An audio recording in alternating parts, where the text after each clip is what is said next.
Good evening. It's time. You know what time it is. Welcome.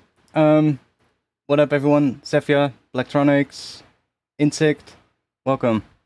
We're gonna be doing some sound design to start off. I dove into a rabbit hole last night about learning more about the phrygian mode, so I guess that's what we're gonna play around with today, because that's fresh in my mind.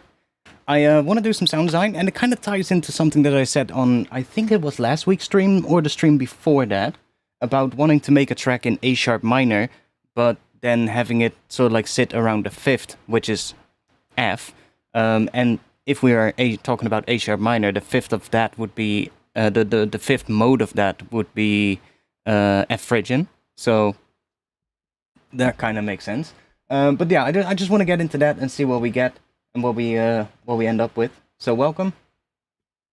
Let's just switch to this view for now. Welcome. It's a bit hot out here today, so I just had dinner and I was watching the news and they said we're gonna have a tropical night. So that thing is going. If you hear it, my bad. So yeah, I think what I want to play around with is doing some stuff in F phrygian, maybe. Now, one thing that I love phrygian. The sound of phrygian is really good. I use a lot of phrygian dominant sometimes during streams, but I also just like regular phrygian. The one issue I a lot of times have with it though is that when I try and make something that is like utilizing the sound of phrygian, that a lot of times I tend to do things that make it then want to go to whatever the, like for instance, if we're in F, right, and I would try and make something in F phrygian, or that has the sound of, or uses the sound of that phrygian scale, then a lot of times I would be writing something and then suddenly it wants to go to that A sharp, which is the root note of, well, the parent scale, I guess, that it's a mode of. Well, technically I think phrygian is a mode of the major scale, but that has the same notes as the minor scale, so, you know, you get what I mean. But, like, if we play in...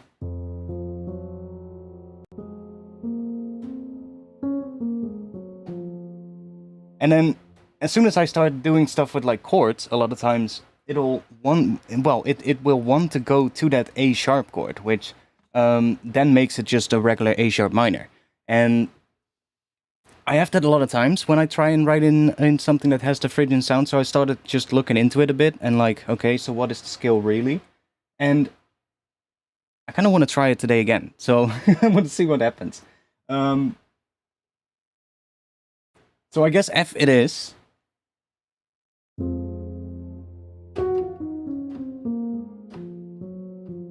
And the one thing that makes phrygian sound phrygian is that second note in the scale, right? So please make a video on this sort of stuff for people like me who really don't know a lot of music theory. I kind of want to do a couple of videos, but I'm not the best person for doing that because I mean I don't have any training in this kind of thing other than the stuff that I self-taught myself. So there are other people on YouTube already that teach this so much better than I will ever can. But I am getting a lot better with it, so, you know, maybe. But, like, if you look at the phrygian scale and then the regular natural minor scale, you'll see that they're only one note different. So, and that's that second note. So if we're in F minor, we would get F and then G, right?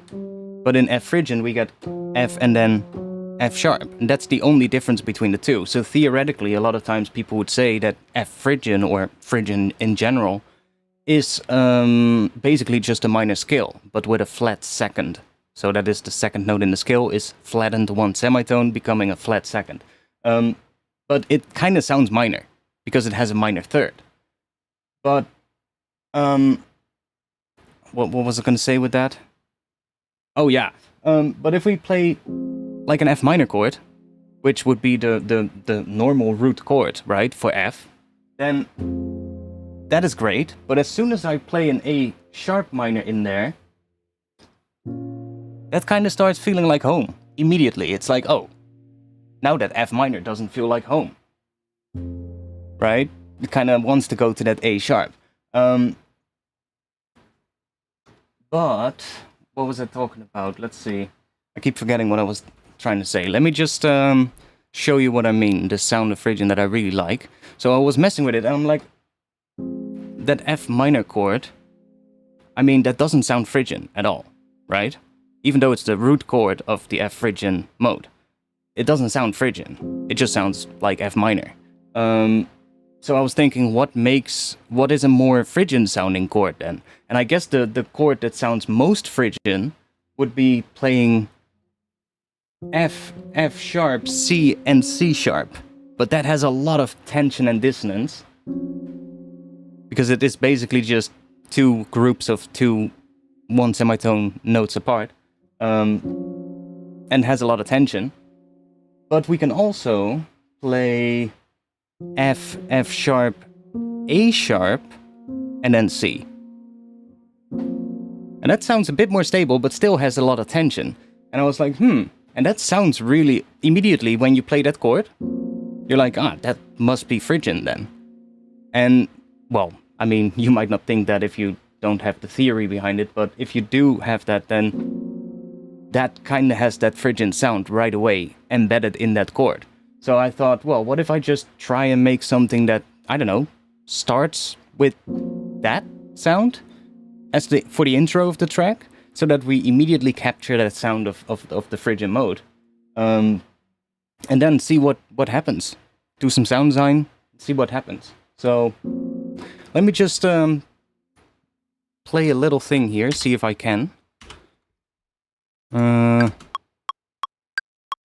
Let's make that metronome a little bit slower. Yeah, okay.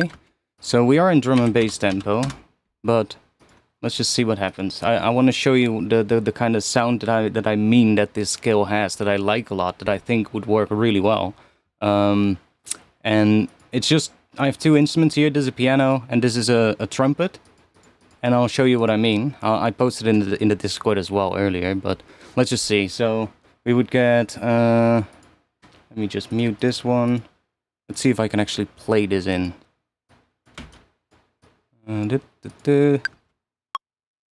Okay.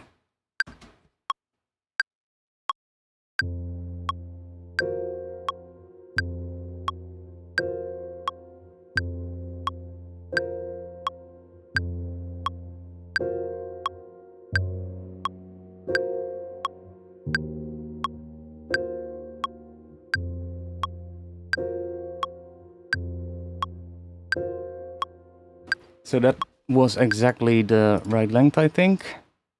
Okay, yeah. So that's basically just playing that chord. Now you can see the chord as well. So this is that chord that I was talking about. F, F sharp, A sharp, and C. So what is that chord? Well, really, what we have here is, if we just take this note away, we have an F sus4 chord. So that's just an F, an A sharp, and C. That's a sus4. And then if we add that one, so that we get that sound, then this is that flat second, which, what is that? That is a... Is that the... Which one? That is the ninth of the chord as well, I believe. Let me check. If we would have a regular F minor, we would get... That is an F minor 7th. And then if we add this one on top, then that is the ninth, but it's a flat 9, because that would be the actual ninth. That is an F minor 9th chord.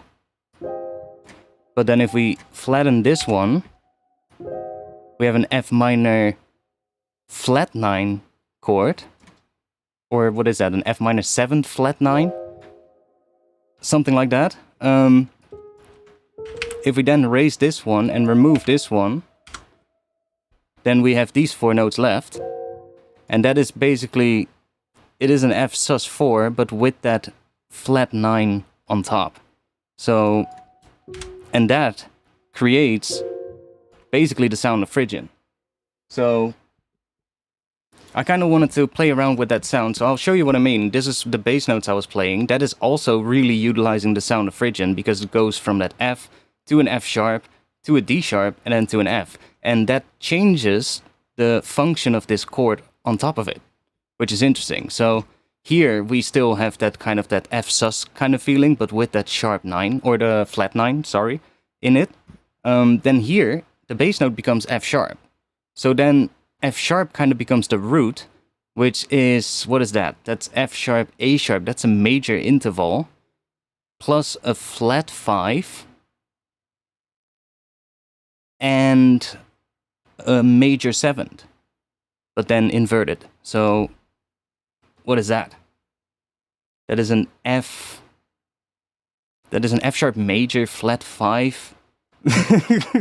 What is that? An F sharp major 7th flat 5, I believe. Then it goes to D sharp. So then it suddenly becomes a minor chord again, because D sharp, F sharp, that's a minor interval, A sharp, that's the 5th of that. So there we get like a minor quality again, and then it goes back to F. So that uses the sound of phrygian a lot, and that's kind of cool. But then, as soon as we start playing on top, this is the sound that you'll get, which is really fucking cool. And by the way, this library, I bought this library recently. If anybody is looking for a good quality orchestral library, I'm not paid to say this or anything. I bought this one, it was like $149 US. And it has like all the different sections of like an orchestra, basically. So if we go in here, you get like all the different sections. And like you've got the solo and ensemble patches, which is nice. And they sound amazing, so they're really good. And I love the sound of this one recently. So let me just play with this one and see what we get. I'll turn that thing off.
So that sound is what we now get.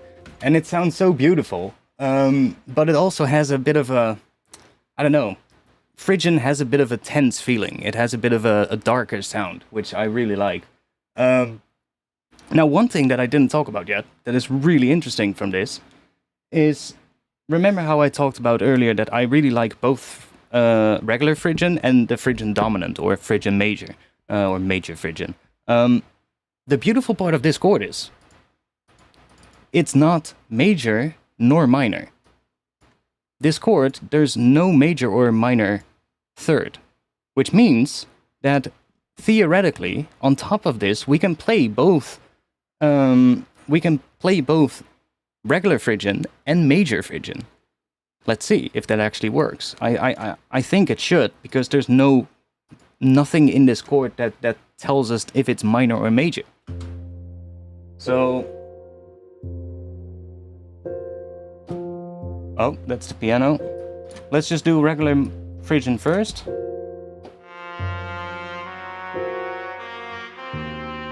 Okay, let's put the minor interval in there, the minor third. Let's see if that sounds good.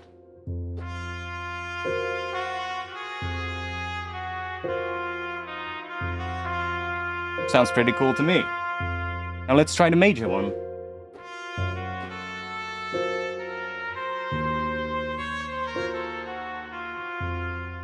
Sounds pretty good to me as well. So we can actually use both, which is really nice, so that you get that extra little thing. But now let's check, because I think we can also play F minor on top. Maybe not on all of these chords, but I guess if we play F minor, we can still get away with that as well. Especially if we play the F minor pentatonic.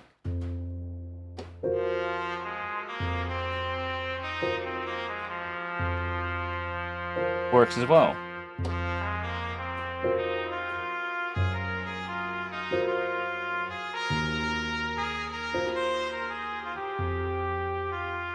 And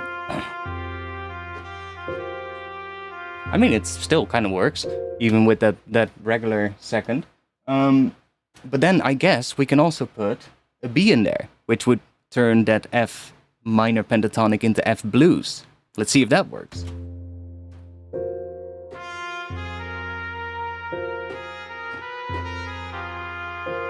That works too.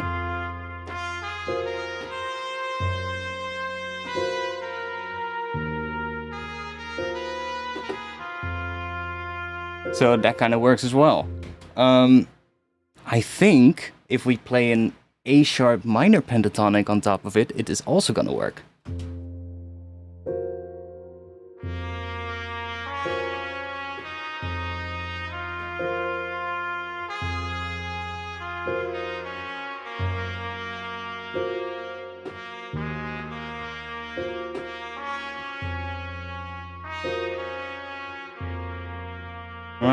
It works, but sounds less good than the other one. So it's kind of interesting how you can use so many different skills on top of this, especially if we do the minor or the minor pentatonic ones.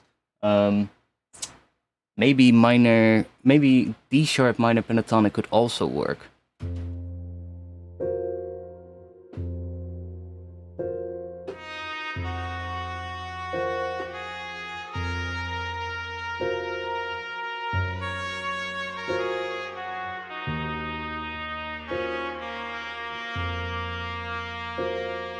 Kind of works as well.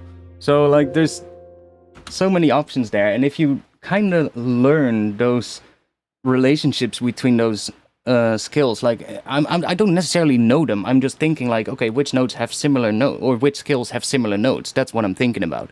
And I'm just thinking like, okay, so D sharp kind of has a lot of similar notes, D sharp minor, so what if I play the minor pentatonic of that one over this, see if it works.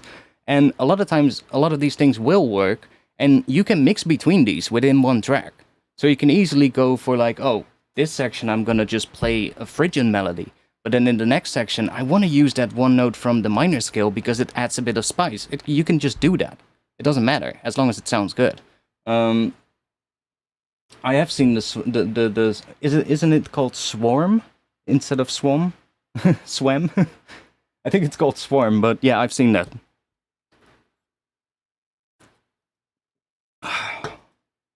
But it's such an interesting thing. But I love the sound of just that Phrygian in general, like... Oh.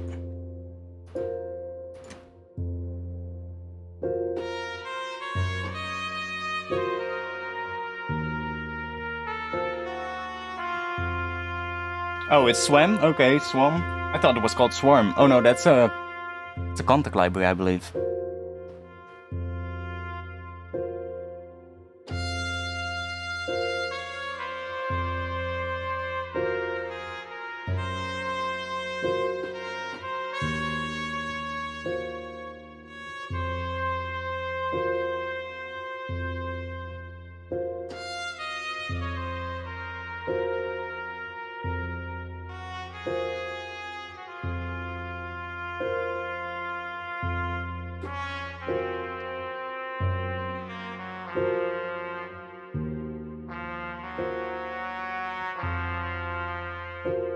I've seen them. I know what they do. It's like a physical modeling kind of thing. So I've seen that.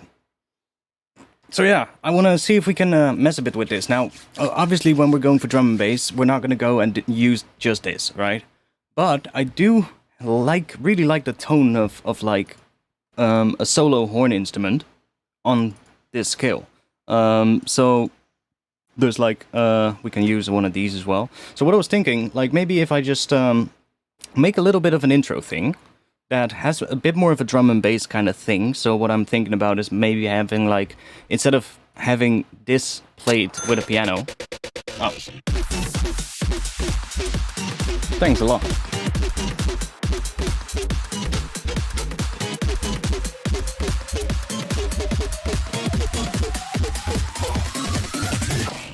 Thanks a lot for the 10 euros. Smee 1007? Thanks a lot. No, thank you. Absolutely, thank you. I guess we'll thank each other then. What was I talking about? Yeah, okay, so the, like, what I was thinking, like, this is just played by piano, right?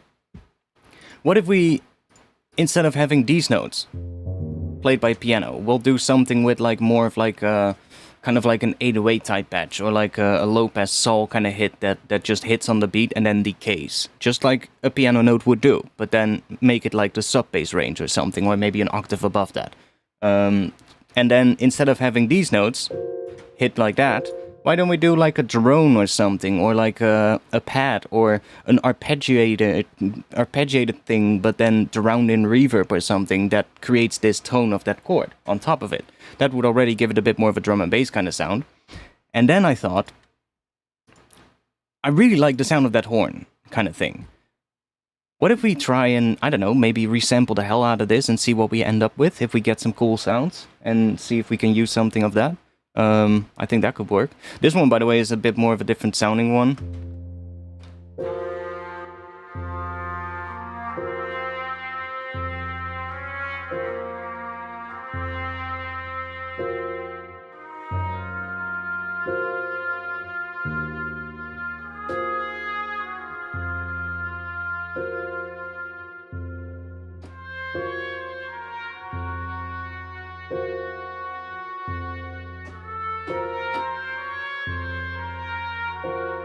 Yeah, so I'm not sure which one we'll use, but we'll see. Let's just make something and see what we end up with. So let's just, I might actually use this thing as well, but let's start with just a thing in Serum.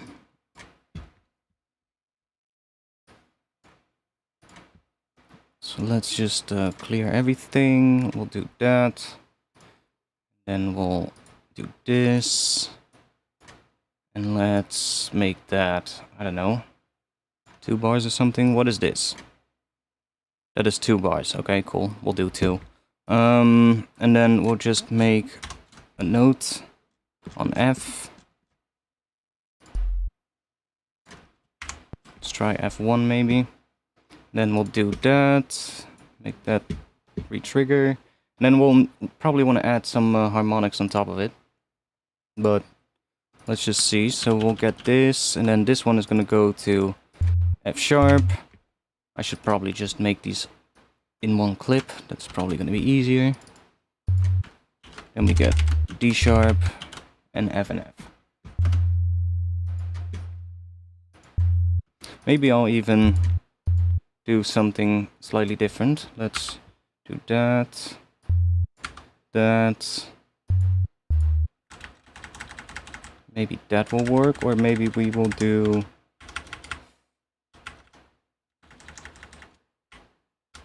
that and then this again. Let's see, and then make these like that.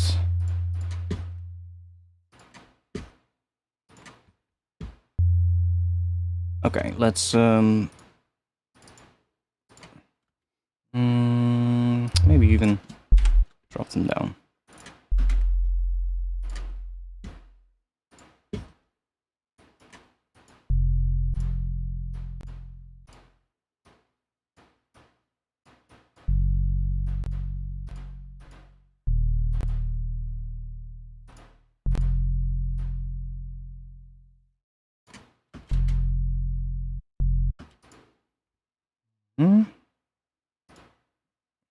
And let's move that one.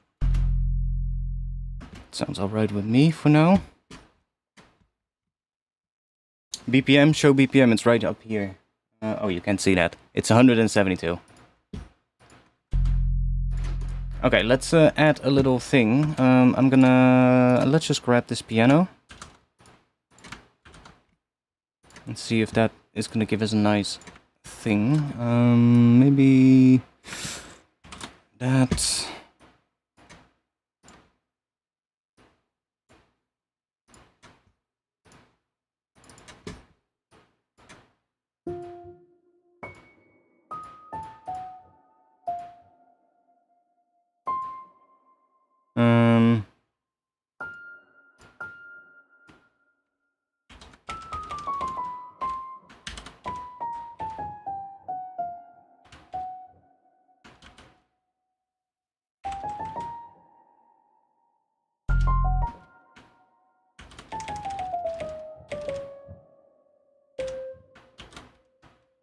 See if we can capture the sound of that chord. Let's see.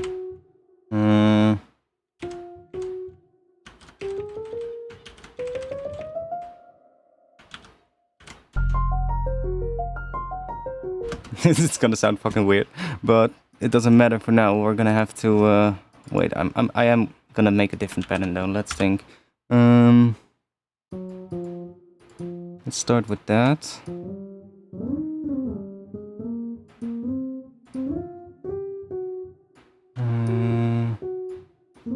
What if we do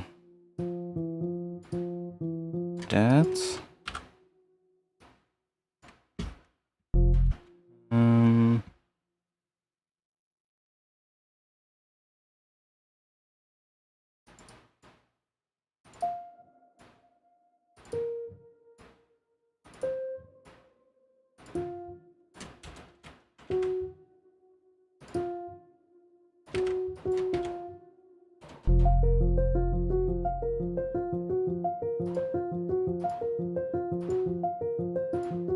Okay, that's better. It obviously sounds like shit because it's not sustaining, but we're gonna fix that. Let's go in here and let's just choose... Where is it? Which one was that again? Sustain panel. That is 64. Let's just put that up. There we go. Now, I just want to have like a bit of that maybe. Maybe even... Yeah, why not? Let's put some reverb on that. I think it already has, but yeah. No, it doesn't. Okay, that's fine. Let's use maybe a delay on it.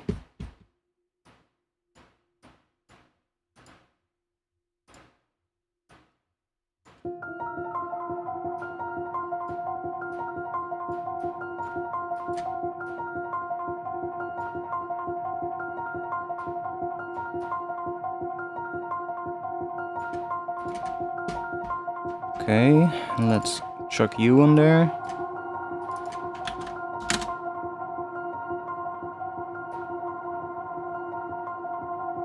No, we'll leave it like that. And then maybe...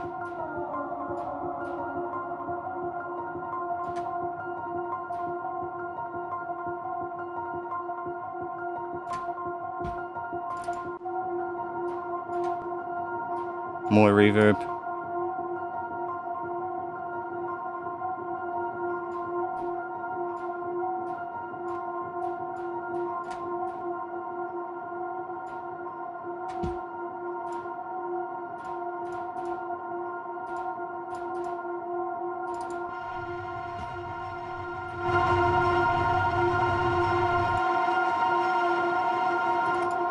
Wait.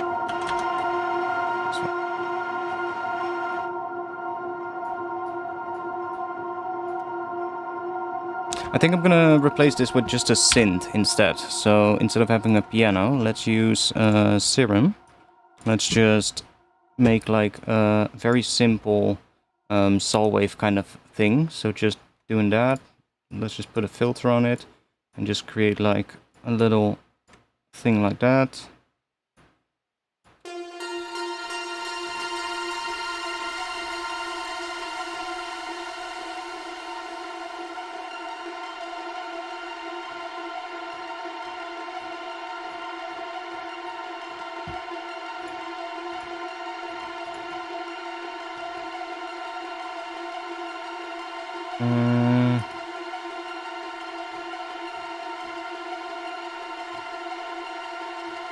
Why do I still hear the original so much?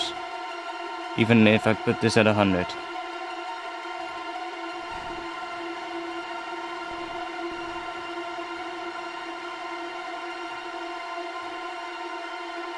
Okay.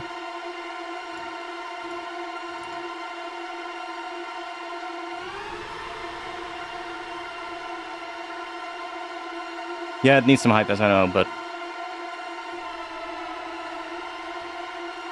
Just okay, I guess that was it. Okay, that's fine. I want it to be more like a pad like that.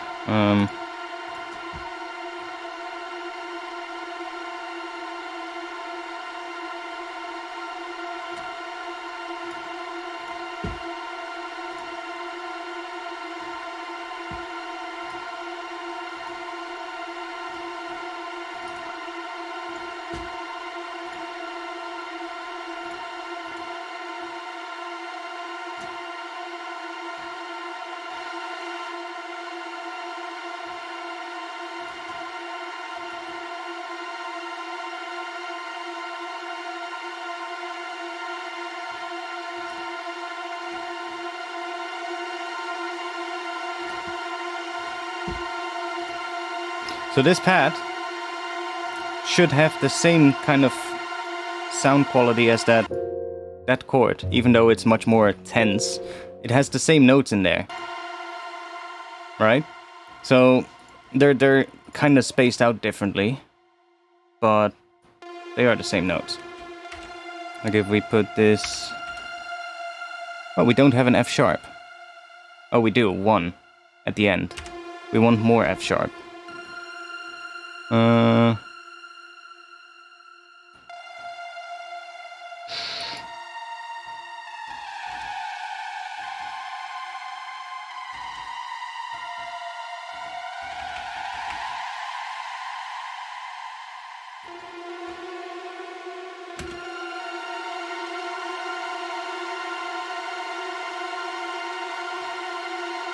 Now we should really have that sound. And then we can filter this again afterwards. And that's a pretty nice, tense atmosphere that we can use to build up tension.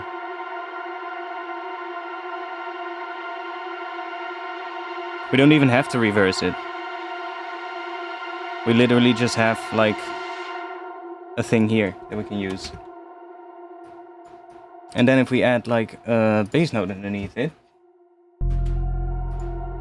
And now obviously it starts a little, we're gonna resample it though, but a longer section, because like you can hear it starting with the notes, and I kind of want to have it just filtered in, I guess, full sounding, how it sounds a little bit in, you know? So I would probably resample it.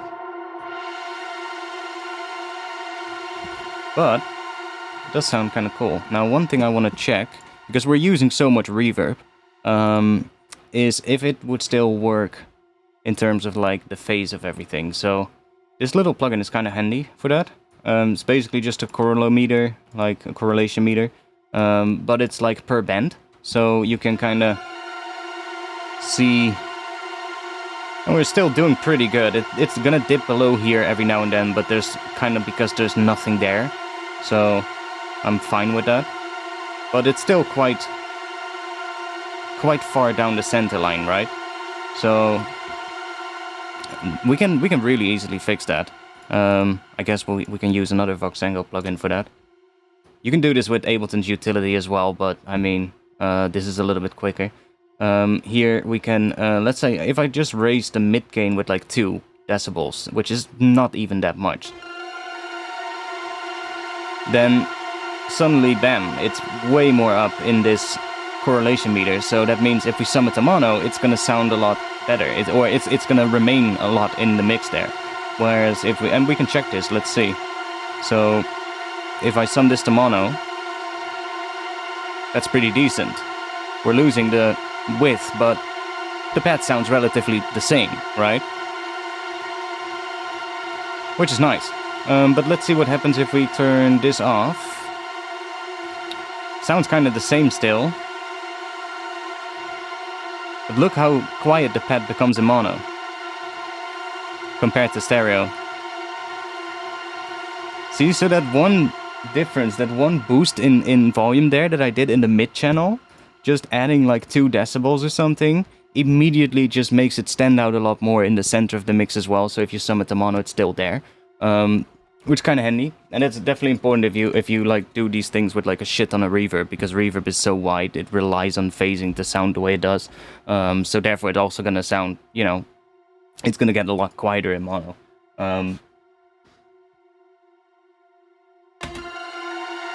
Okay, let's okay,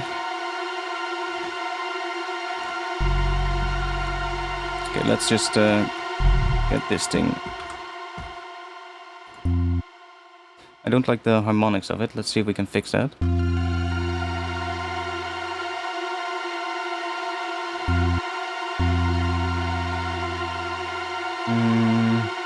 What we're gonna do, we can go...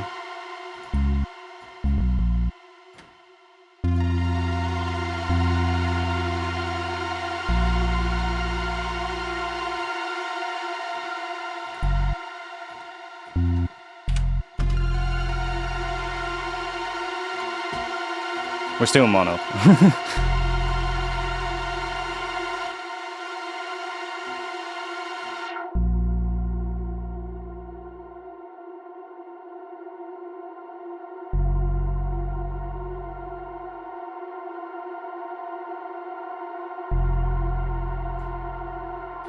Okay, that could work.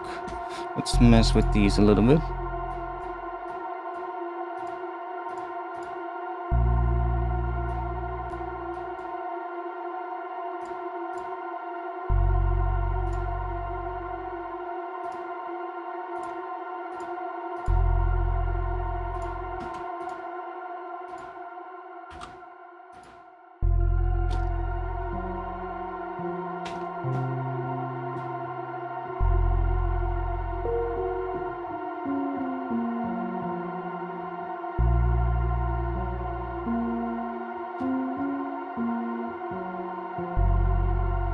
I'm thinking about what we're gonna do for these bass things, what I want them to do.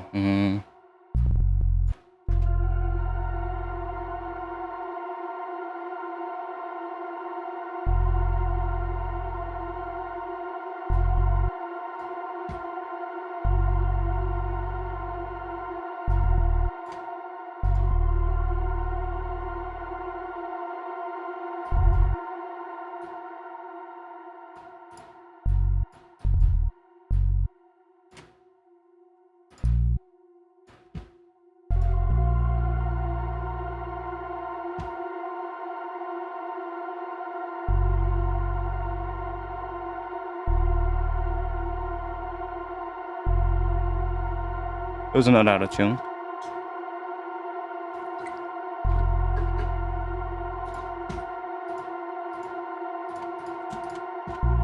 There's tension in that pad. And you might think it's out of tune because you're hearing an F sharp in there as well, but it's not out of tune. That F sharp might sound like it's clashing a bit, but that's fine, because it's a pad.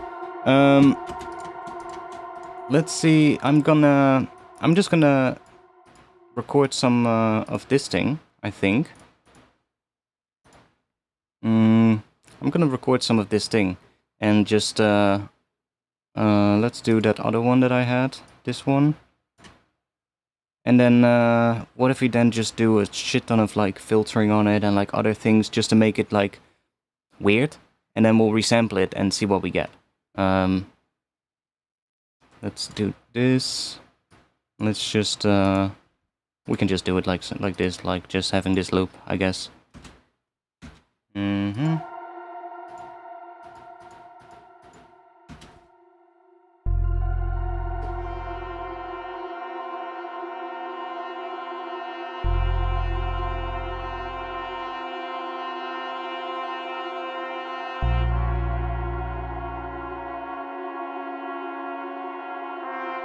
Oh wait, I think it's also still... Yeah, let me fix this real quick. Let me bring this down so that I'm really doing the velocity switches with the mod wheel, which is... I don't think there's more. Let me turn legato on so that I have legato notes. Yeah, that's good. That's better.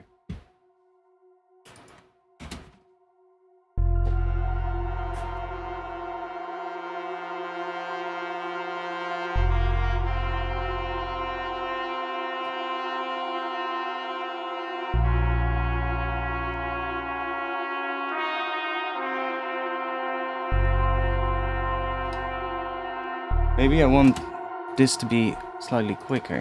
I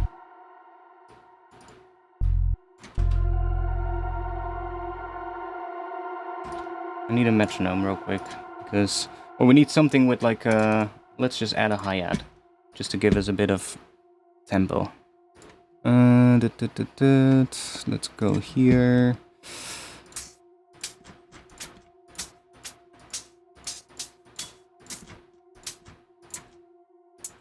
That's perfect.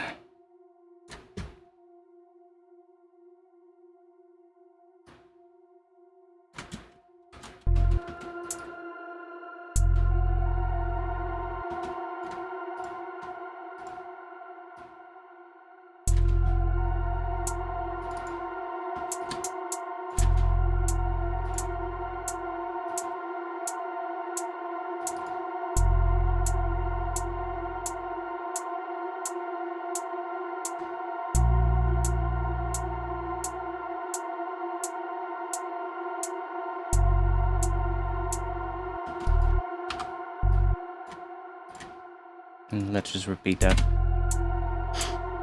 Okay.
Let's try some higher stuff as well.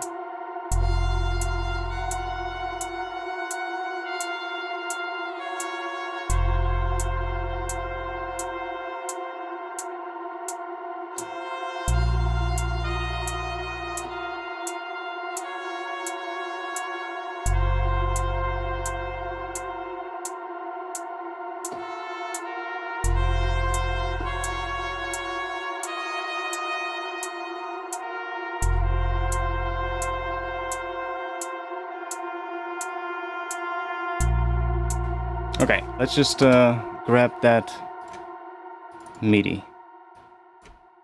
Should be enough for now. So let's just do a whole shit ton of random stuff on this and see what we get. So I'm just gonna go and let's just loop this. That doesn't want to be looped. Now it does. So what? Okay, it starts with that. Let's just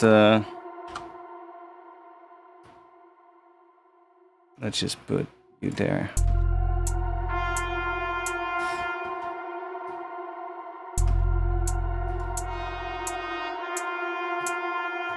Doesn't matter that it's not exactly in time with this thing. I just want to have something that I can mess with. So, like, I think one thing that we could do on here is maybe filter this. So I'll just record myself doing this, I guess, and see what happens.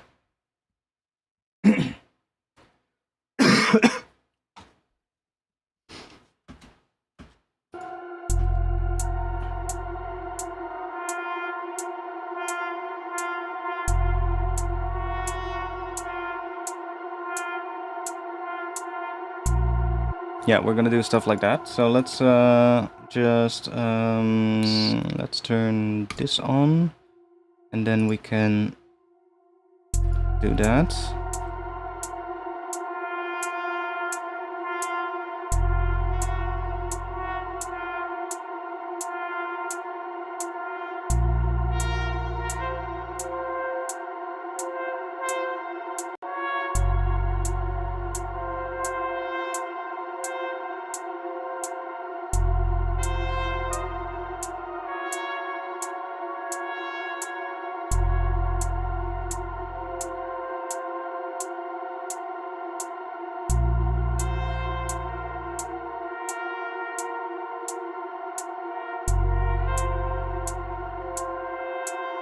Doesn't matter if it's not in time, it's just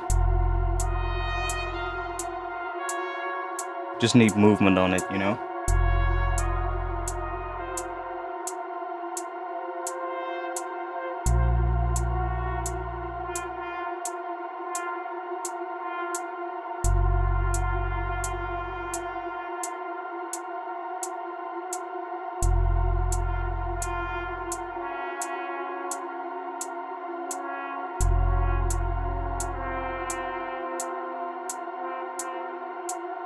We're also gonna end up chopping it up later, probably.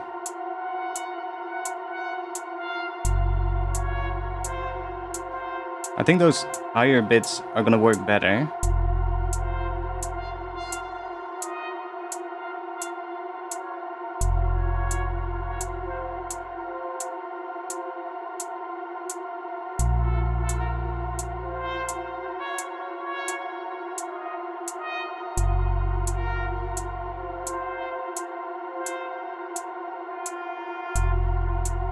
Okay, there we go. Done the entire thing. I might want to put these other ones up higher so that they're more in line with these ones. But let me just quickly see what happens. Like, what I'm looking about doing is just doing a lot of stuff on this thing to make it sound different and give it like other kind of,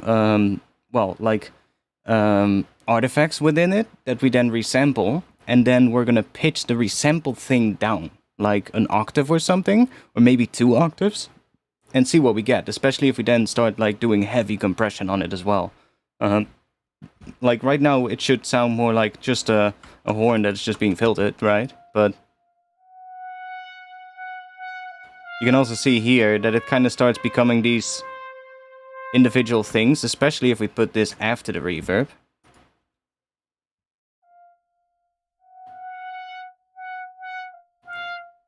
See, these start becoming their own individual sounds, basically. But with the tone of that instrument. So if we, I'm not sure if I'm gonna do it before or after. We'll see. Maybe we'll do it after, but then with a shorter reverb and a little bit less, because we probably end up adding more reverb later down the line.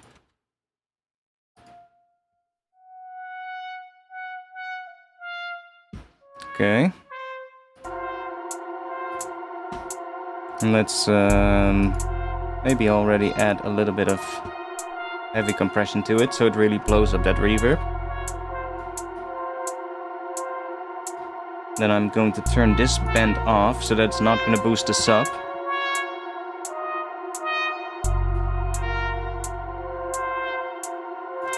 Let's see if we can do some more stuff to it. So, how can we make this sound even weirder? Let's try adding the... where is it? The spectral blur device from Ableton. So, where are we going to put it? Either in front or after. It's going to create noise as well. Like if I put this here, it's immediately going to start creating noise. That we'll start to hear as well. If we have more processing, I guess. See there, you can hear it.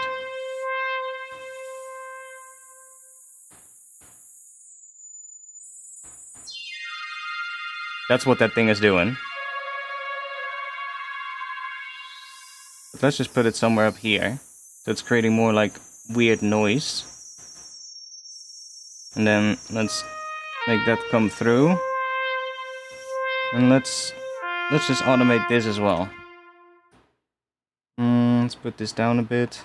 Or let's leave it up for now. I'm just gonna automate that thing. So I'm just gonna go and do that.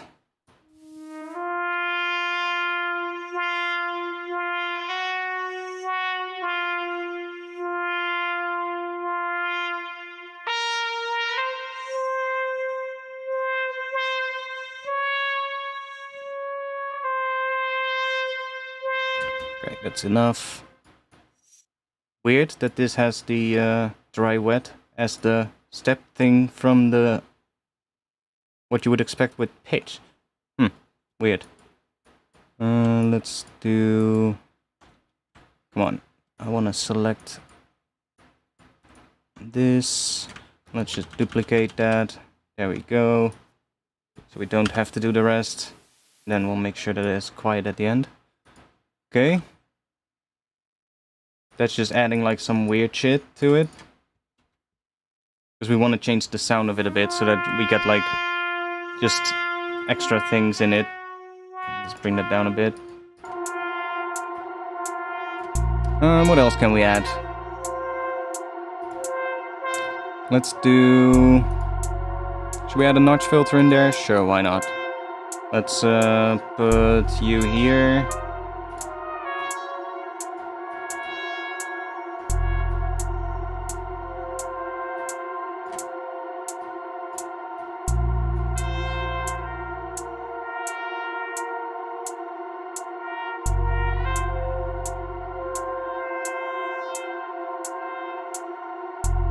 So that's gonna create like weird extra, so like stuff happening.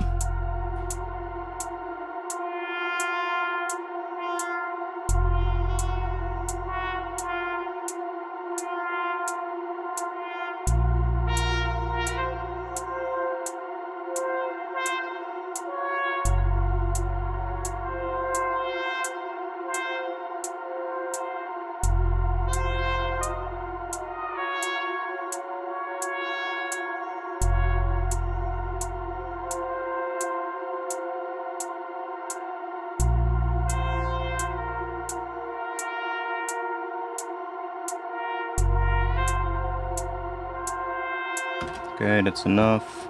Just copy the rest.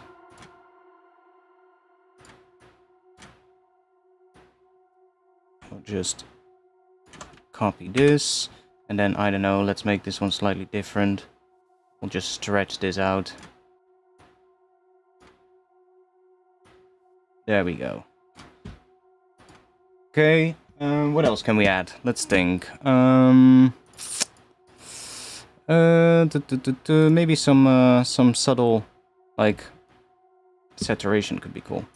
I guess we might want to have a bit of a longer reverb so that some of the notes start overlapping a little. If we then do some saturation, they should start interacting a bit with each other. Let's see. Let's just try an amp device. That might be a bit much, but let's see what happens.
Yeah, see? Certain parts we get some...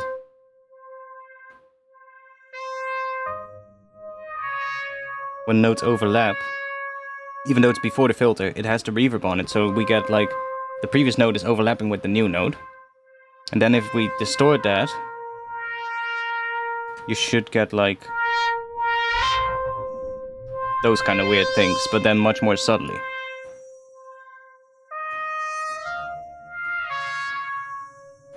See, we get those little extra weird distortions, which could be really cool, because they create harmonics that are not necessarily related to the note itself, but to the difference in frequency of the two notes that are overlapping. So if you have like one note and then another note, and they overlap a little because of the reverb, then there's a certain difference between those two notes in hertz, and that frequency difference frequency. So that is what the new harmonics are going to be based on, and therefore they're not necessarily related to that one note, but they're related to the two notes together, and that is really interesting, especially if we start pitching it down.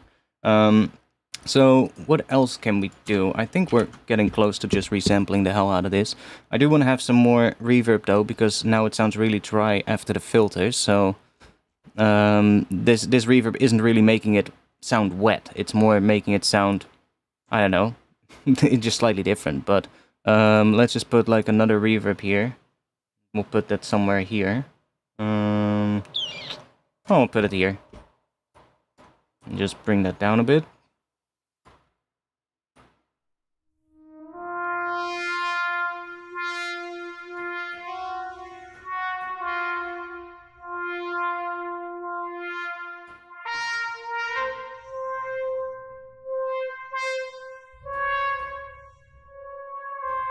See those where it switches notes? Sometimes you get that little crunchy sound.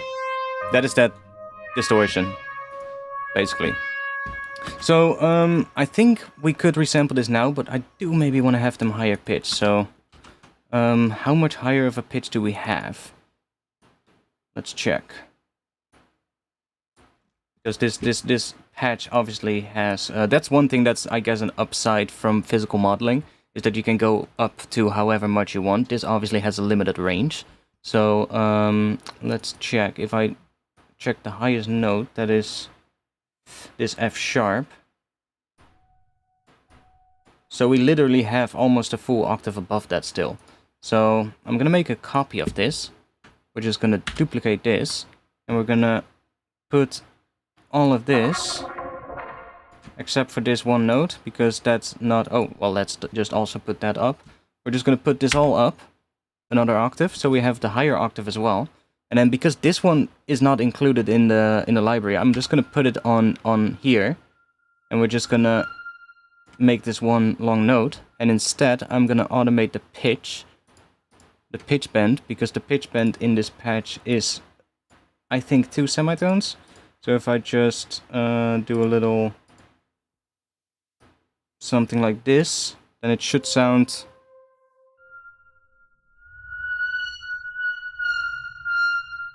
Yeah, like we get a bit of an F sharp.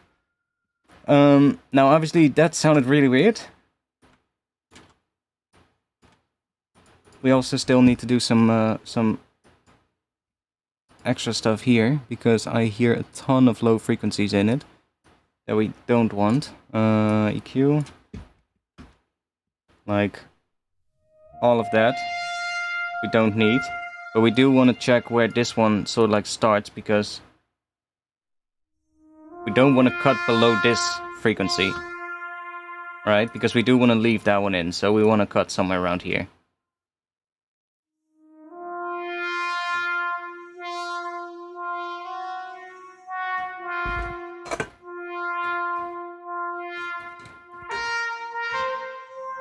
Okay. Now, I guess we can try some more stuff, because why not? The more we do, the more different it's gonna sound in the end. Let's close these down. So another thing we can do, which is actually quite fun, is to mess with the sound a bit, or with how these effects interact with everything, is if we take a frequency shifter, and let's put it at the start of the chain.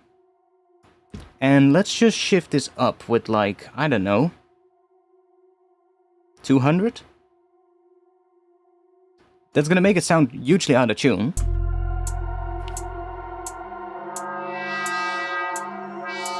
Right?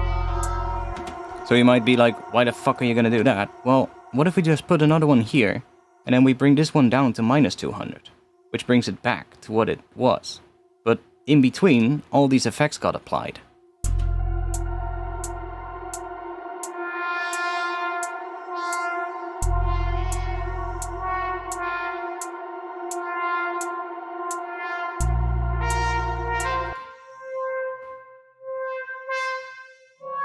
It has created, like, additional harmonics that weren't there before.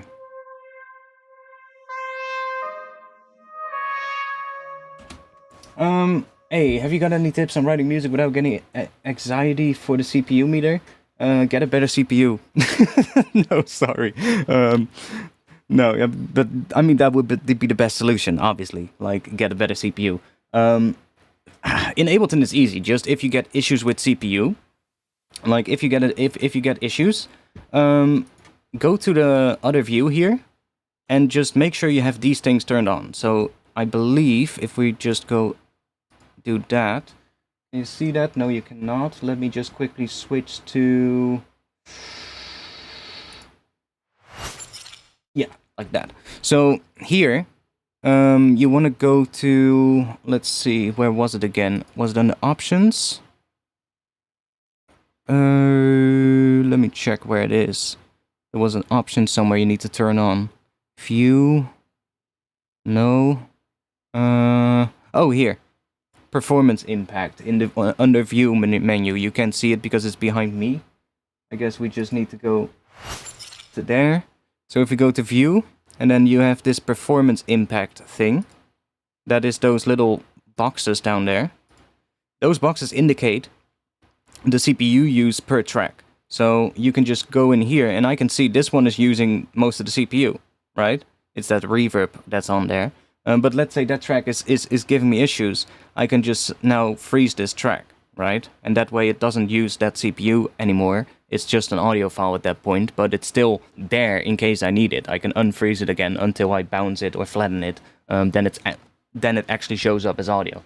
But if you just have that frozen, it doesn't use the CPU that it needs, that it's showing here. So that's how you can identify like which track has like CPU issues. And that's how you can get around it. And then if you still have issues, well, then the only solution, I guess, would be to just bounce things or get better, better stuff in your computer, better CPU.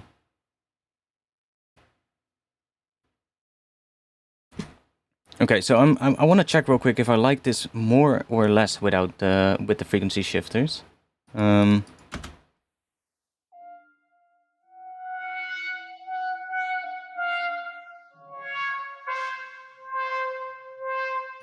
Let's say this section here.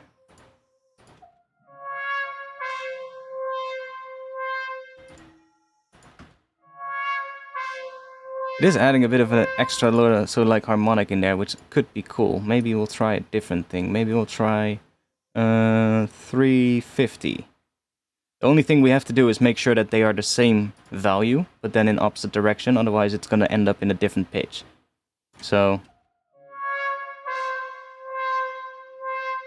the harmonics that have been created are also slightly different. Let's just leave it in. Why not? Could be cool. Maybe put this one after the amp, so it creates the harmonics first from the reverb, and then it shifts it up. Then it's filtered, put reverb on it again, the spectral blur thing applied, auto filter, which is the notch, I believe. Yeah, that's the notch. And then we have OTT bringing everything up, and then it's shifted down again. So that the harmonics that this amp creates are still related to the actual note. It's kind of nice. Okay, let me switch back to here. Oh, chat is still emptying out when I do that. Still not fixed. Cool. That is that little A note right there, the major third. That is such a cool sound. So let's. I'm gonna put some more stuff on this, but we might just want to do a little resample right now, just to see what we get if we pitch it down, because I'm kind of interested. Like if we take, just freeze this track.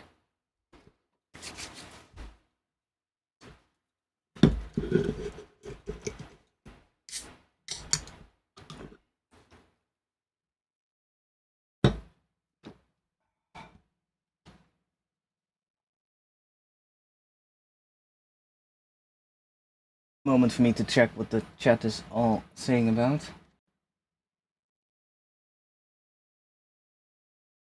Doesn't the fan interfere with your sound design? I mean, not really.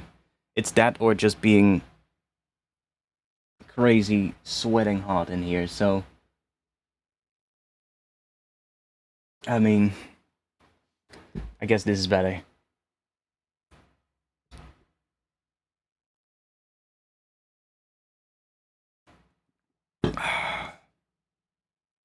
I want to see especially what happens if we put like a portal in there or something, like some granular stuff. That will really start messing with the sound of this thing. But we don't want to get too far away from the tone of this instrument, but just like getting it like something that sounds like it's sort of like reminiscent of that instrument, but then just like completely mangled up. Okay, so let's make an audio track, and let's just chuck that on here. So right away, let's just check if we put that down an octave, and that's going to make it twice as long as well. So now all these things are also going to get... I'm going to play the second half, because that's where I put it up an octave. But we're actually now going to get like a longer thing as well. All these things are becoming longer. So if I put... Let's just put some more reverb on it, just to make it sound even more prettier. Because reverb always makes things sound better. Let's just do this one.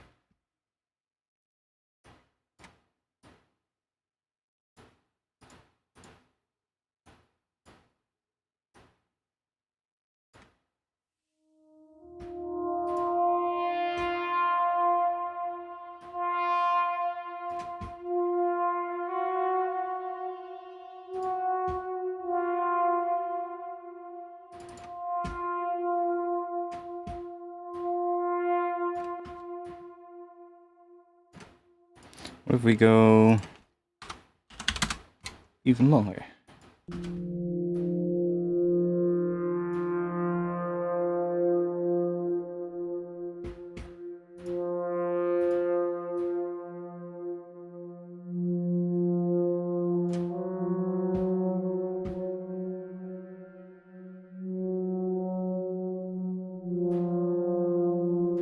We'll have to make sure that this one still works in mono, because it's definitely quite different in the left and right channel, but I think it's still good.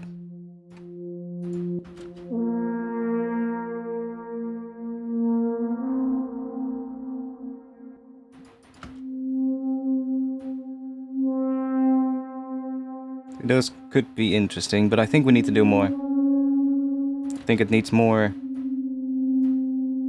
different things happening.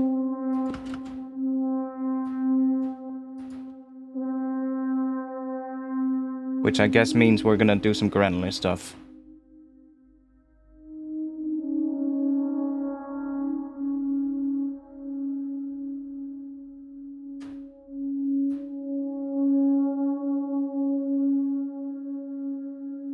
But definitely getting some of that, what I was looking for.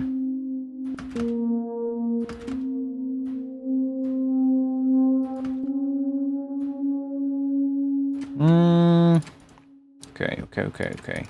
Let's go back in here.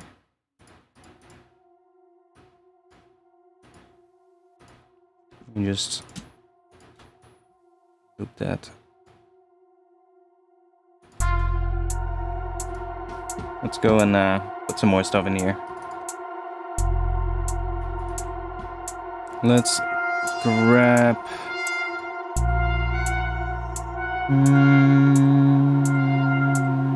we'll put you here.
There we go. That's what we want.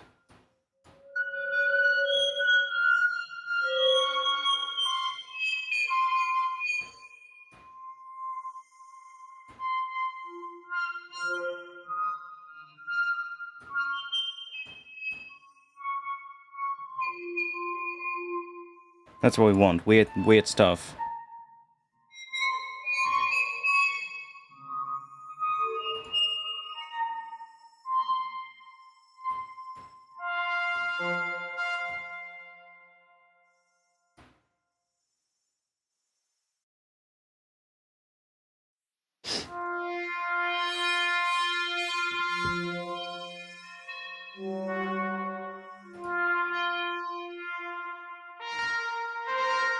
Let's check real quick without the frequency shifters.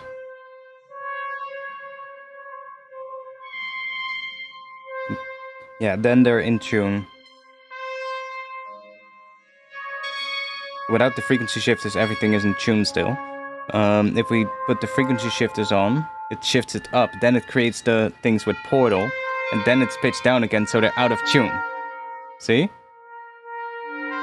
And then the difference by how much they're out of tune is probably determined by this value. So if we put this at like, I don't know, 50 hertz, so it's only pitching them up with a tiny amount.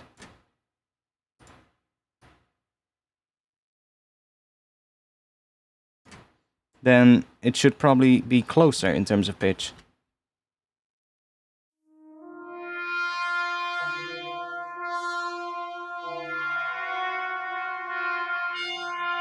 Yeah. See? We're still getting weird harmonics, but they're closer to the original notes. Some are pretty fucked though. But you can hear how they start sounding really metallic. I think that is gonna sound really cool if we pitch it down. So what if we make them even higher pitched with like a pitch shifter or something? Because we don't have much more range in that instrument. But if we grab, my bad. If we grab this one, let's just put it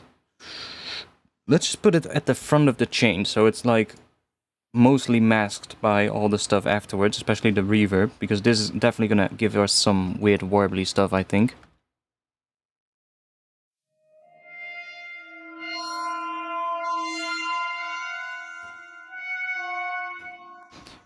Maybe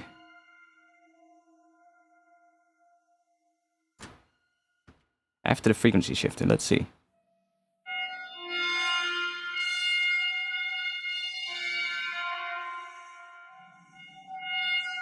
Like, they're getting pretty high pitched now, but whoa, especially those things. But I want to see what happens when we resample that. So what I'm gonna do now is let's just duplicate this, and then in the second half I'll turn the pitch shifter on. So the first half is at the original pitch, and then the second half is at a higher pitch. We're gonna get a really long file this way, but hey, that's fine. That's how you get like a long thing that you can grab the best pieces from.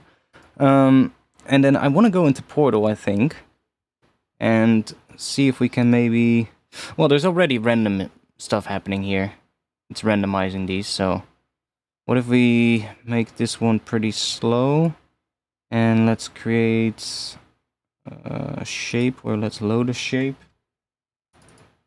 Simple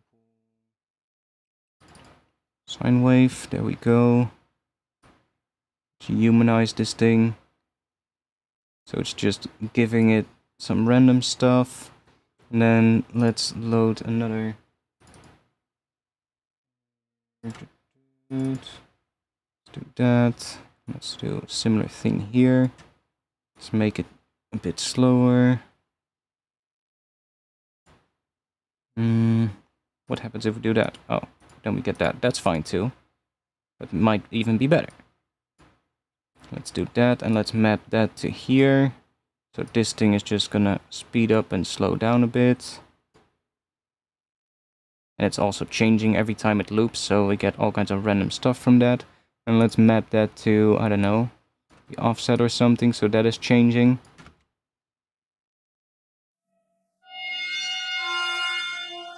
And then maybe put this on here as well. Can we...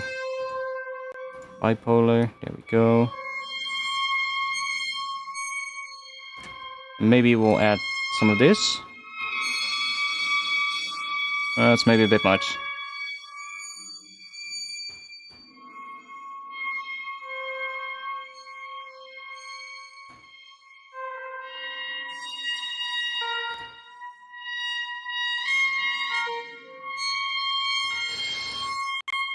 Let's do a little bit of that, not too much.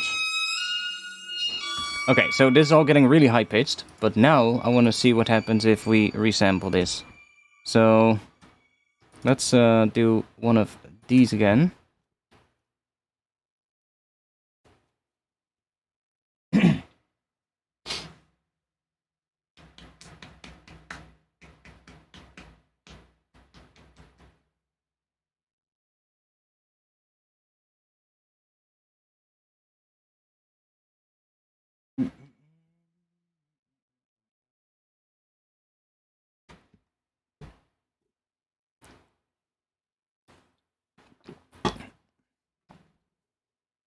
Only thing is that it takes longer and longer the longer this thing gets, but whatever.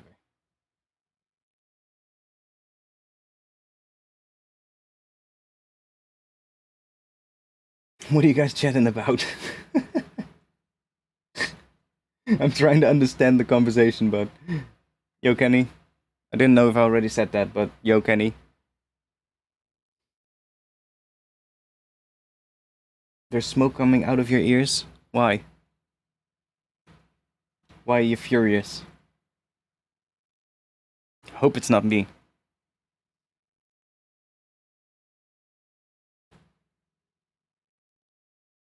Finally finished paying off my serum from the rent-to-own.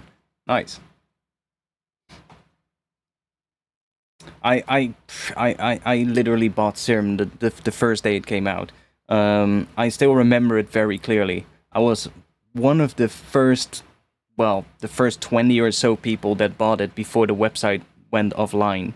I still remember the launch. It wasn't like the website was taken offline or anything. It was just that the website was completely overloaded with traffic. And like a very small amount of people who purchased Serum when it first came out actually got their download link. And after that, the servers were completely overloaded. And nobody got their download links, even though they had purchased before the website went, you know, completely crazy.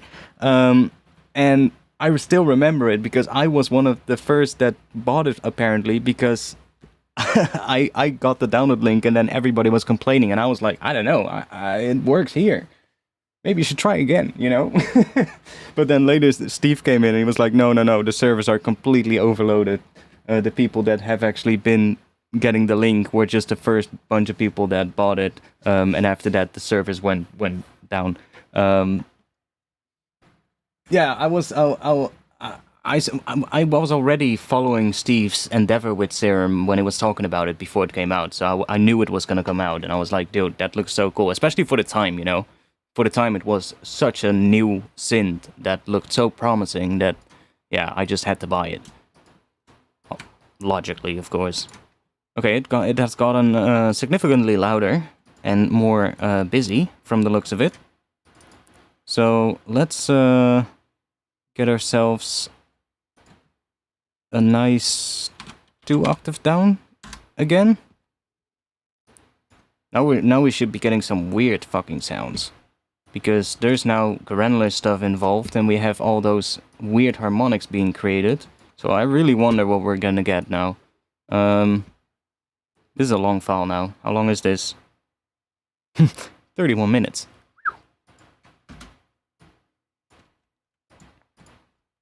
That's quite long.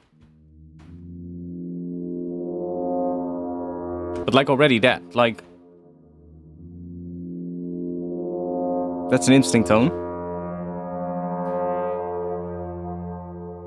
For like atmosphere.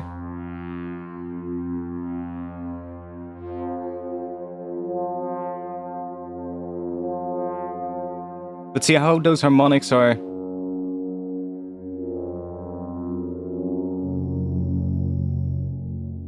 Oh wow. Where the hell did that come from? A bass. Oh, that's of course the portal doing the random pitch, where it just went to a lower octave.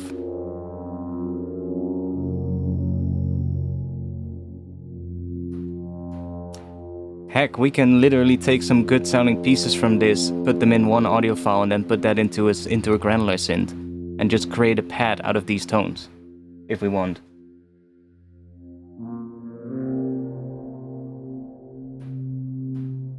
But like, this is still, there's no bass in here or anything, right? Except for that one hit there, but... like if we layered this on a bass, for instance. So let's just layer it with this thing for now. And then let's group these two. And let's give them a little bit of extra saturation, shall we? We have to turn this on. Let's just crank this up with the soft sign. So we're gonna have to make this one a bit louder, I think.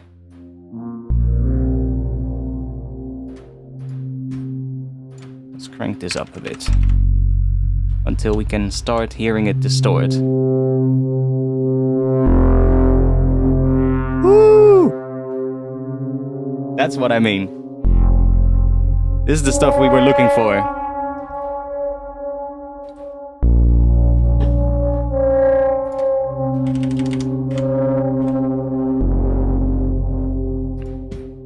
Now if we high pass this one a little bit,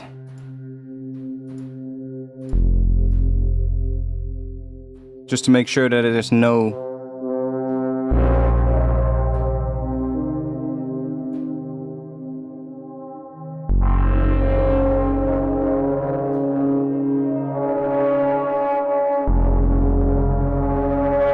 actually it's kind of cool maybe with that in there. But you can hear how they start doing these crazy things.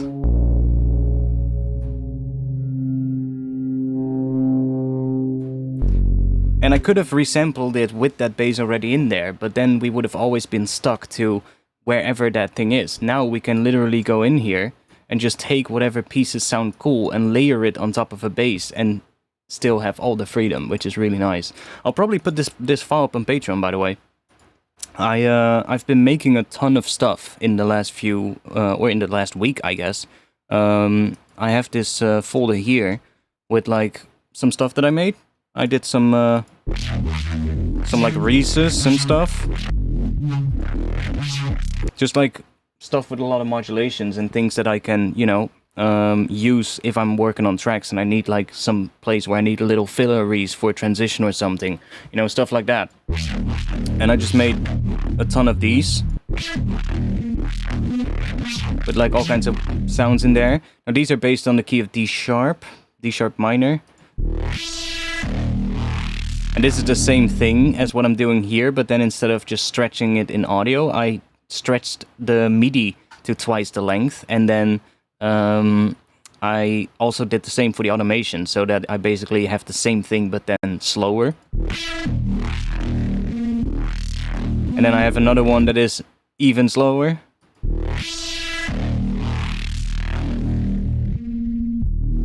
And it's just, again, just a lot of random modulation and random like notes that fit one scale, so they fit the D sharp minor scale, I believe. That's again just even longer again. So I made a bunch of those, and then some more stuff. I made some one-shot things, like weird step sounds. And then I made all these down here, which are kind of like the same thing, and these kind of work for the key that we're in currently. These are basically the same thing as those top ones, so just a lot of like Reese kind of sounds. And these are also so I made a whole bunch of ones, and these will be on Patreon, by the way. So we have, for instance, this one is just F bass mudpie, so that's just a FM bass, and it's only playing the root, so it's just playing F. So all this is all F. So you can just put it into a synth, into a sampler, and you can just start messing with it, and you can just move it around. Doesn't matter where in the file you pick, it's always going to be F. Right? And then this one is a similar thing, but I took, these two are similar, but before I resampled it to audio, I put up the MIDI an octave up, and then I resampled it, and then pitched the MIDI back down an octave. So now you get the same thing, but then twice as slow. And it's slightly different because the MIDI was higher before it was resampled, of course, so you get like slightly different sounds. And then this one is the same thing, but then pitched 2 octaves up before resampling. So I can hear it gets more low passed. But you also get some pretty interesting like bass tones. And you can just chuck this in the sampler and just move things around, and it's always going to be F. So that'll work really nicely.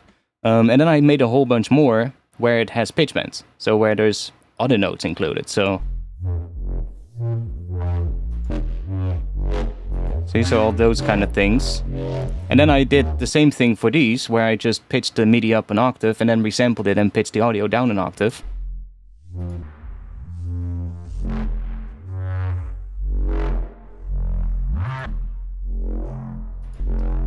So these are pretty nice, I think. And then what else did we have? FM modulation, so that's the same thing, just bigger pitch bends. So larger range, so the notes that it bends to are higher pitched. So you get more weirder like movements. And on these ones, I just did the same thing. I did the exact same thing as what I did here. I just basically took like the only difference for these ones is I made an initial patch in Serum, which was just really simple FM bass, where I just moved some stuff around, and then I just basically just took a filter on it. Did the same thing where I just moved the filter around with my mouse and just recorded that. And then I splitted it up so that I had the sub separate from the mid range. And then I did all of the other effects that I did here. So like with the frequency shifter thing and all of those kind of things, I did that on the mids of the bass, and the sub was just clean.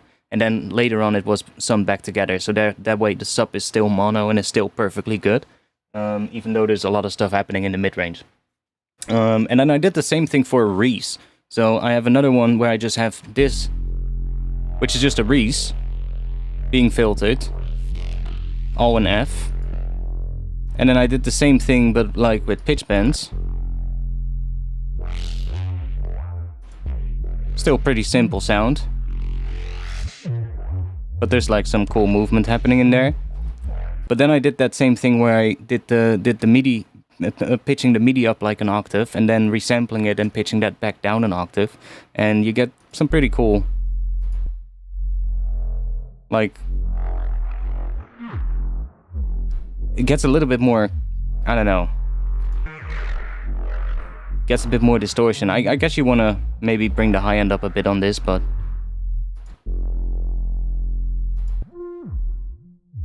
these are pretty cool. So I'll drop those on Patreon. I guess this one can go on there as well.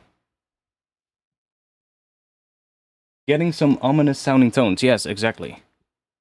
I guess that's also what we wanted.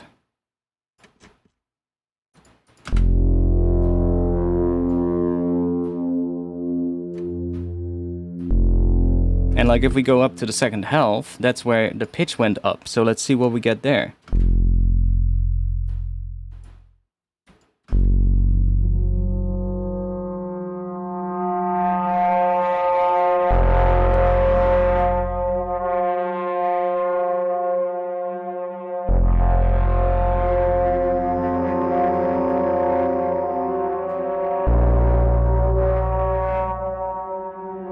And we will really have... Ooh. We will really have to find the bits that work.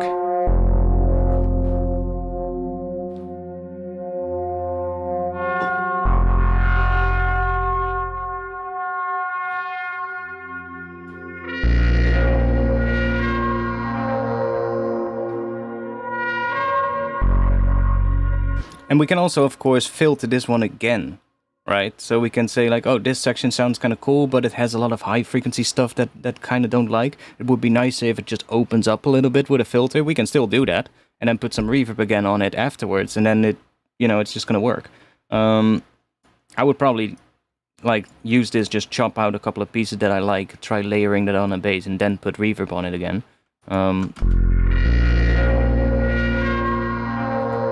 Like for instance, high-end bus, you might not want to have that. But that part, for instance, that last thing, that tail of this part, layered on top of that F sharp note, sounds pretty cool. Right? It's like...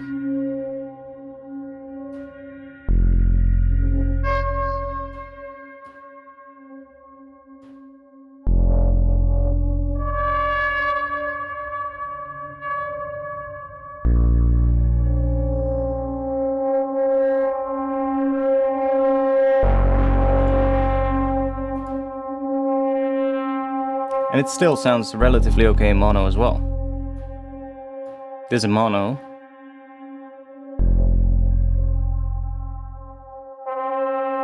Sounds pretty audible still in mono, so that's good.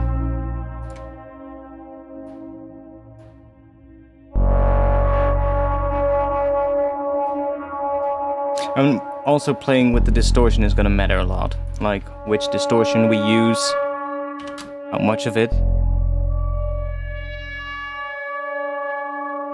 Like maybe we want to have this at, I don't know, that, but then have the original come through as well, so that it's not fully distorted. It's a little bit cleaner.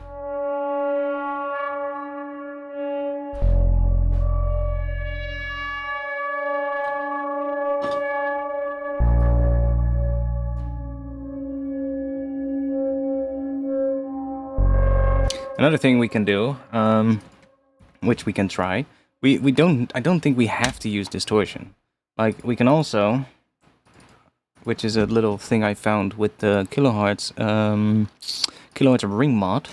If we put that on the track with the trumpet thing, if I take right here we have a sidechain input, right?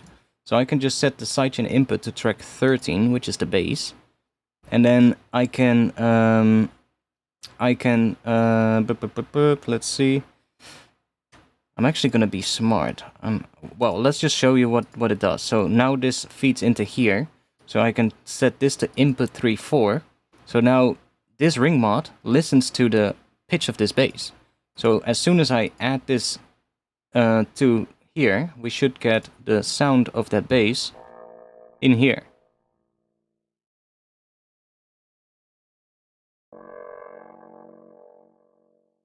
It's only it's also decaying now because of that. Oh, that's a bit shit.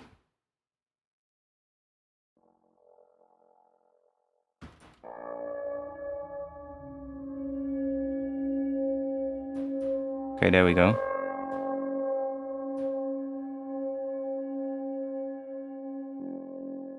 See, so it adds a bit of that.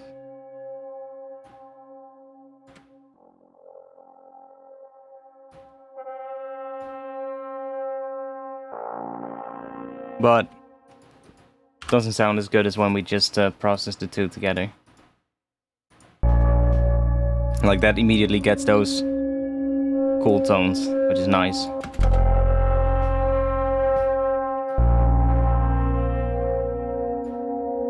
Okay, so that definitely works. I guess a good moment would be to make sure that I don't lose this file. So let me do that real quick.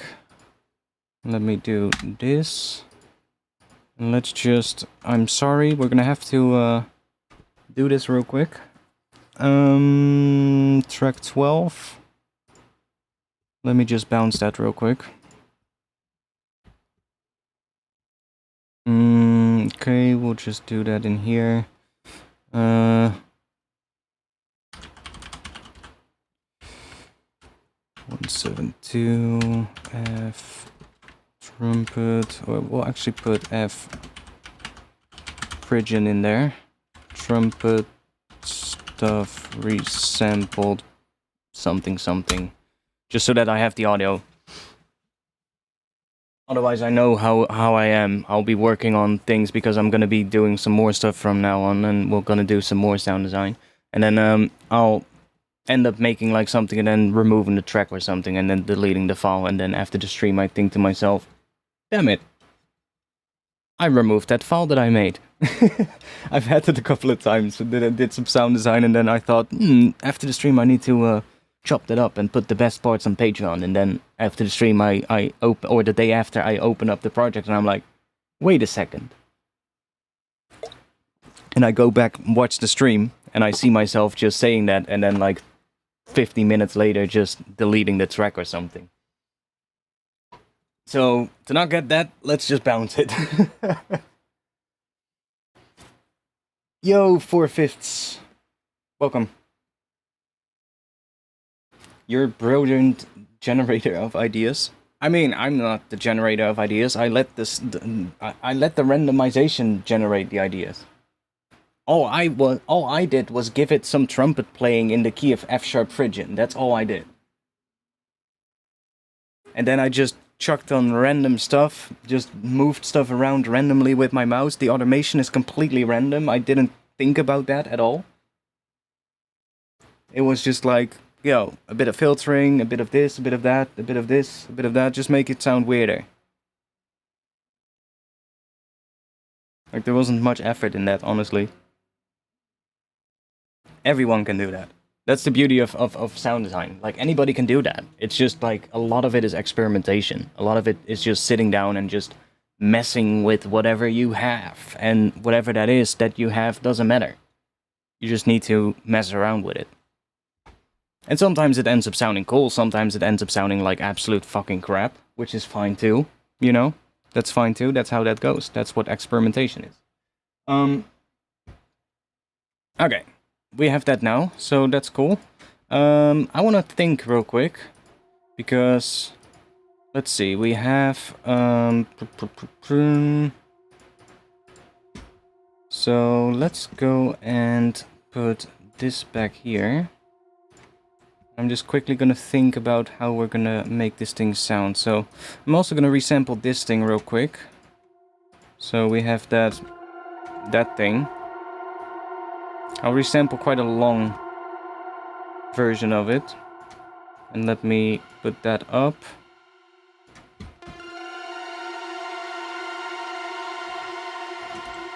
This might be a bit long.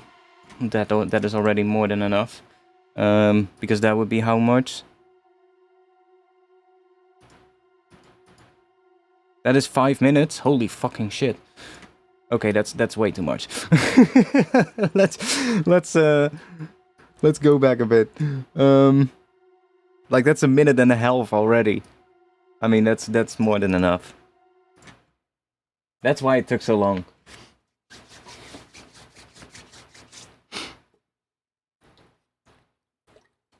But we're not really going to use the first part of this, because in the first part you can still hear those individual notes kind of starting up and creating the reverb and the delay that it adds. And we kind of want to have it from the point where it just kind of becomes a pad and kind of becomes like more of like an atmosphere. So we'll just bounce this one. I'm not going to delete the track though, because we might want to change the note somewhere to create a different chord sound, even though I don't think we need it, but we might want to. I mean, I can delete the track. I just need to make sure that I save the project under a new name before I do that. But let's just do this real quick, if it wants to.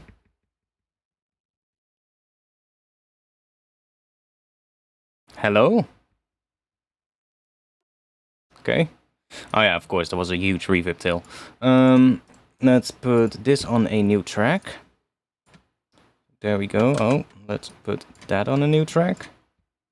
And then let's save. I'm gonna clean this up real quick and delete some of the stuff, because we don't really need this track now, and this track not either, because, well, we do want to have this audio, but not necessarily this whole thing. Don't need this thing anymore. We kind of need only that and this thing to get us started now. Let's save. I already did that. Let's save under a new name. And that way I can bring it back into the project if I have to. So let's just do 1.1. There we go. Why I'm freezing them? Because I can then grab the audio. And that audio is going to allow you to manipulate it in different ways than you could when it's still MIDI. That's the reason. Okay, so now we can get rid of this, that. Yeah, basically all of that. Okay, goodbye. There we go. Okay, so let's put this on that. That is a drum sound. That is a bass, that's correct. Okay, so let's go in here. And this one... Yeah, so kind of from somewhere here. Let's just pick this spot. So that's sort of like aligns with the first beat of that arpeggiated rhythm as well. And then I can just do that. And then we can just loop this forever how long we need it to be. So that sounds more like a nice pad. And then we're gonna filter this a bit.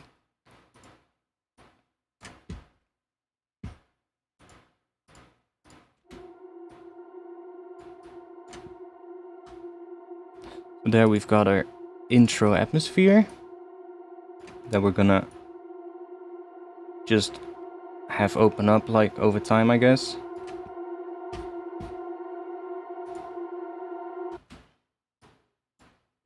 And then we can check real quick. Let's turn the hi-hat off for now.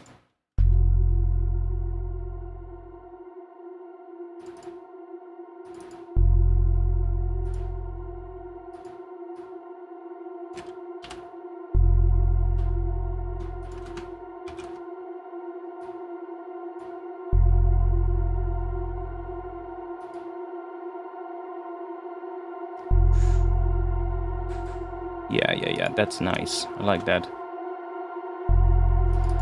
And then here we can...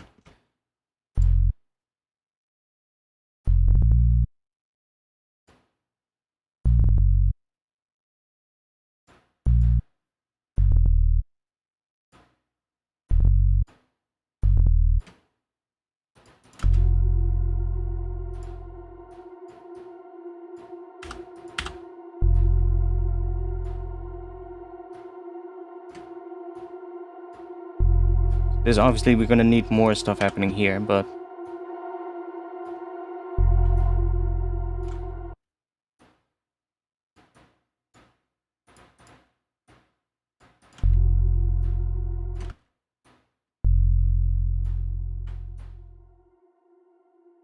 okay, we're gonna want it coming up a little bit fast at the start here so that we can kind of fade it in a little bit.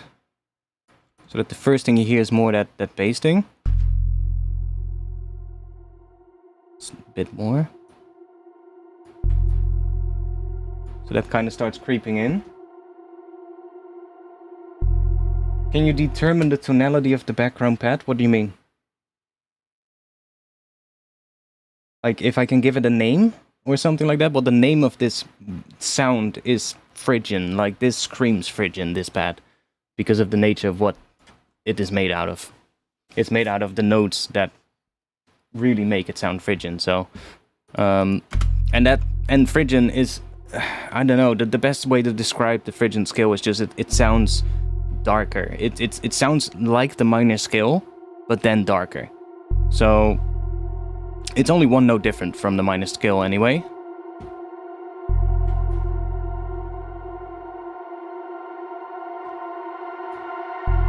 So here we're gonna introduce something, and that is where we might want to introduce something from that resampled file that we made.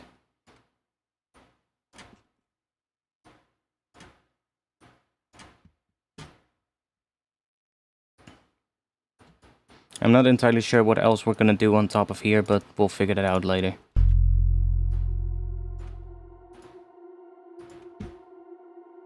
Maybe something Oh, maybe something higher though, something simple.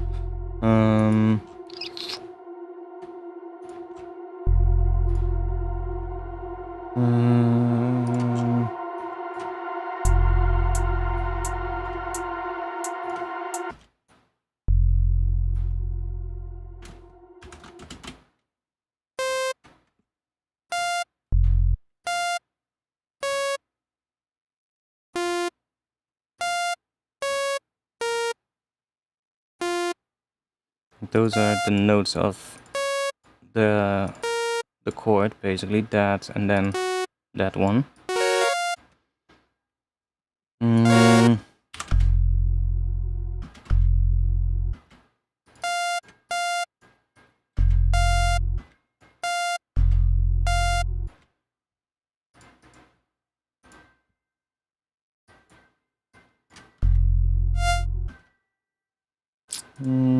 Let's not do that. Let's use a filter.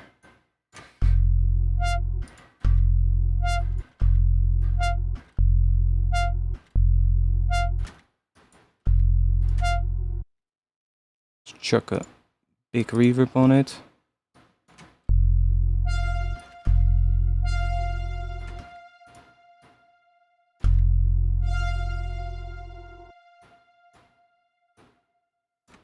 Actually, let me do another one.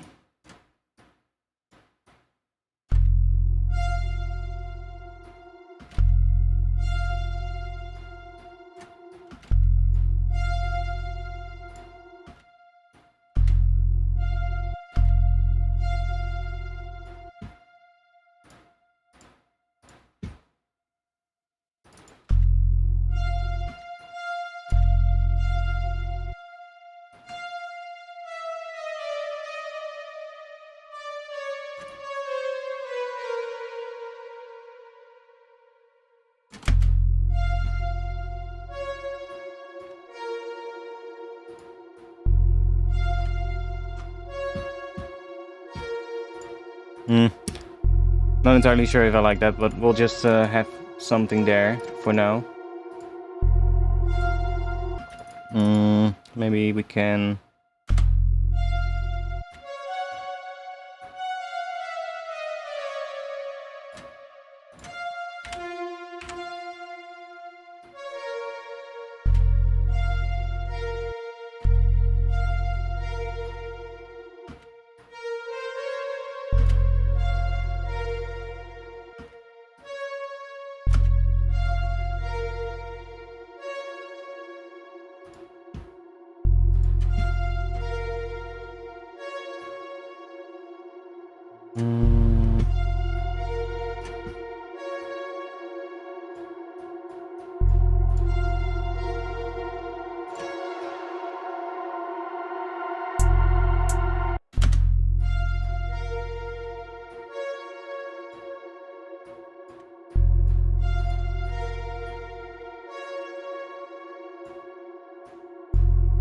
Sure.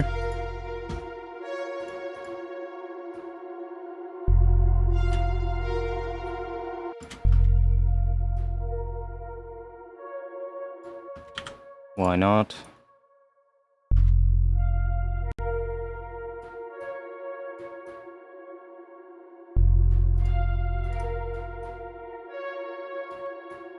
It'll do for now. Did you save? Yes, I did.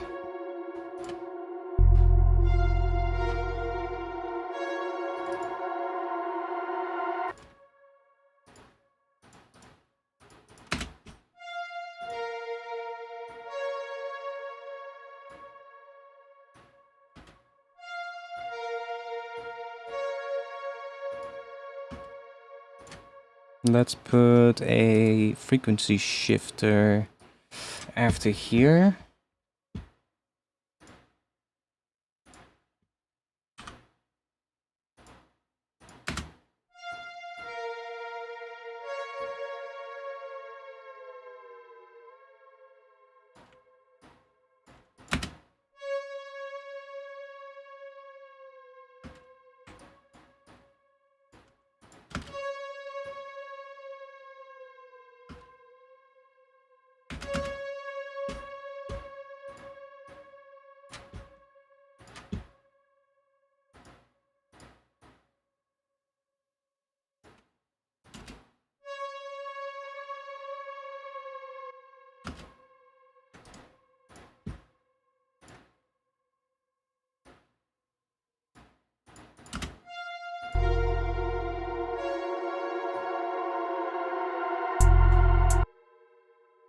Okay, that could work.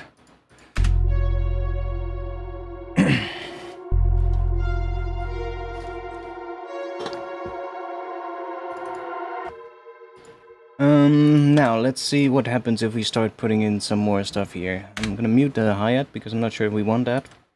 Let's rename this. This is our reverb, arp, drone, or pad, whatever we want to call it. Yeah, let's just call it drone. That's our intro bass. And that is some kind of a reverb lead thing. Sure. Okay.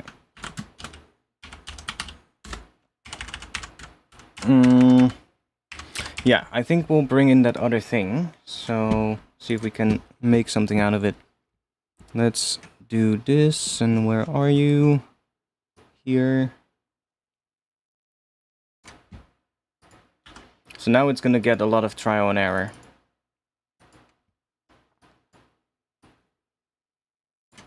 Which is fine. That bend is crazy. It's just... I love using, like, subtle pitch bends, and I keep forgetting to do things like that, and it makes things so much more interesting. Like, a lot of times as well, when you're making a bass sound, like if you're making a Reese or... my bad. If you're making a Reese or, like, something else, just a really subtle amount of movement on the pitch can sometimes really make or break a sound. And the same goes for pads and stuff like that. If you just want to add some tension, like just bend it slightly sharp or flat, depending on the scale or depending on what note you're playing in relationship to the scale you're using. And can add so much tension and just make it sound so much better. Like, think about it, right? A real player is also not going to be playing that on the note if they're playing something. Right, so if you're like playing a traditional instrument, you're gonna have pitch movement. You're gonna maybe slightly bend into a note instead of just start on the note right away, right? Or maybe at the end of the note, just to emphasize it a bit at the end, it's slightly bending down. It's slightly getting a bit flat at the end, which is really nice. Or maybe it just bends down a semitone at the end, for instance, which can give a really nice sound. That's kind of what we're getting here now. Like, it's kind of bending down to what feels a little bit more than a semitone maybe, but because it's a frequency shift, it sounds slightly different as well. You can kind of, the more you go down, you can kind of hear that frequency shifter sound instead of like a pitch shifter kind of sound. Like, see, that really sounds like a frequency shifter. If we switch it around for a pitch shifter, it would get a different sound. If we do this and then take the fine tune here and do like minus 100, so we get one semitone.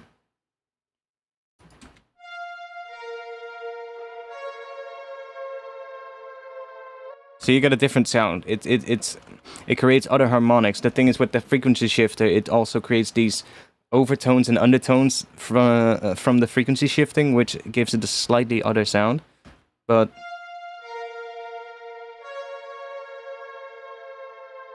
like both are perfectly fine. It's just whatever you want to go for. Like, I usually like frequency shifters quite a bit because they add that little bit of weird extra stuff to it, you know?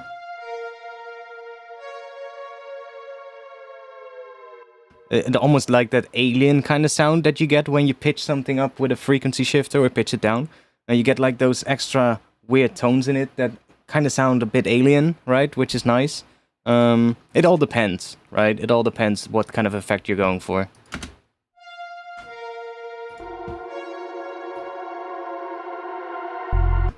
So here, we're gonna... I don't think I want to make this come in like a full-on fucking bass thing yet. So maybe we want to wait with this one until here. Maybe we want to... Let's see. I need to think for that real quick. Put my thinking hat on. Like, I want probably this thing to still be pretty clean here. Maybe we put some other, like, notes in there that are sustained to give it a bit more of a chord. Because it does start changing notes here in the bass, so we can, you know, add like maybe some higher notes as well. And then here, I guess we want to bring this back in, but then distort it with this one, so we get that sound that we had earlier and start building towards what maybe could be a drop or something. I'm not sure if we're going to make an actual track today. We're just doing sound design at the moment, but it does help to kind of write something as we go, because then we get a better idea of what kind of sounds we want to make. Our webcam will be back in just a bit.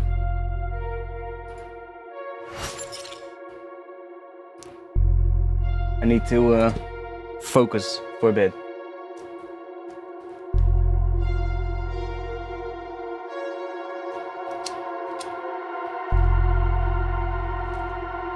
Okay, so here, let's just continue this one for now.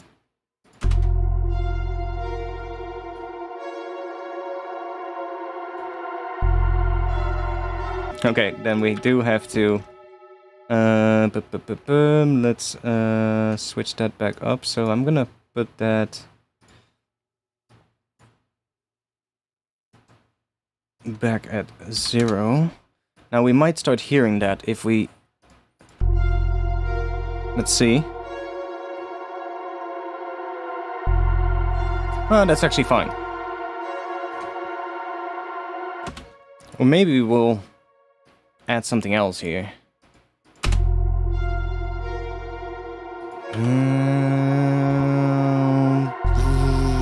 Yeah, we need something else. We need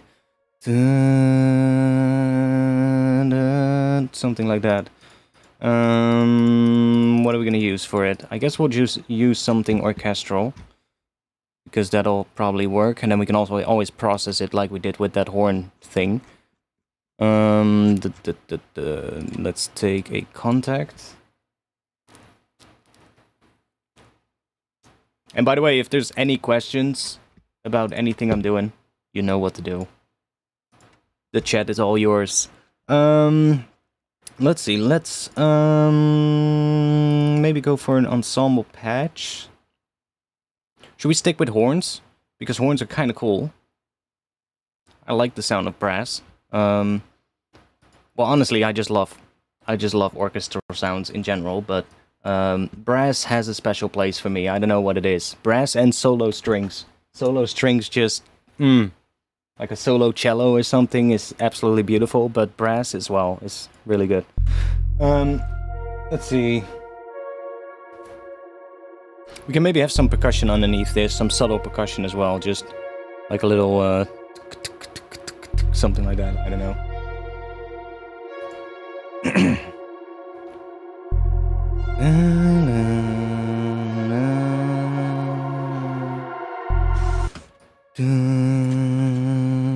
What is that? C.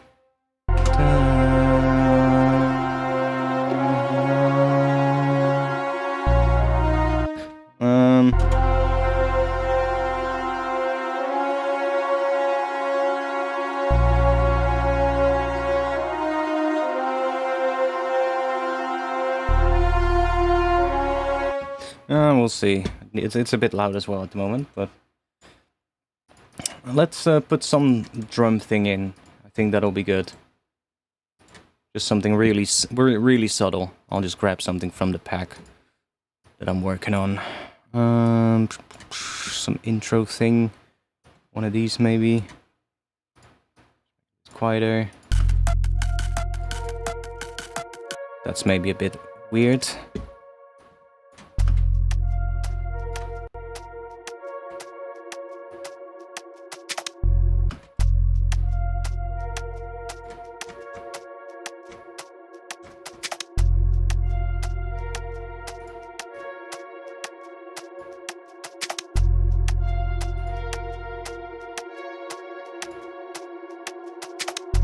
Maybe.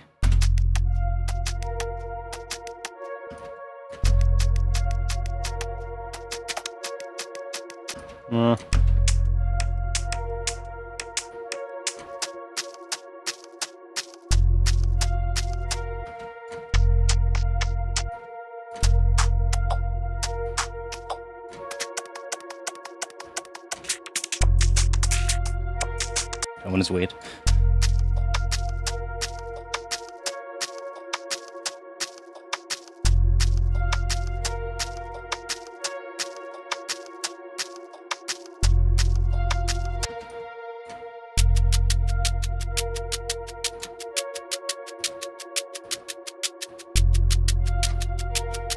work.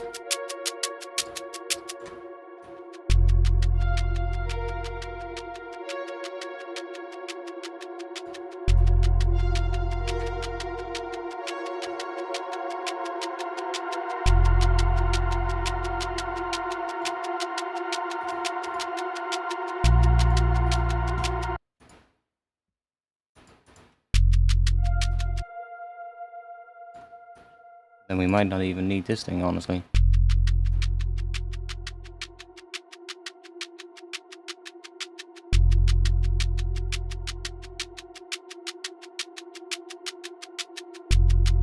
Yeah, okay.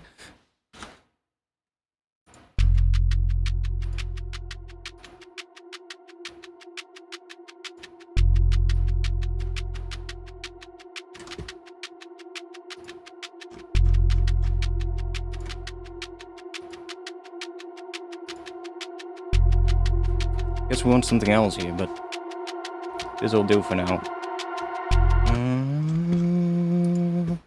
What note are we gonna do? Are we gonna do C? We're gonna do F.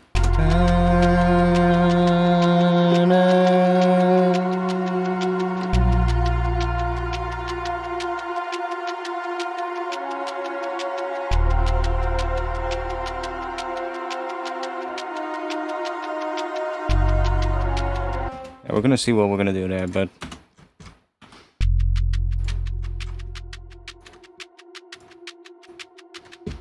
let's add something as well that adds a bit more noise or something leading up into it, so we get a bit more. Let's see. Oh yeah, these will be on Patreon as well this month. This month is gonna be a good one for you Patreons. I have a whole ton of samples prepared, so these are all gonna be on there as well. Now you kind of have these already if you're on my Patreon, but you have the sustained version of these. These are the filtered and faded ones. So these are just like down sweeps basically. So you can just take something you like the sound of. I don't know, maybe that one. Chuck it in, and you get basically just a nice sweep like this. Just make it quieter because it's really loud. Then,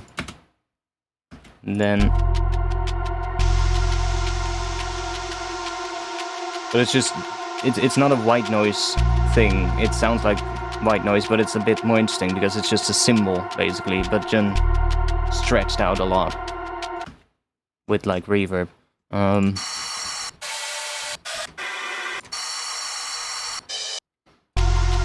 That one kind of fits well though.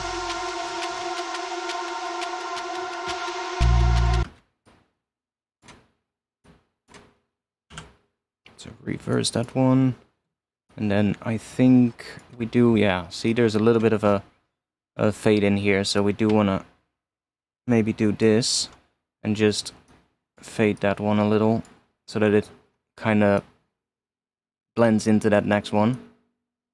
Then we can do this.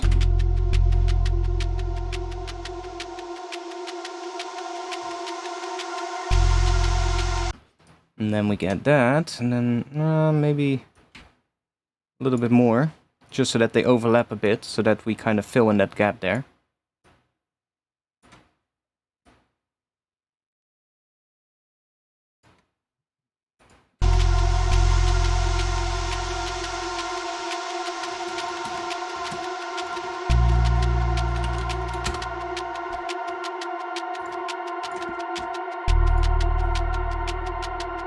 Okay.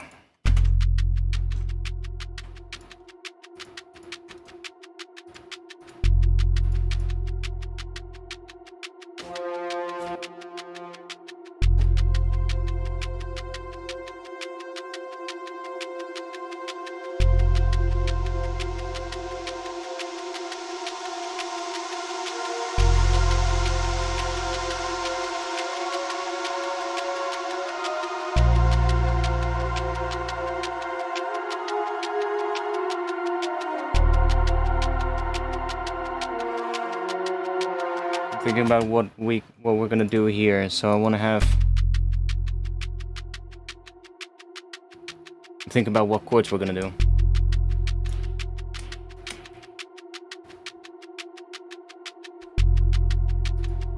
So this definitely just do an F, F, F.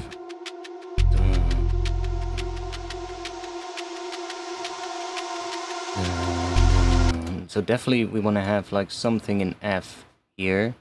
Dun, dun. Maybe we'll do...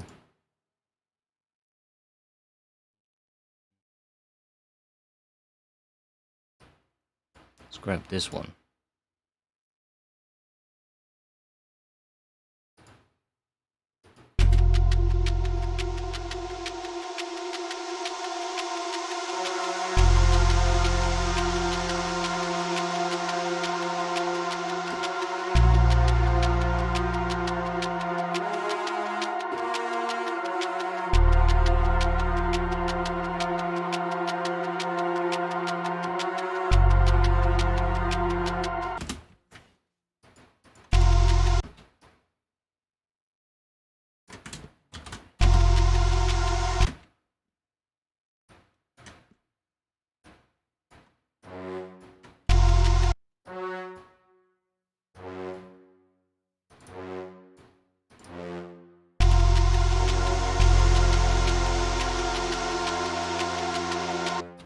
Do we have... Oh, that sounds weird. Ah, okay. Still sounds relatively fine.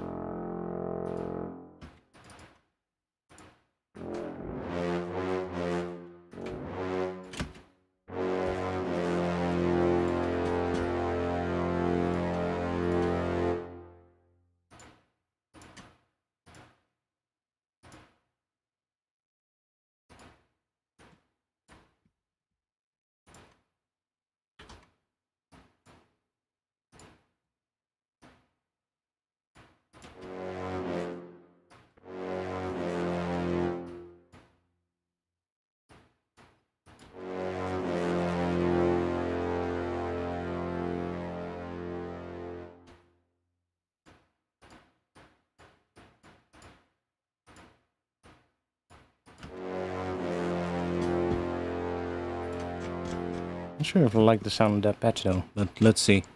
Let's just put some reverb on it. Reverb always makes things better, so...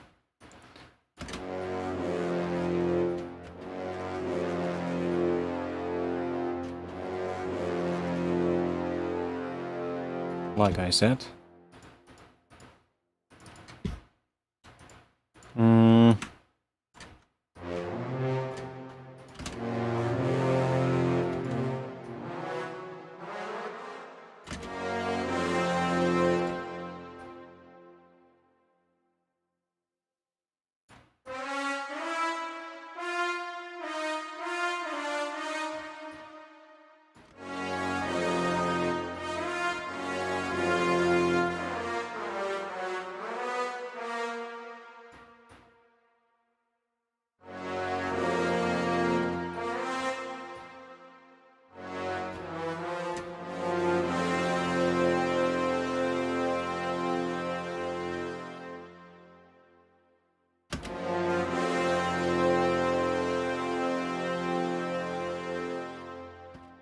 That could work. Let's go.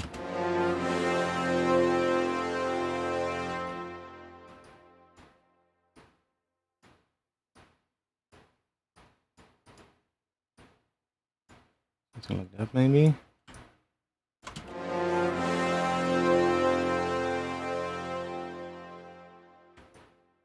What if we...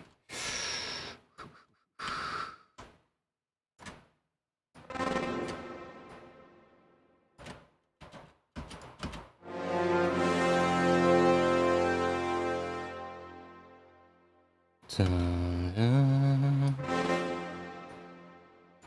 little longer, maybe. And then we'll go. What is that?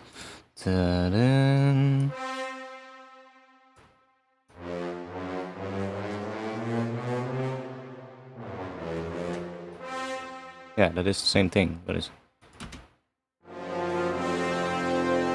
Oh yeah, we got... This one can actually go here, I think.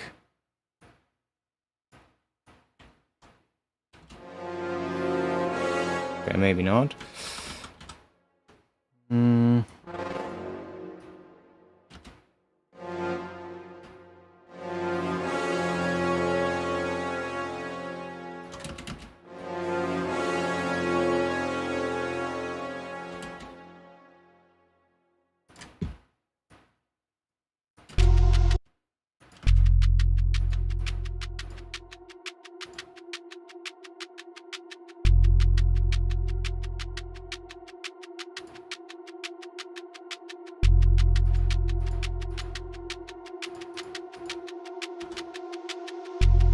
I'm thinking about something here. Let's lay it on top of that bass.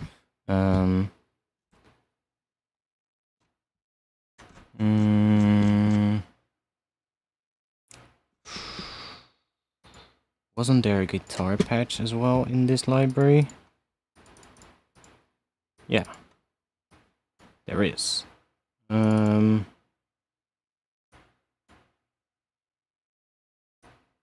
sure if this is gonna work, but let's see.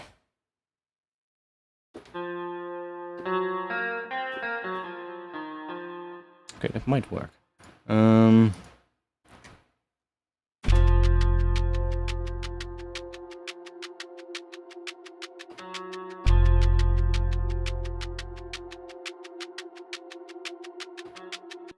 Yeah, that might work.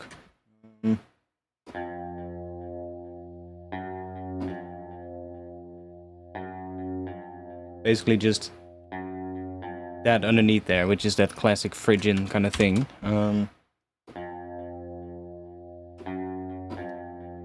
And that would also probably be pretty nice throughout the entire thing. So we just take this one, and then we do dun dun.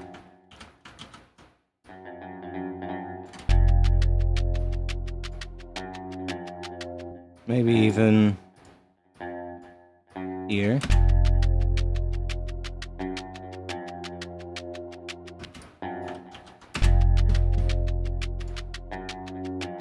And let's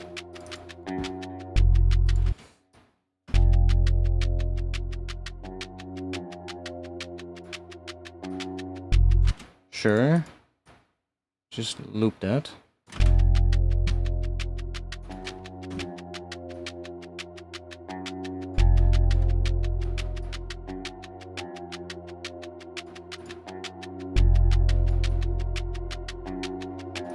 I'm not sure if I like the sound of that guitar, but kinda does for now.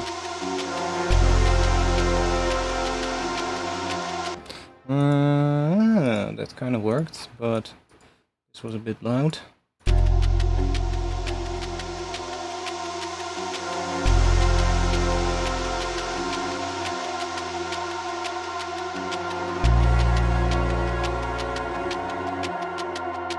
I'm not sure if I like that, but might also not work because we have that other chord underneath it in this one, right? Works here. It should work here as well.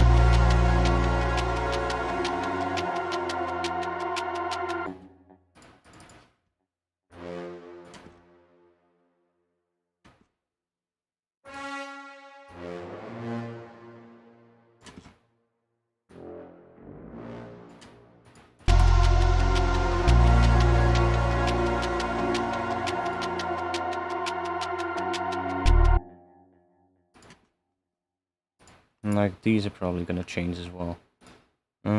What if we...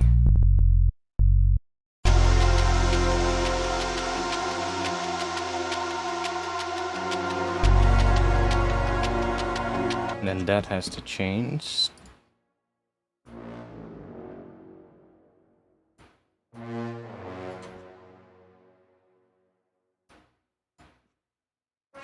Sure, why not?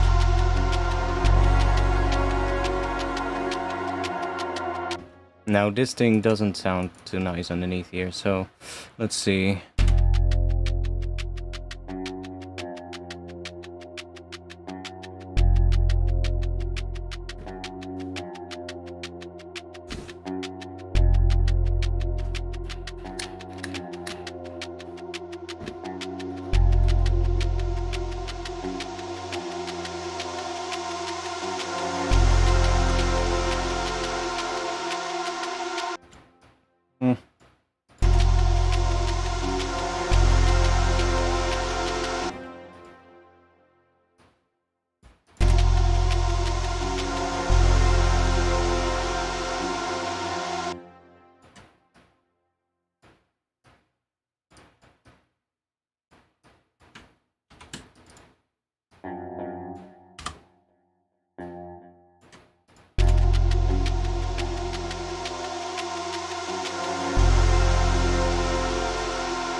What is that?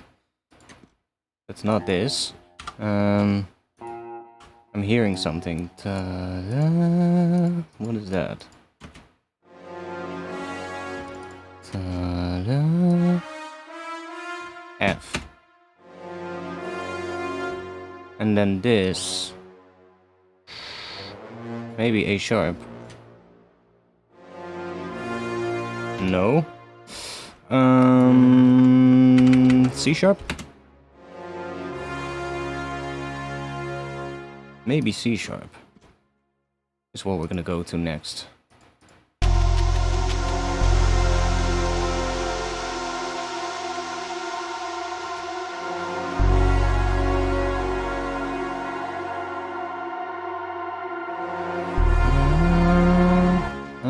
Not really.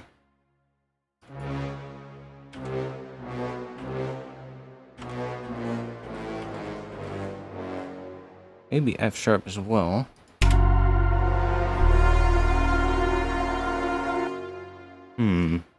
Need to get rid of these real quick so we hear.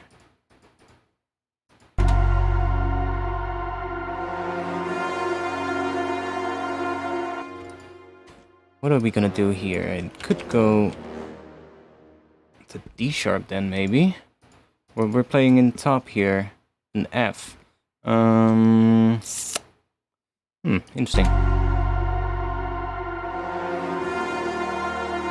Yeah, that could maybe work as the next chord.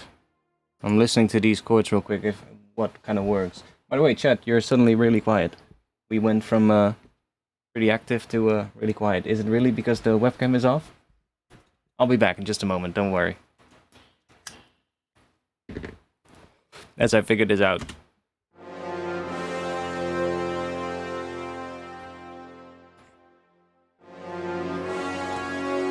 Now it also doesn't fade out nicely there, but...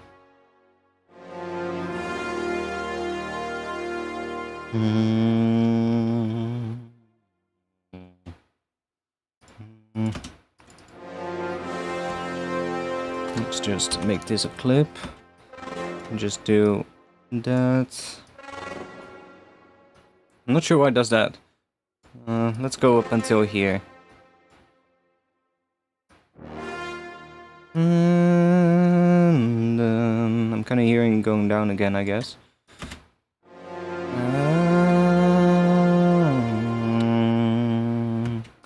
What is that?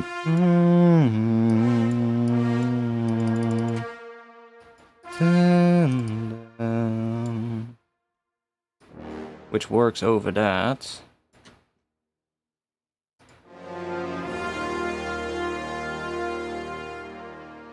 Yeah, that should work.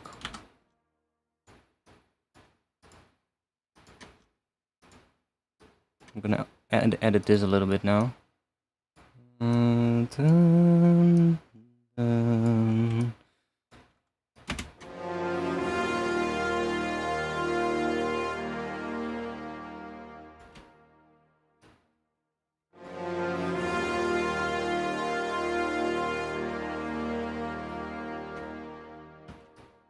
And then, what sounds best?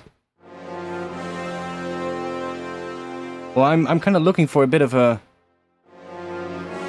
See, I have something in mind. I didn't say anything about this during this stream, but I can explain a little bit of what I'm thinking, what my thought process is. Like, I'm working on an EP, right? I have a bunch of tracks that I like for it. I'm not sure exactly which one are going to be ending up on the EP at this moment, but kind of depends which one are finished the earliest, I guess.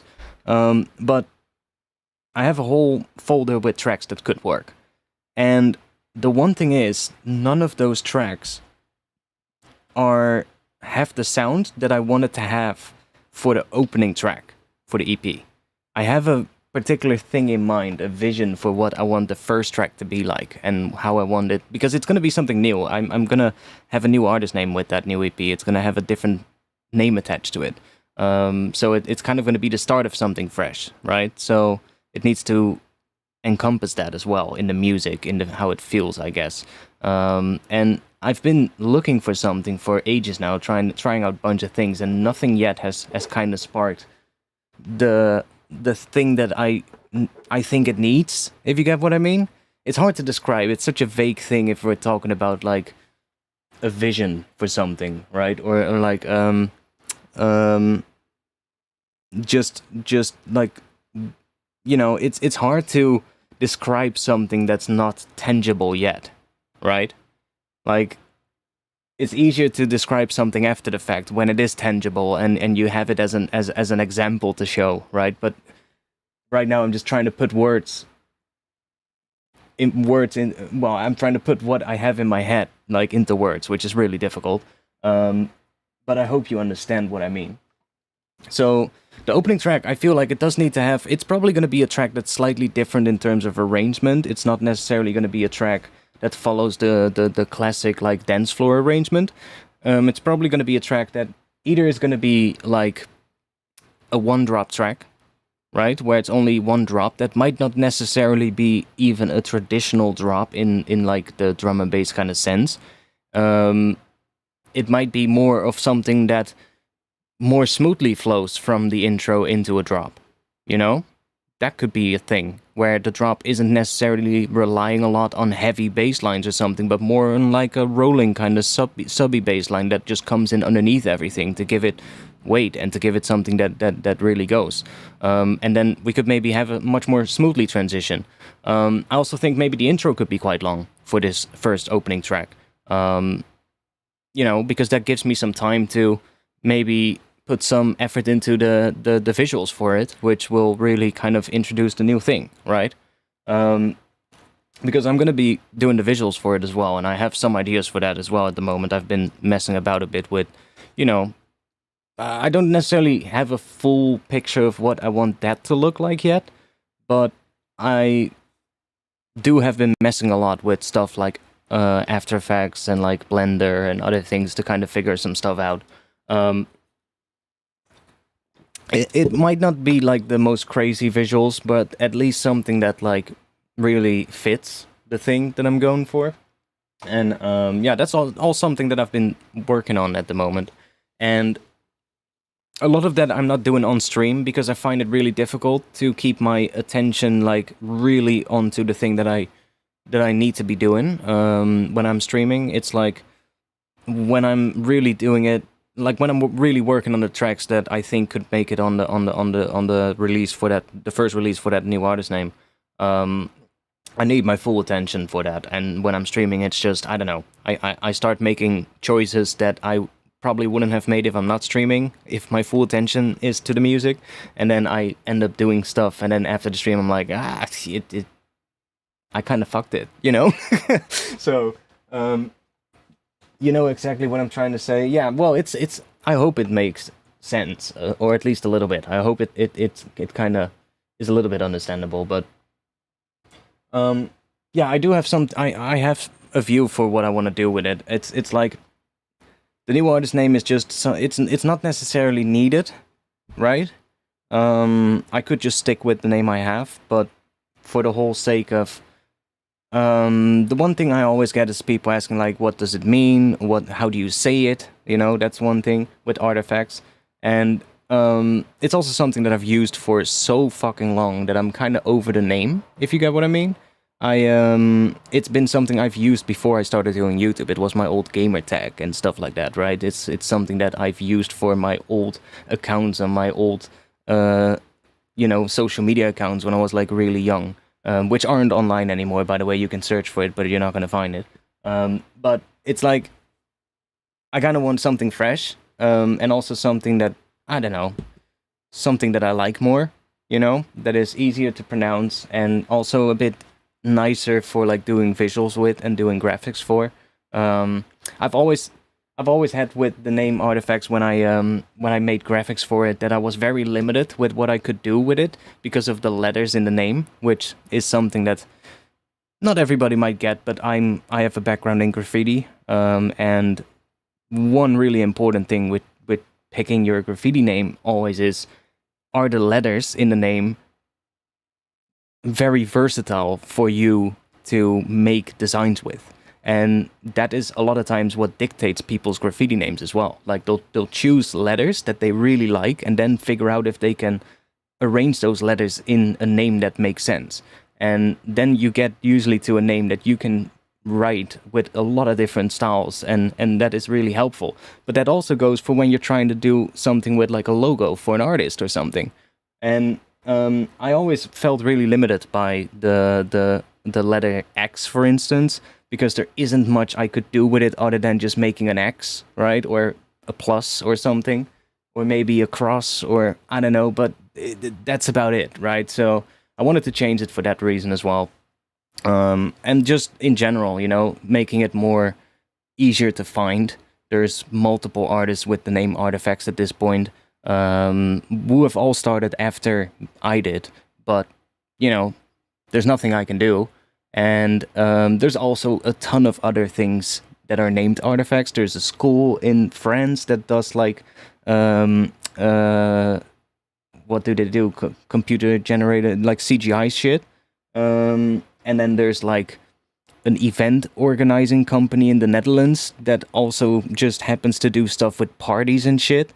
That is called Artifacts Events, you know? So that kind of... I actually had somebody contact me and ask me if that was my company, you know? And I was like, wait, what?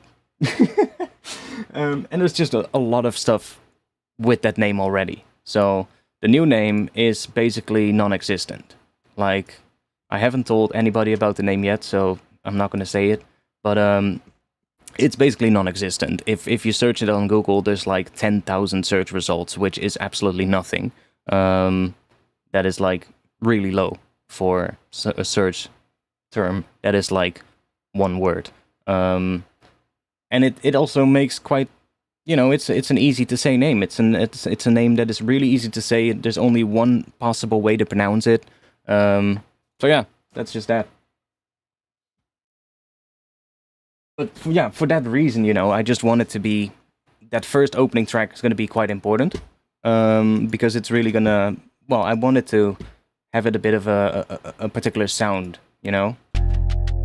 And maybe this could become something, like, it's not there. This is definitely not it. But some parts that we had earlier could become that. That resampled trumpet thing. And then maybe some of these chords could... be something.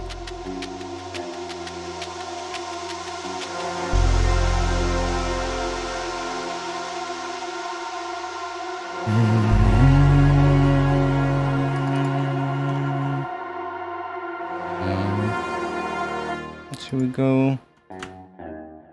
Oh, should we just? Let's just turn that thing off for now. Let's just focus on these.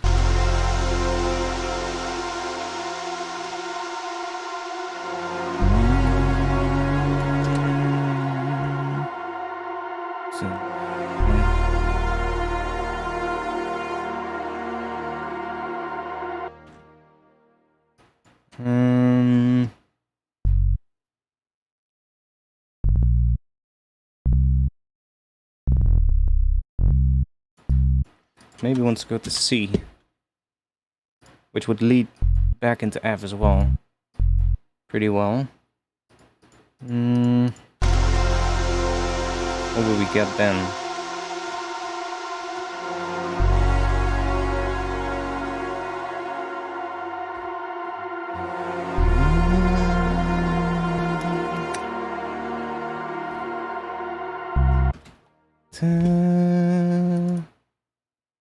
Is that?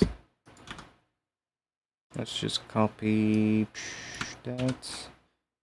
Let's copy this.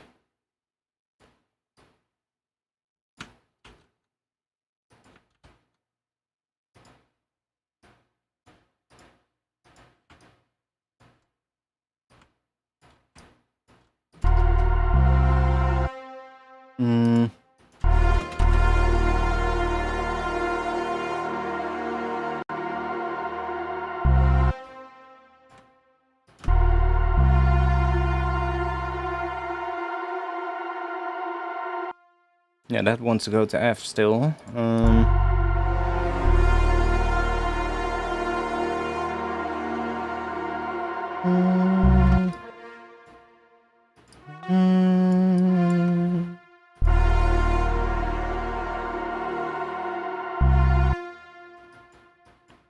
pretty quiet there, but this is probably not going to be used as this patch like this, but I'm just trying to write the underlying chords so that I know what chords they are, and then I can basically start, you know, dissecting it and maybe splitting them up over different instruments, so we can have like one instrument playing these bottom notes. Like maybe these ones can be played by that brass, and then maybe we want to change that one as well, so that's not playing the same note as that one, but we'll see.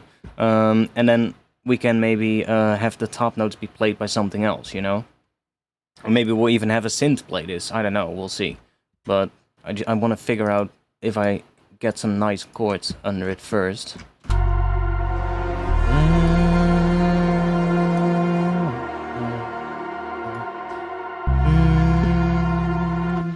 I also want to see real quick what happens if we maybe...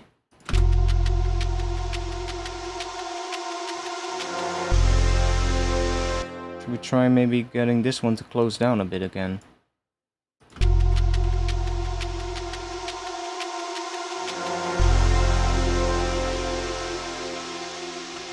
No. Maybe less aggressively, but...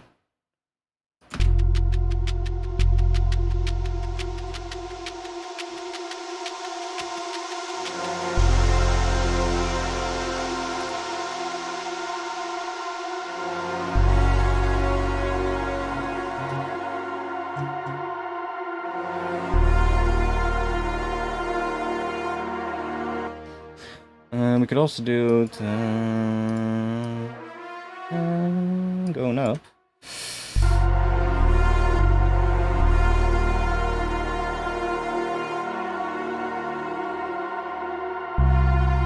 Then there, so that is going to C, which is the, I guess that could maybe work if we do let's do C here.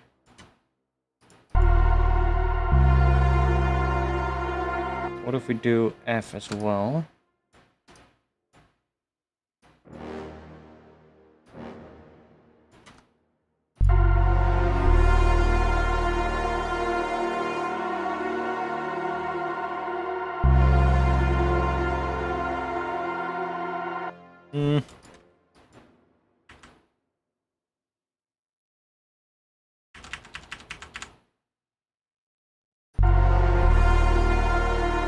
Don't think C is going to be nice.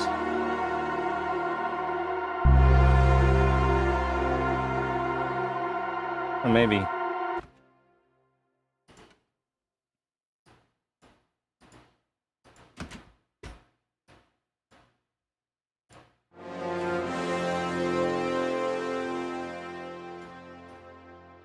Can we have more?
Okay, let's think.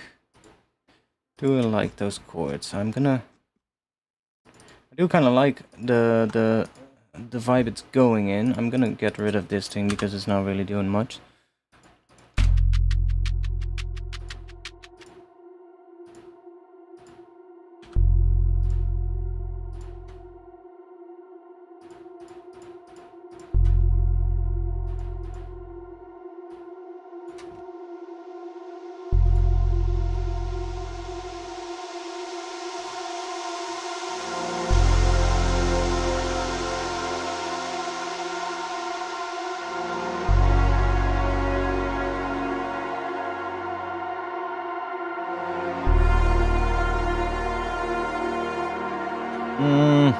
I don't think they're right yet. I don't think they're right yet. Let's see. Maybe we want to take these out. It already makes it better.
That chord I don't want to use because that sounds like home as soon as we use it, because that's the chord, so like the scale this is related to. F phrygian is related to A sharp minor because it has the exact same notes, and it's also therefore related to C sharp major because it also has those notes. So as soon as we use that A sharp minor, it wants to make that feel like home, and that's exactly what I don't want to have because I want F to feel like home. So what advice do you have for producers who get lost in drum processing stage? I tend to overload VSTs to overcorrect, bogging down my program. I tend to overload VSTs to... I mean, with drum processing, for me, it's a lot just adding saturation and just making the drums hit harder. Like, the most important thing is starting from a good starting point. Like finding drums that you really like, that really work, or making drums that really work, that you really like the sound of. And then from there, it's all about just making them more powerful most of the time in the mix. Especially with like drum and bass, like everything is going to be like pretty loud, right? So the drums obviously need quite a bit of, you know, extra saturation most of the time to punch through the mix. And then there's a lot of like, I don't know, for me it's just, it really depends. It's a hard question to answer. It really depends on the track. Every track is different, and depending on what the track is doing, you might have to do something to the drums. It's hard to describe. Most of the time it's just a matter of making the drums powerful enough so that they punch through the rest of the track, and that could include you having to do, you know, saturation on the drums. EQ, of course, is a really important thing, and transient shaping most of the time. Those are the three things that I'll be doing a lot. Shortening drums as well, like making drums shorter so that they're tighter, is also something that can really help to clean things up. And then from there, it matters on what else is in the track. If there's still not enough space for the drums, then maybe you need to do something to the other things, like sidechaining them to the drums so that the drums have more space. You know, and it's all about, it's a careful balance about, you know, finding the right balance. It's a careful thing to do, but yeah, it's just that basically. But it all starts with, you know, good samples and like good, or if you're making them yourself, just good sounding drums. That's what it all starts with, obviously. I'm not sure if these are the right chords yet, though. Because I like this tense atmosphere that drone is giving. And I want to have like a change where basically what I'm envisioning to, during this section, you're gonna see the first glimpse of the visuals that I have in mind for the new project, right? Probably the new name as well. Or maybe the name will come in when the first big chords come in. That needs to be a bit of an epic moment, I guess, where the whole thing gets revealed. And then from there, the track moves on, I guess. And then from there, we'll see what happens. But that's kind of... I need to have a section where we have sort of like a bit more of a smaller opening that already has a bit of a tense feeling. And that has a bit of a growing tense feeling as well, which that pad does, right? Starts really low passed and then it creeps in. Starts getting just ever so slightly, just starts opening up a bit. And just because it's so sustained, it's just a really tense pad because of the notes that are in it. That's kind of a good sound. I think that could work. And then especially with something like that bass layered, even though that's still really simple, it might need some ear candy bits on top, just something subtly. What? I don't know yet. I'll see, I'll have to do some sound design for that. Make some weird as fuck sounds. Or maybe just some resonant sounds or something in the high end. And then maybe halfway through something can come in.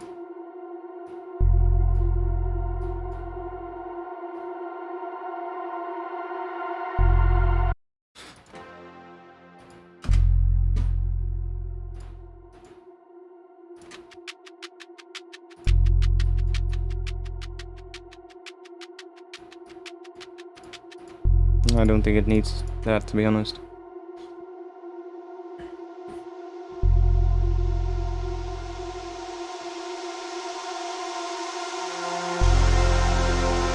I don't think these are the right chords, but let me move them aside. Let's try something else.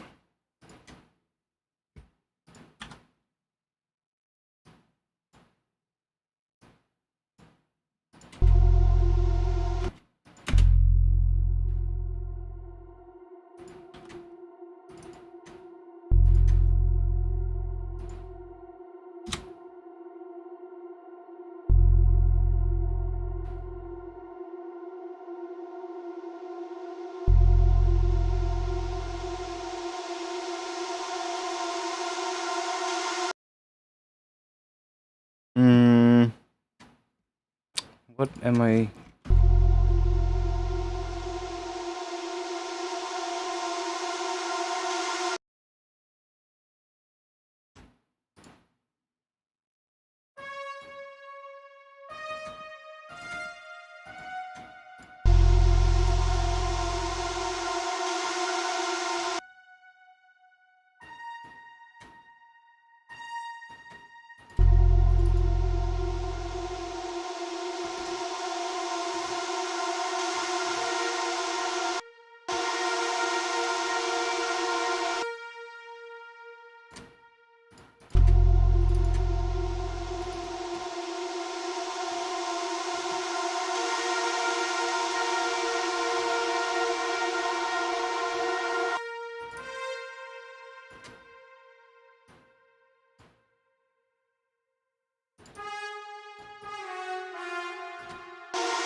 So we will get to make chords underneath this.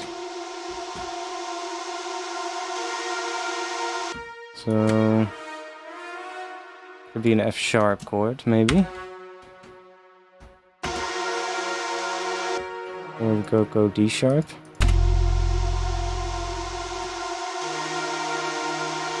No, we don't want to start with that one.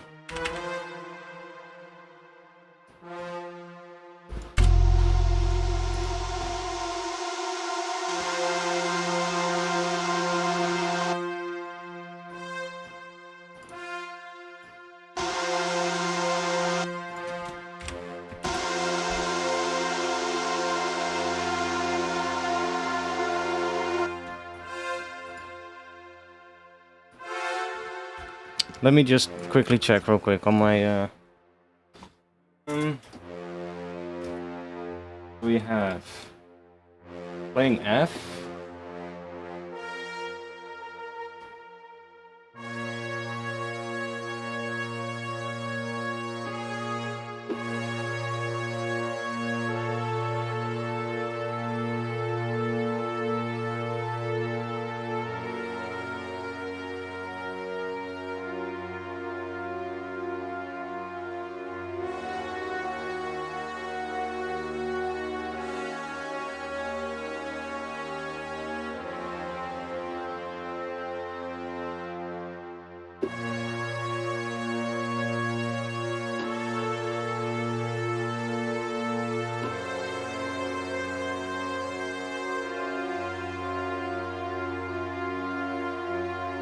Cool.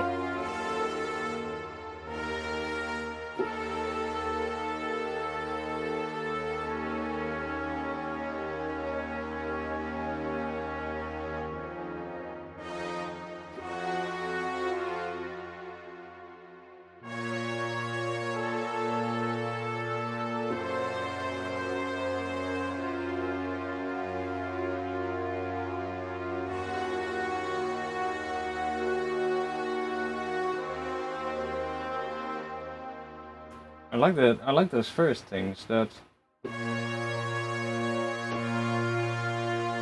What was it?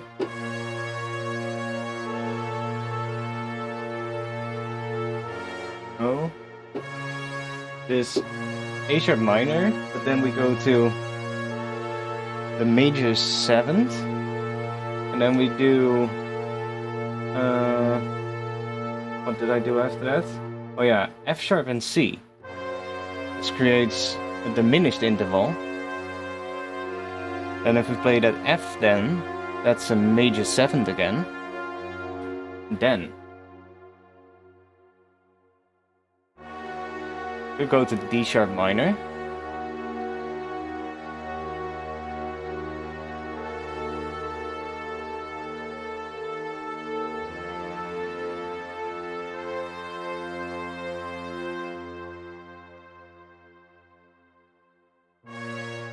I just want to make sure that we're ending up on F again at the end. That's the whole thing. So F sharp leads really nice into F. So I guess we want to end on F sharp, so that we lead back into F. That's the whole thing. We could also play an F sharp or an A sharp chord over F. That should also work.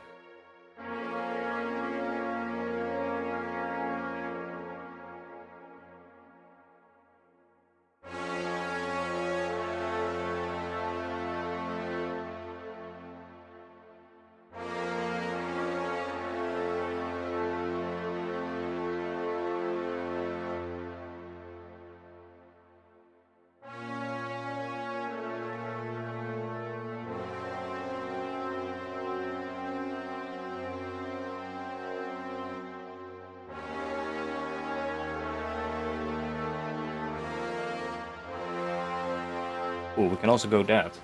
That is sharp minor. With that major 7 then, going to F sharp diminished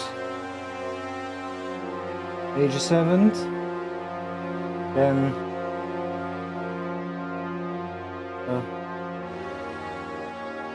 D sharp minor 7 to F. But then it kind of and it wants to go back to that.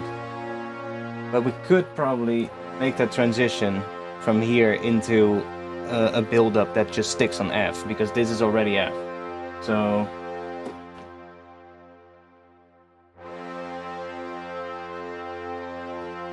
if we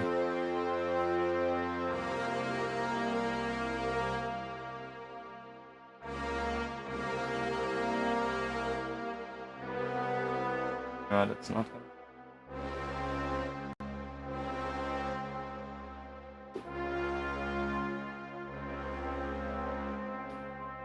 That could maybe work. So that's an interesting progression. That is A sharp. So A sharp in the bass. Dun, dun, dun, dun, dun. Going back up, and then we will have what the fuck was that?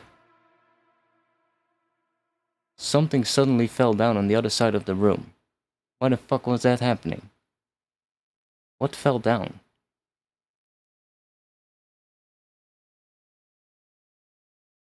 How the hell did something fell down? One moment, guys. I'm just gonna check real quick. I hope there's not an animal inside again. Like last time, I'm not sure if you guys know. Some of you might know, but last time I wasn't streaming. Well, I wasn't streaming. But I had opened my windows just during the evening, just to leave some fresh air in, and I was just sitting out behind my computer just producing, and every now and then when there was no music playing, I heard these sort of like rustling sounds, and I was like, what the hell is that? And I was like, oh, whatever, I don't see anything, whatever. I just kept on working. And then I wanted to go to bed. I turned off everything, and I'm just like all sleepy, getting ready to go to bed, turning off my screen and everything, and I'm like, oh, whatever. I'm just, making my bed up a little bit, and suddenly I hear a sound, and I'm like, what the fuck is that? And I look up, and I see just literally, how do you call those things? Like a grasshopper, the size of my hand. And I'm like, what the hell? We never get those weird things here. And like I've seen those ones in southern France and shit, but never here. The thing was huge. And it was just sitting on my wall, and I was, holy damn, I had to get it out. And, hope it's not one of those again. So let me check. I don't even know what the fuck fell down.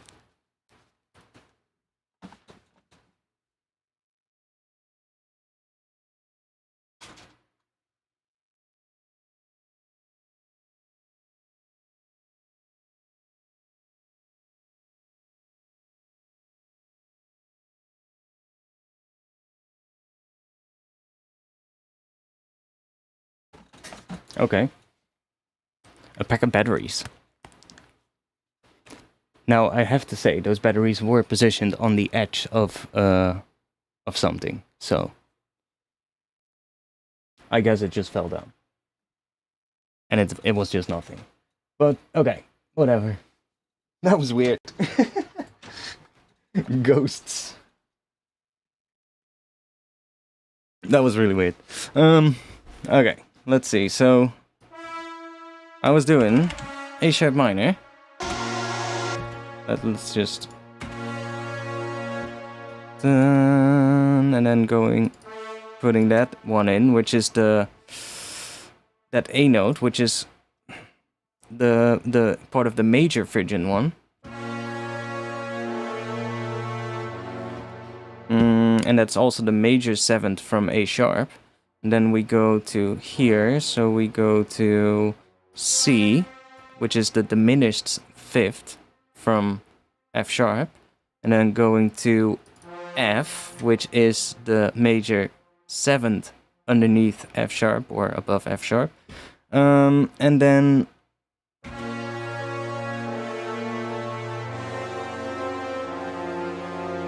And we want to have them slower probably, but...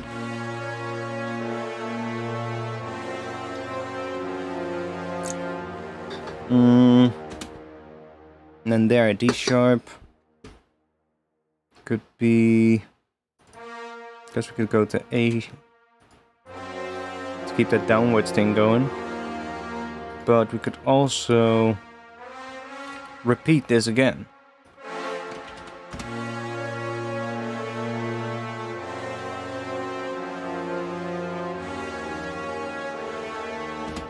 This one becomes the minor 7th of D sharp.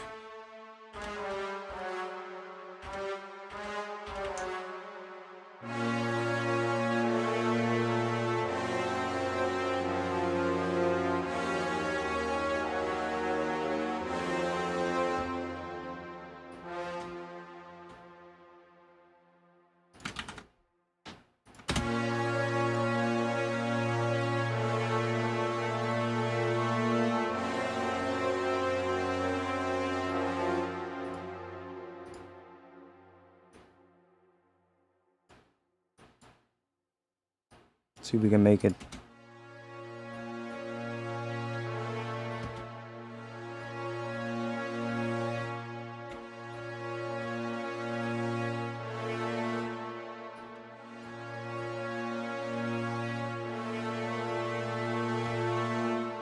I'm probably gonna have to do them across different instruments because this sounds a bit weird. It just sounds weird with an ensemble patch. But that might just be me. Just put them up a little.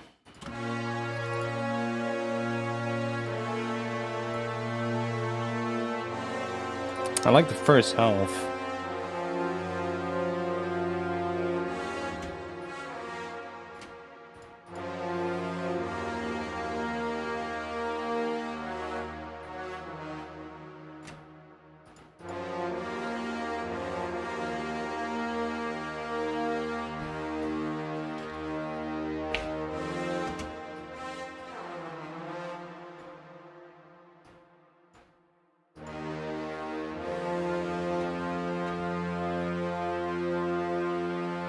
Maybe we'll just have that.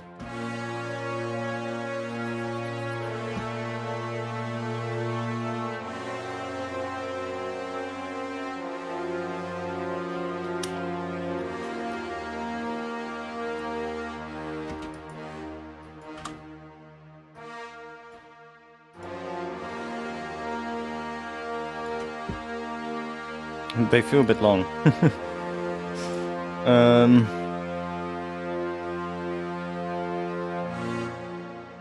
Yeah, tough one. Tough one. Finding the right chords of what I feel like could be right here. Maybe a different instrument.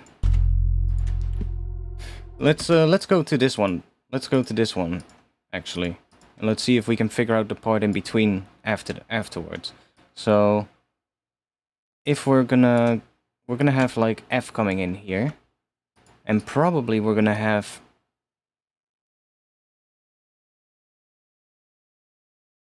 I think what we're gonna do is, I think what I want is, this is kind of fine. This has the right vibe at the moment. It's not full enough, or it's not interesting enough, but this has the right vibe. It sticks on F, and it has that tense pad underneath it. That's all we need. And then there just needs to have some ear candy, whatever that'll be. But then here it needs to start becoming like a bit more epic. Needs to have some epic like chords going, where it really becomes huge, but not huge in the sense of drum and bass big yet. There might be some drum and bassy type sounds in it, you know, like maybe underlying bass could be something more like of a Reese, or I don't know, maybe something that hints a bit more at drum and bass, but it needs to become more bigger there, right? Or just sound more epic. And then here, I guess we want to have the here we're going to really switch over to what is going to be the actual thing in the track, I guess. So here I want this thing to come in. And then here we're probably going to have to build. And then drop here. Or maybe even there'll be 2 sections of this and then build. Or I don't know, maybe there won't be a build. We'll see. But let's see if we can make something with this thing. because this thing is quite interesting.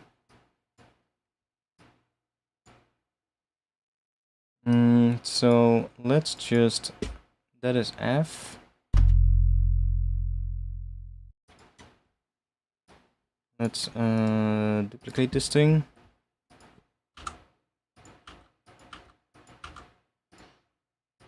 And let's group that with this one.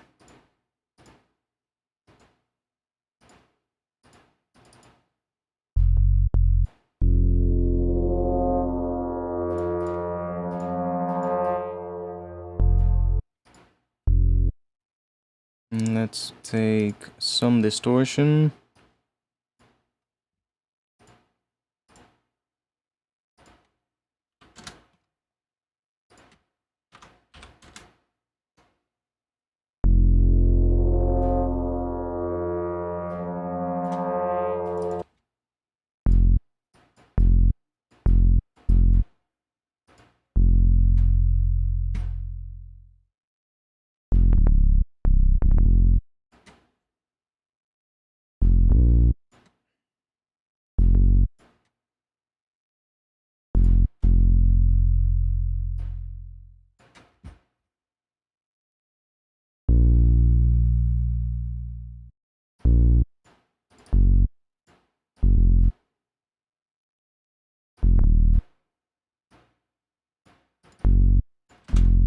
Can also do that.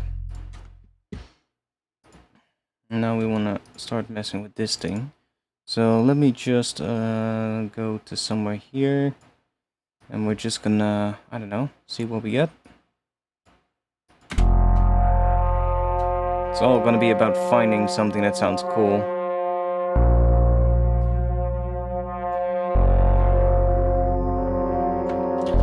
There's gonna be a lot of trial and error.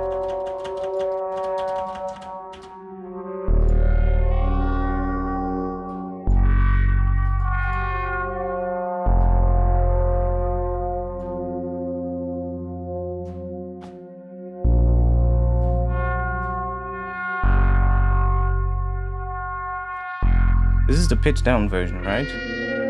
Yeah, should be.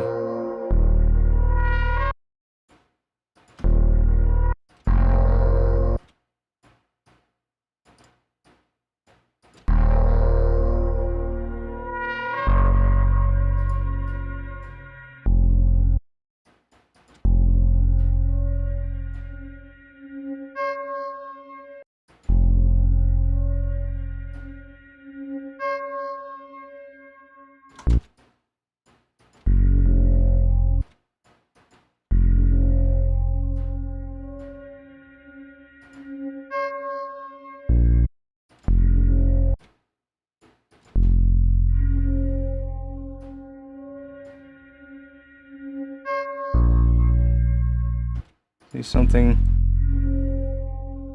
It's all gonna be about finding something that sounds interesting.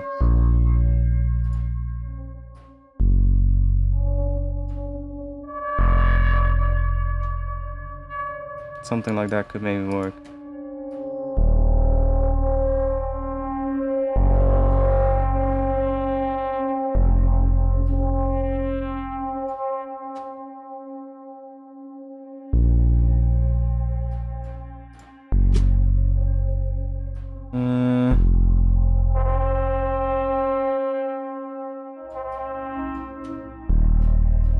Let's try maybe an emp.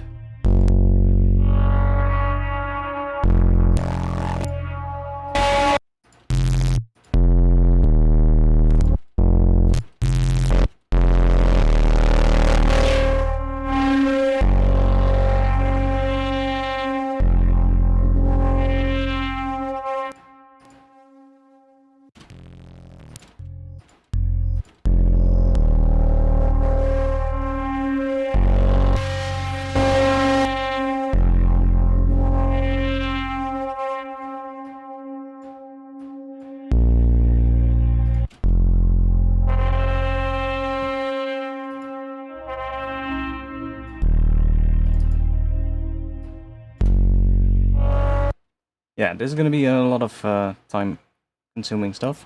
Let's see. Let's put you here. I want to check real quick if we put this at another octave down or an octave up. We get...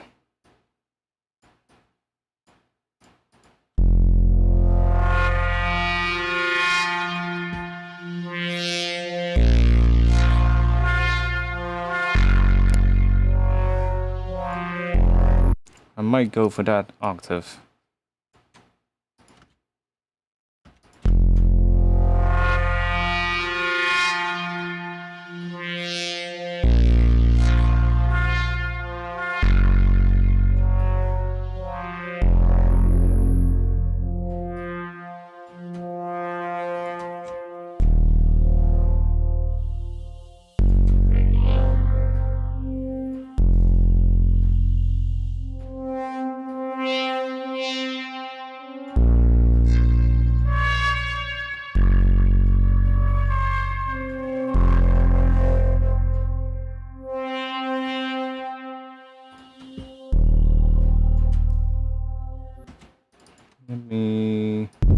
Don't like the D sharp, so I'm just gonna copy that.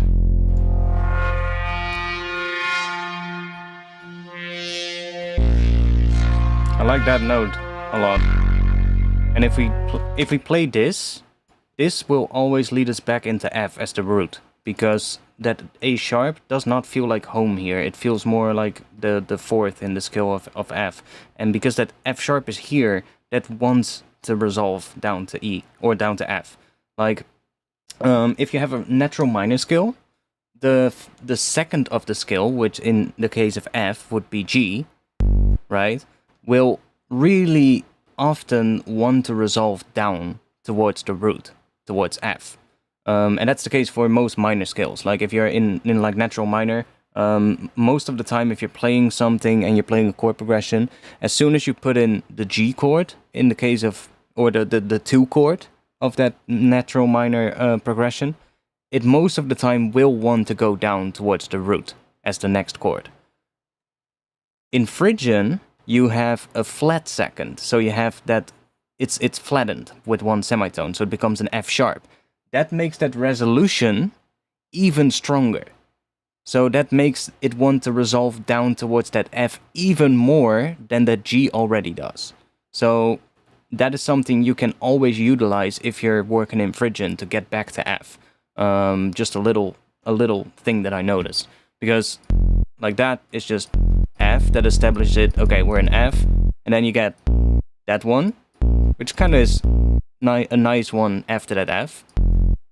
Dun, dun, dun, and that just wants to go to that one. Like, dun, dun, dun. That could also work as a next note, D sharp, but it kind of wants to go to F, right?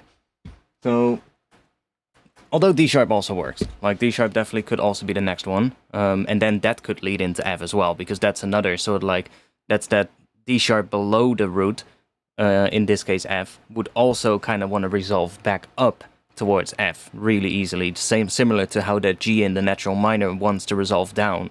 If we're playing D sharp, that kind of naturally wants to resolve up towards F. And therefore in harmonic minor, so if we're doing F harmonic minor for instance, then that D sharp becomes E, and then we get the same thing as what we have in Phrygian, except the other way around, where we approach F from the bottom up with one semitone, right? So then you get, in F harmonic minor, you get that E instead of D sharp, which also would really always kind of, well, almost always want to go up to that F again. So that's something that's really something that you can utilize a lot in music production. But this will always work. This will always want to go back down there, and then if it happens at the end of that section, it wants to have a next section starting on F there. So that is definitely cool. I guess we could even do this. What is that? Dun, dun.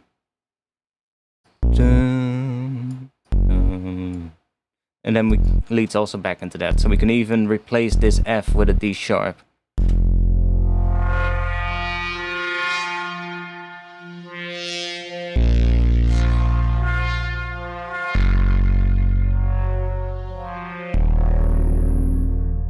Okay, that part sounded a bit weird there, but...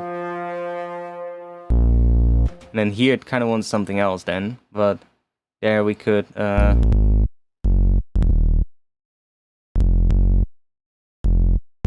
of wants to have that F sharp, and then back into F. So you could even, I don't know, do that, but because we kind of want to have two. Could also maybe want to go up to C.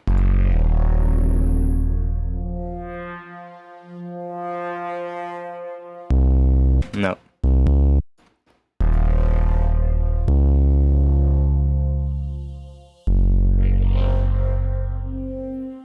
That could work as well. So you could have that as an answer to this bass progression. You could have that progression as an answer.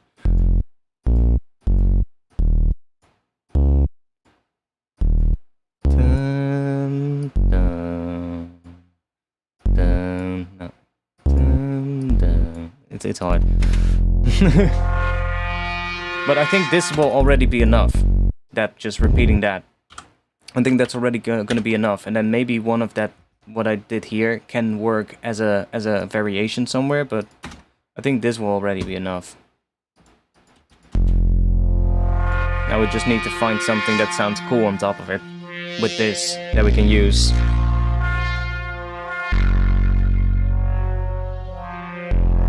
Like this already kind of worked.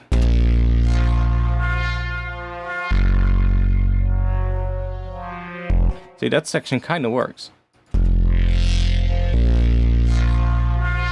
Like this part.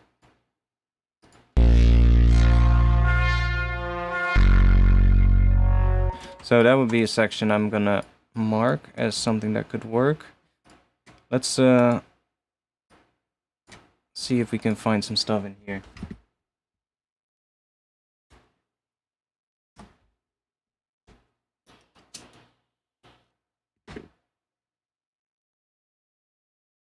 Yo, guys, Steffel Flint, thanks for subscribing. Okay. Like I said, this is gonna be maybe a bit boring because there's gonna be a lot of trial and error. Like, I like how this section kind of layers on top of that note.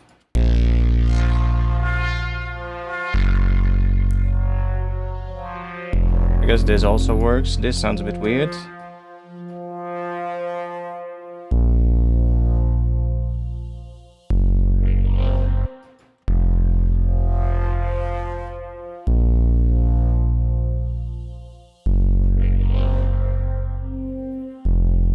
It kind of works all.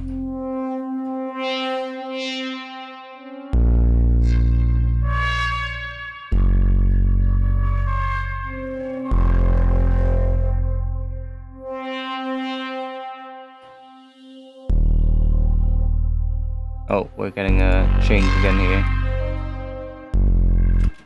The notes are changing there. One moment. Let me loop this section.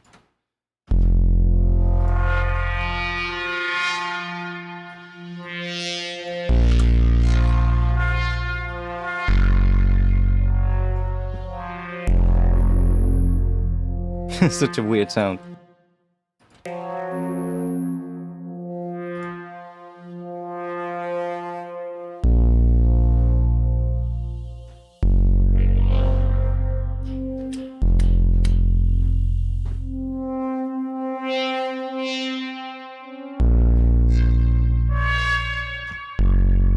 Usually when you find like the best parts and you're gonna immediately be like, oh, that is great, and then from there it starts taking shape. But it's all about finding that first thing.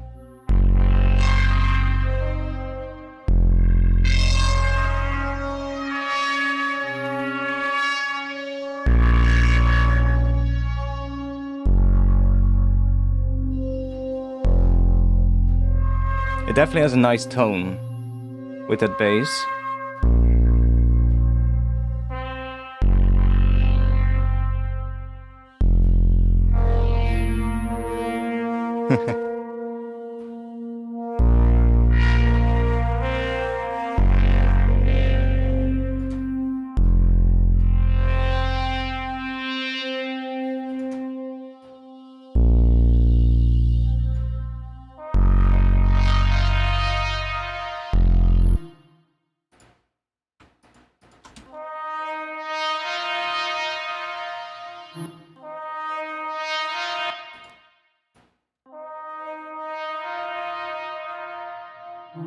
Like, you can also just roll off some of that high end if it gets too harsh. And we get more of like a more subtle sound, especially if we do that in front of the reverb, so that the reverb still has the... Because sometimes reverb will then add some of the high end back in, which is kind of weird, but sometimes that happens. Just as like how it also can add more low end.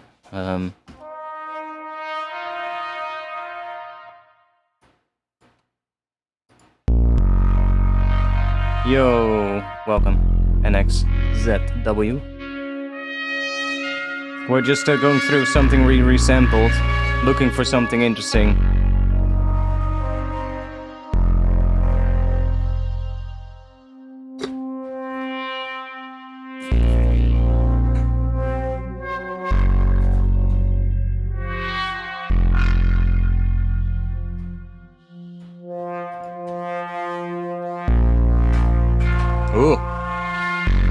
Oh, that how it layered there with this note, that high note.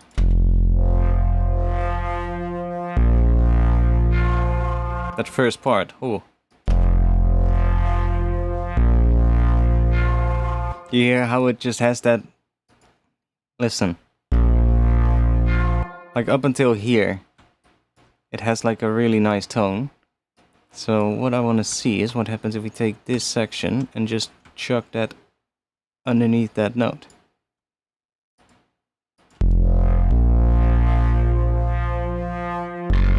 That definitely works really well with that note.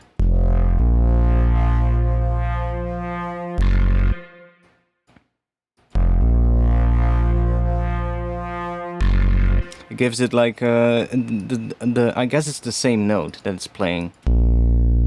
A sharp, and then here. Yeah. Oh no, it's playing the fifth. It's playing an F. It's playing the fifth on top, but those two are really nicely related to each other. Because it's the fifth, it doesn't sound really warbly. It sounds really clean. Even when it's distorted together. And that can be really nice. So let's give it a nice color. See how those two notes start warbling when it's distorted together? That's because this is still playing that F note, and this is playing an F sharp, right? So therefore they start doing that wobbly kind of thing, which is not there when we don't have distortion. Like if we play it without distortion, see? You don't get that sound. So it only happens as soon as we add distortion. And that can be a nice sound, but can also be something that you might not want, right? So this one here, because these two are notes that are kind of related to each other in a nice way, it doesn't do that effect. And that happens with the... if you have octaves. So if you have, let's say this is playing A sharp and you would have a top note that's also playing A sharp, then if you distort them together, it's gonna sound pretty clean. If you have the fifth, same thing. So in this case, A sharp here, F here, get a similar sort of like stable kind of sound if you distort it. If you use a minor third, so if we are playing A sharp here and this bottom sound would have been a C sharp, for instance. In fact, I can make this C sharp. This is F. Oh no, that's quite a big difference. Whatever. Just take my word. If this was A sharp and this was C sharp and we would distort them together, it would give a really warbly sound, because those two are, I don't know, less nicely related. It all kind of, it has to do with how the cycles of the notes kind of align with each other. And I believe if you have the root note and then if you have the fifth, I believe the fifth is exactly or close to exactly 3 cycles during the same time the root note does 1 cycle of the waveform. So if you would have a sine wave, like you have a sine wave here, and then during the time that sine wave lasts, a fifth would create 3 sine waves, like close to 3. It's almost perfect. It's not exact, but it's almost perfect, and therefore it still sounds pretty stable.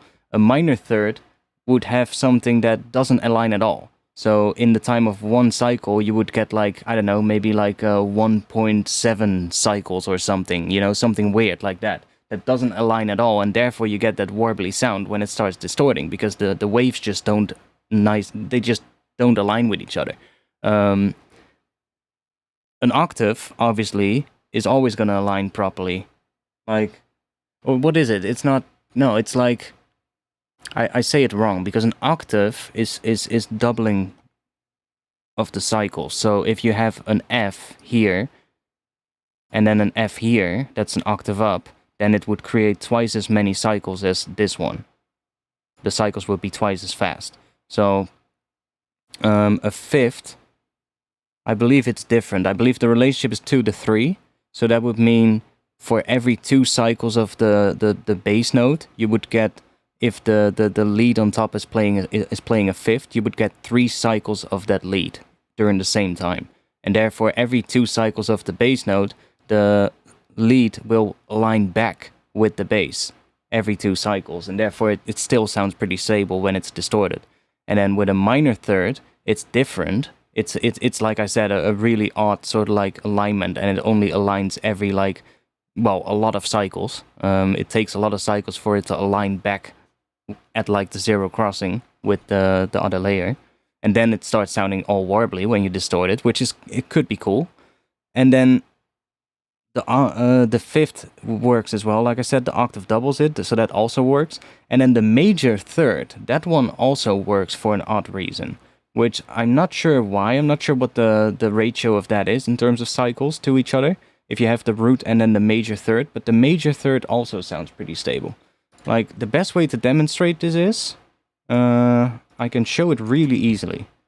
If I create an MIDI track here, let's put an operator on it, and let's just create a little thing here,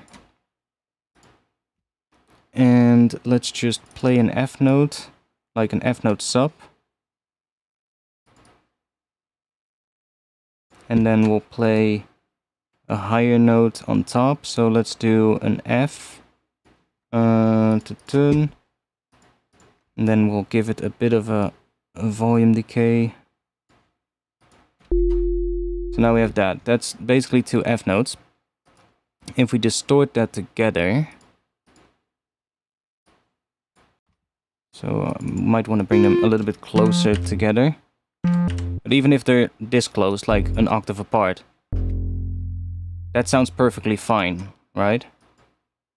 We can really crank that.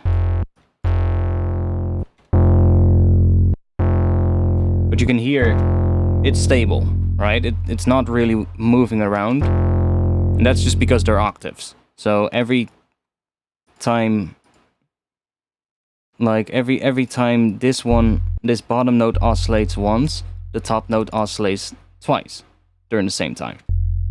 So that works. Now if we put this on a fifth, you get that sound. And if you distort that together, also sounds pretty stable. There's a very subtle movement compared to just an octave. It sounds kind of like the same when you have a really low amount of detuning between 2 oscillators. Like, that's kind of what a similar sound to what you get. You can hear that slight in the sound compared to what we had before. But it still sounds really stable, right? So distorting those 2 together works really well. Now, let's do the minor third. So G sharp above F. Hear how it now starts warbling? And that is because what I said earlier, that the cycles don't align at all at this moment. They only align at the start of the note, and then it takes like a really long time for them to align back with each other, and therefore it starts doing that effect. Which, and when they're this close to each other, sounds a bit weird. But if you put this up, can be interesting. Right? Can still sound cool. But it does get that movement. which is something you need to be aware of. But then if we take the major third, so A in this case, still has some warble to it. But here already sounds a lot cleaner compared to the minor third. See how that minor third still has that clear in the sound, whereas the major third has more of a slower boom, boom, boom, boom, very subtly in the sound.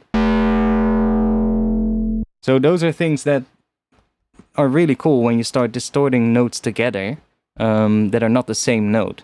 And then the higher up you go with the high note, the less important that is going to be. So like if we go up to something up all the way up here, like it really doesn't matter anymore. We can just pick any note and it will still work. Because it's just gonna start creating like a resonant kind of thing. Even a note that's not in the scale will work. Right? And just the higher up you go, at some point just every note will work. And it will just get a different tone.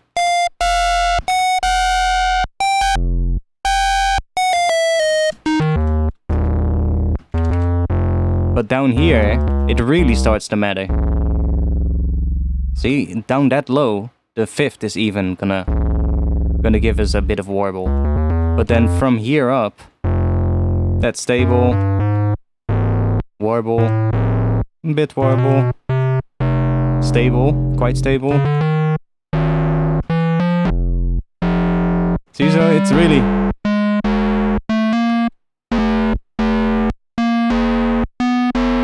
really interesting how those things interact with each other.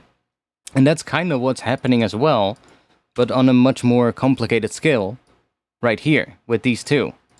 The same thing is happening, but because this sound here is a lot more complex, and it has a lot more different notes in it, a lot more different tones in it, you get a lot more interesting kind of ways of how that distortion is starting to react to these two things together.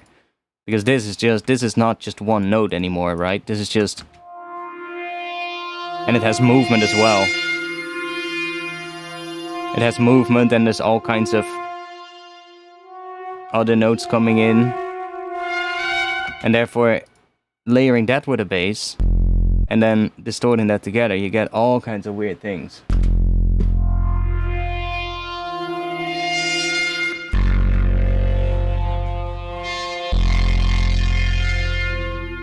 And that's also how you can look at this, for instance. Like if I, let's say I like this, because this lay is nice, this section.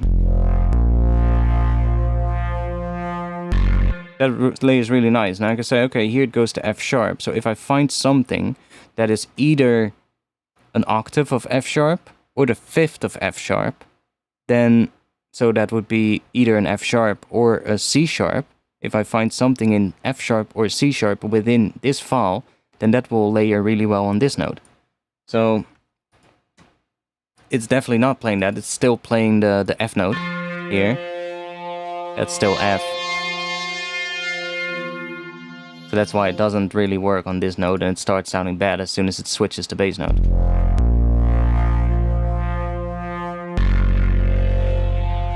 It's not even that bad, it's just a bit of warble, which could be cool, but I want to move through here and see if I can find some more stuff that I like and that we can use.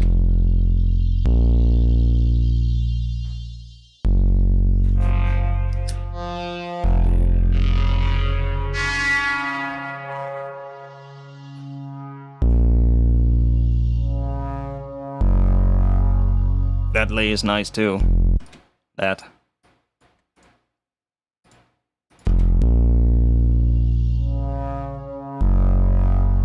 actually really lays nice on top of the transition between those notes.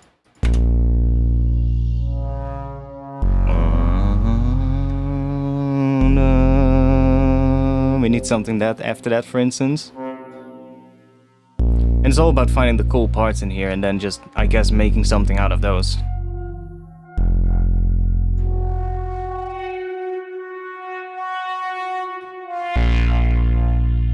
Again, that one is kinda...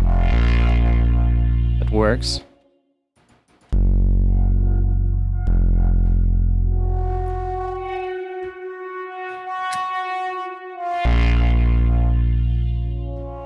It's a bit too much high frequencies though, but that's where the filter can come in.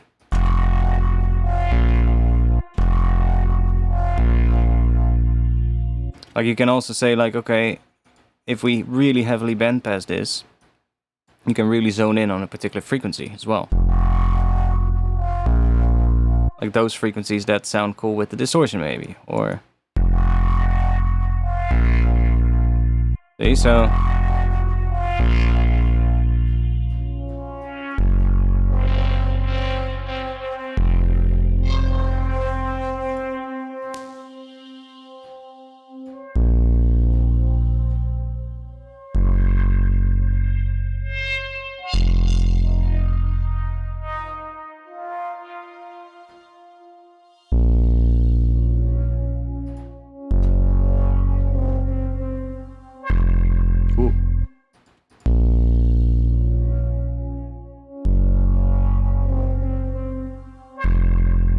Ooh. That section works.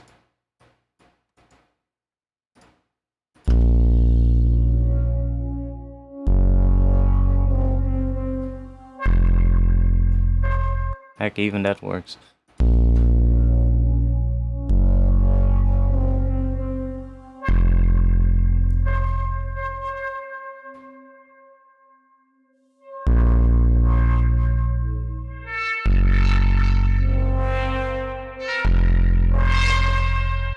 I guess we can even just go through this by itself and just cut out the best parts. Because it really matters what note it's layered on as well. That's the thing. We're going through it like this now. But some of the notes that sound bad might sound good on one of the other notes. That's also a thing that you have to keep in mind, right? Because not everything is the same note. Where, like, that is playing a particular note. It's an F, right? So it plays F here, which layers on F. That's cool. But then when it switches notes, I guess you really just want to find something that sounds cool in here. Like something that you really makes you go like, yes, that's a nice little thing.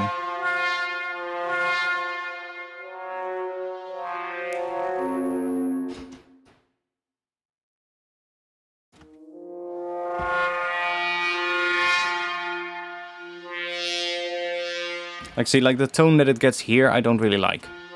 That's really harsh. I don't think that sounds cool. But this tone is much more what I like. That...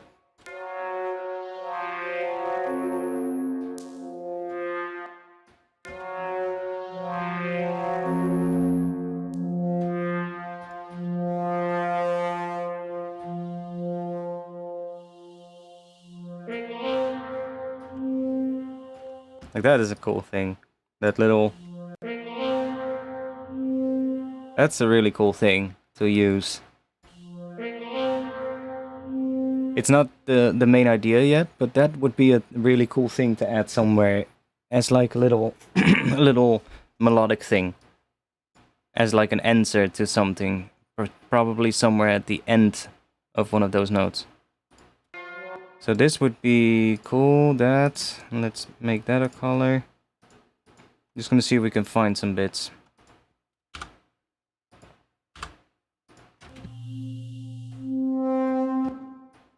Just include that here.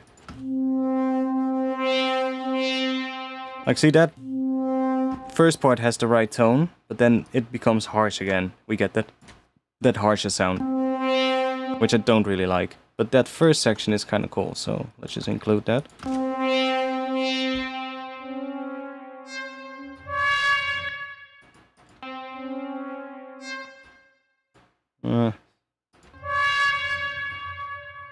See, that, for instance, is not really gonna work.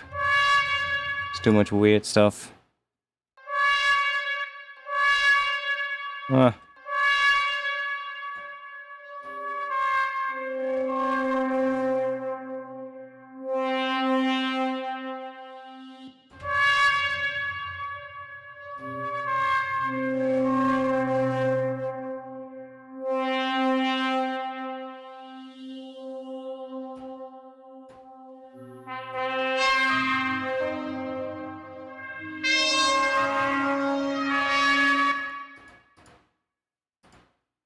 turn this one off for now. A bit much.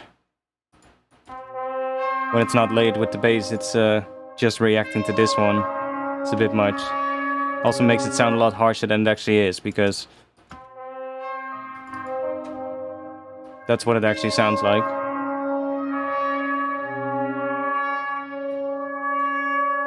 But maybe that distortion will actually help us to hear more which sections become harsher when it's distorted.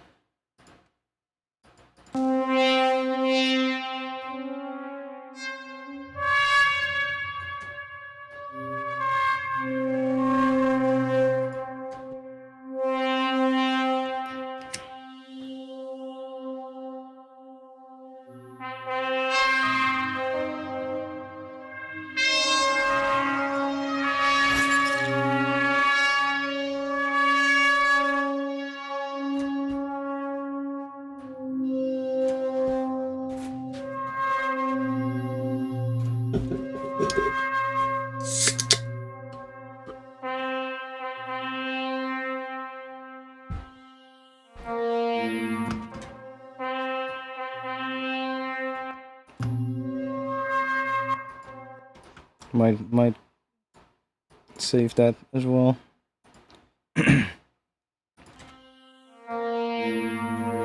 That's weird.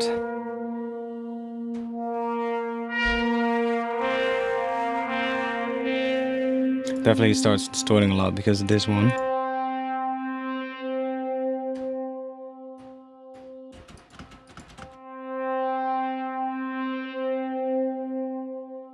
It's a nice long note that can definitely layer nicely on one of the long notes.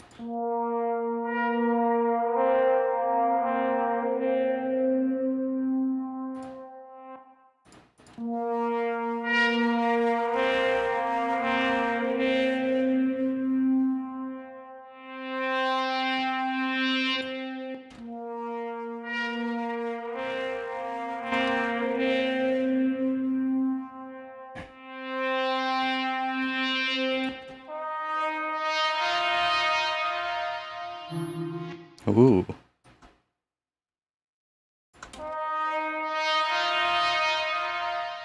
That's kind of cool. Like stuff like that.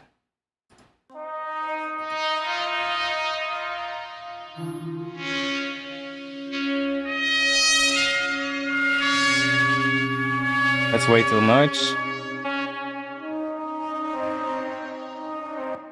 That's a kind of a cool answer to that.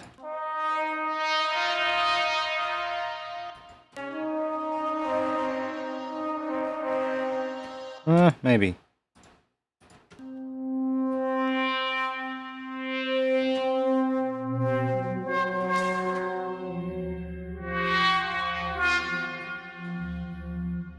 That was fucking long.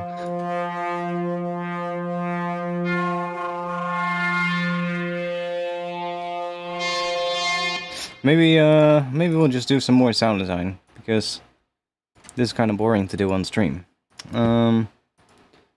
Should we do more sound design? Let's do more sound design. Let's grab...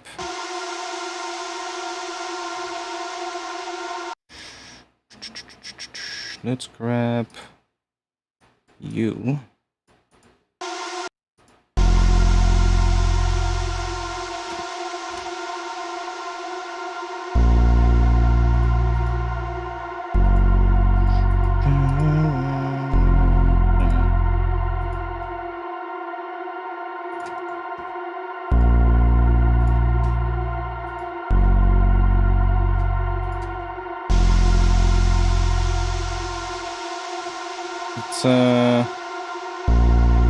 Mute that one for now. Let's just put a track in here. Let me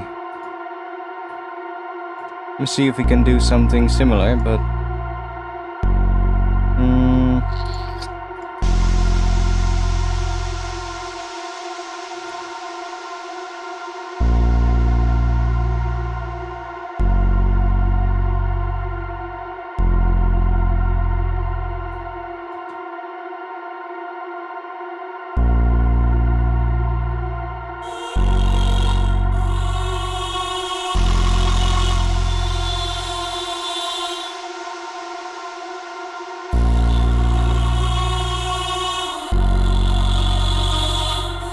Like, we want to just find some stuff that we're going to distort with it and just see if we can find something cool. I'm just going to go back to some brass, but let's try a different one. Let's try maybe this one.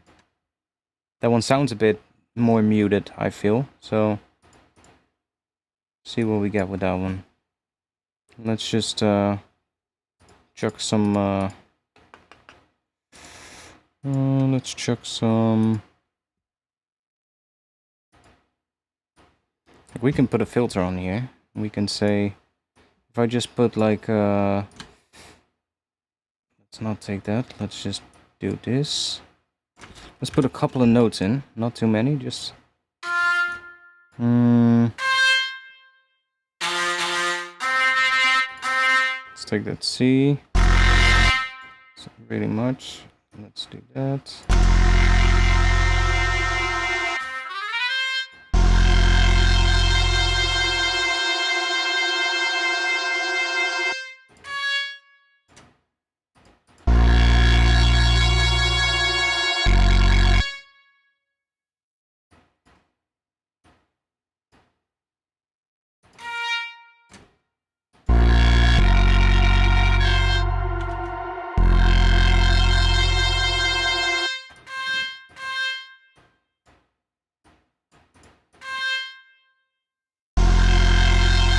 This one sounds a bit harsh at the moment, but that's also because we have it at the loudest velocity. I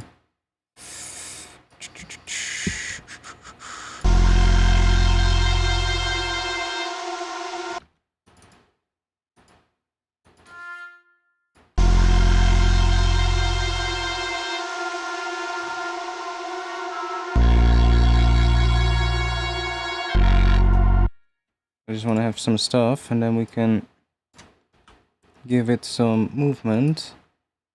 A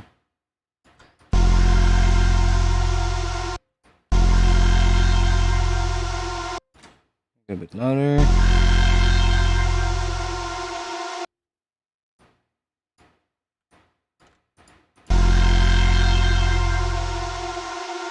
Maybe the other one is gonna sound better. We're gonna have to make it at a higher pitch and then pitch it down, of course, so we're doing some weird shit, but let's see if we can make it work.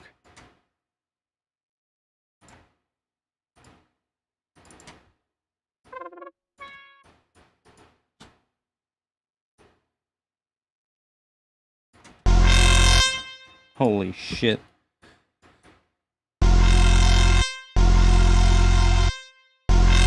Why are you so fucking...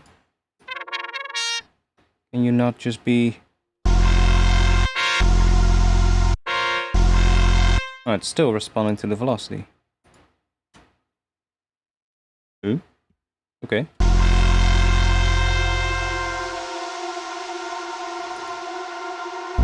Okay, well that's fine.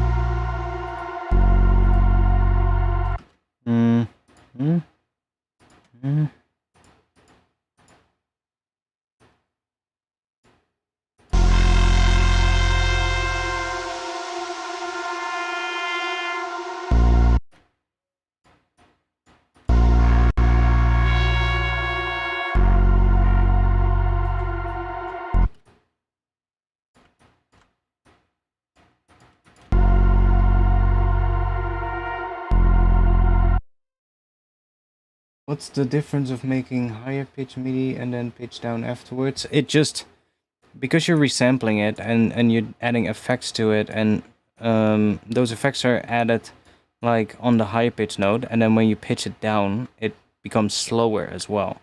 And then it stretches those things out, which you're never going to be able to do in MIDI. That's just not possible. So it is for a particular sound, I guess, as well.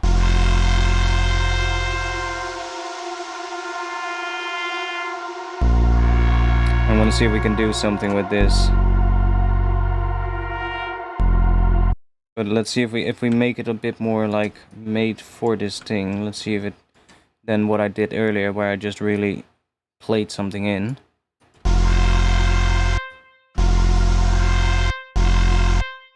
Just don't like that note, but I also have to keep in mind that it's gonna be What if we...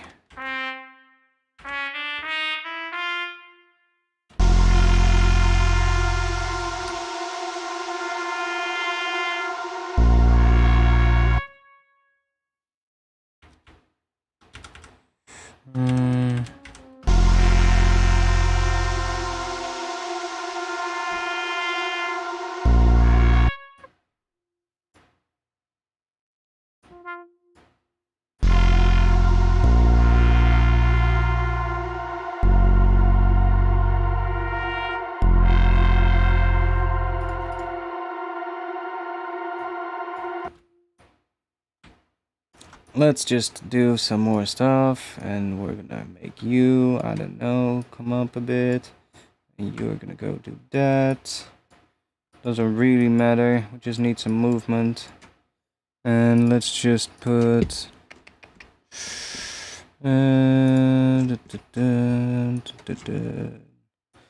chuck you on there.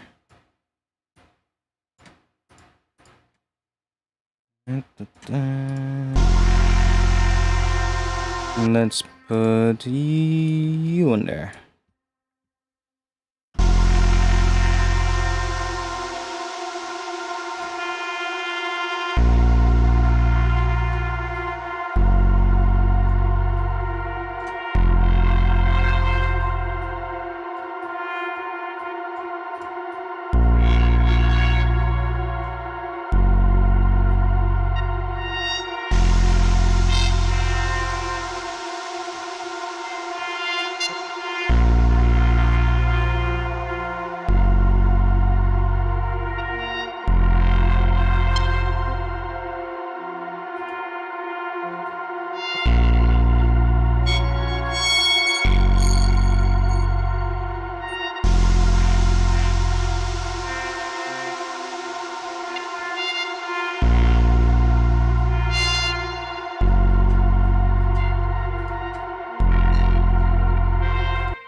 Goes to F sharp there, right?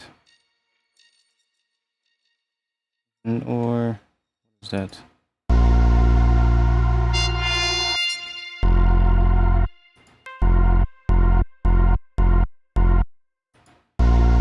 So A sharp there, yeah, that works. How do you automate in Portal? What do you mean? Like you just automate? What do you mean? Just automate one of these knobs? I guess you can just do this. Do configure and then click something, and then it opens up here. And then you can just automate it. And if you mean with these ones, that is just click and drag.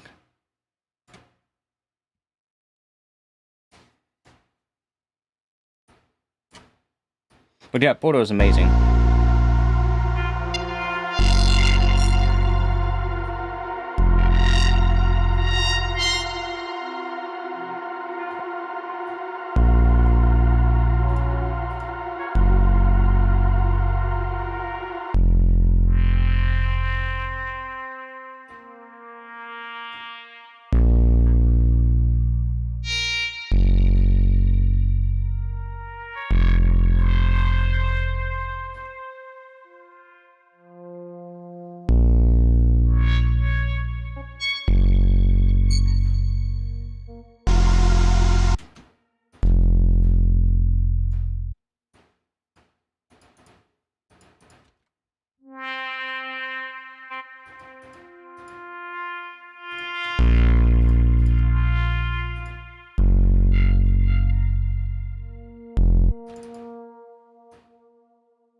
It's gonna be different every time it loops because we're using Portal and we're giving randomization to things.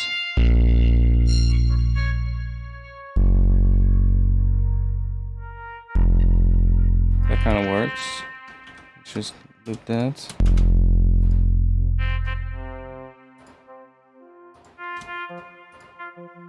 So I want to see how much range do we still have on that contact? Highest note. Plenty of space. So let's move this up. Let's move this up an octave. It's really high pitched.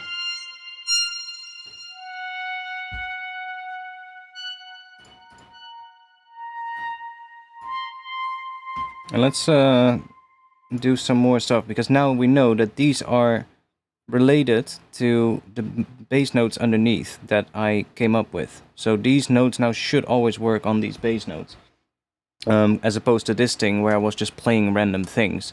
So let's see what happens if we just mangle this thing up a bit more. So I say we add another portal. Why not? Let's go to my favorites and let's just see what we get.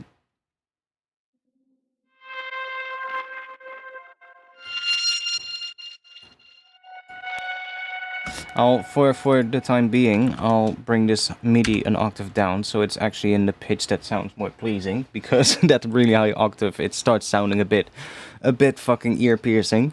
But it's all because after I'll be making this, I'll just bounce it and pitch it down, and then we'll get longer versions in this pitch.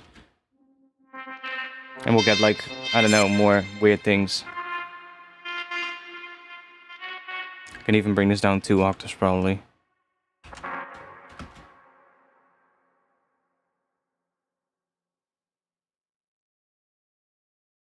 Or not.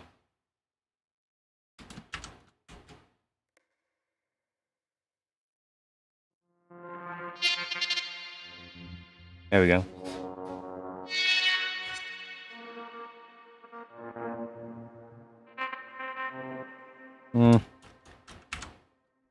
Now kind of lost what the original was. The original pitch, what was it?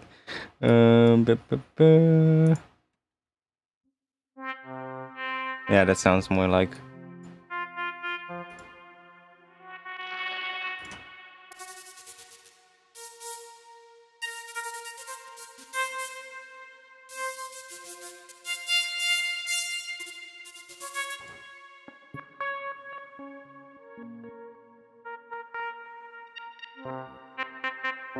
See, stuff like that is what we need. Like, things that where it just gives it interesting artifacts and just changes that tone up, but it retains the quality of the original sound a bit.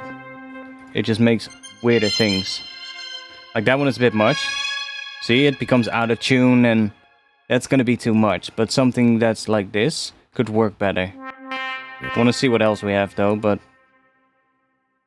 like, we just want to add more weird things. No, we're at 172.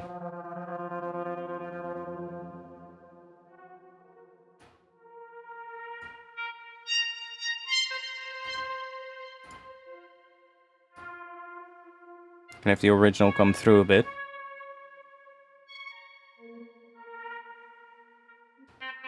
Bit quiet. Maybe I'll...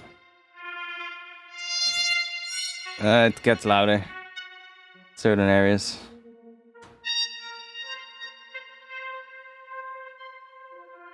I haven't used Bitwig, so I can't say anything about it. I've only seen it.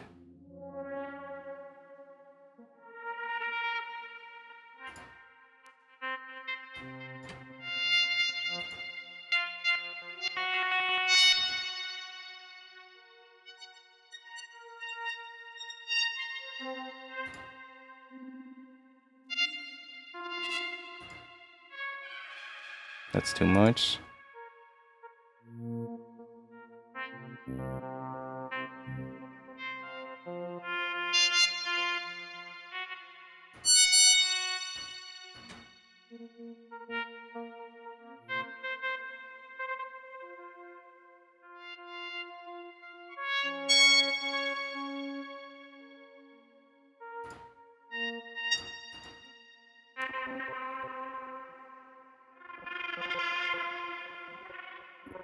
That adds a really nice tone, but it's not good for layering it with a bass. It's too much movement in it.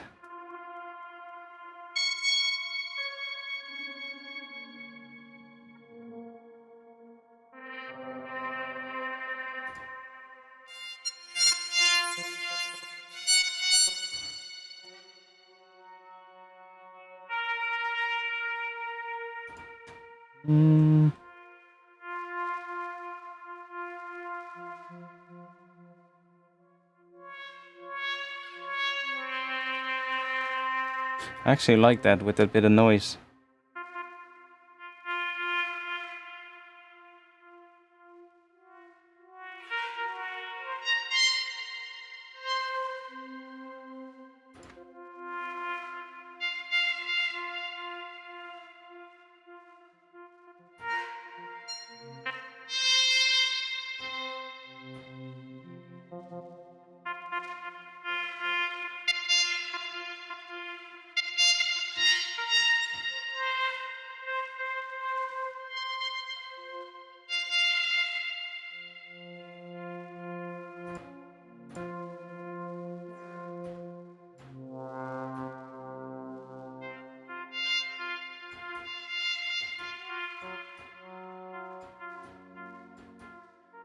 It's a bit too much, I think, what it's doing.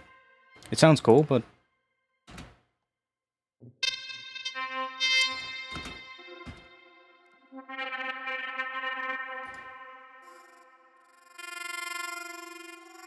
Maybe I'll try a different plugin.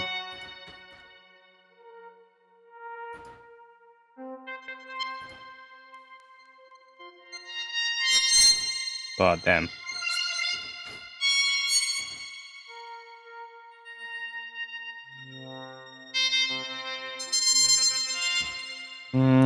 Let's give this one a shot.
Let's see, how every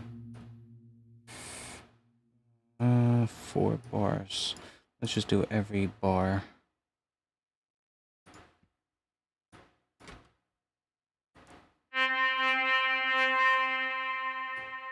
I think it's 2.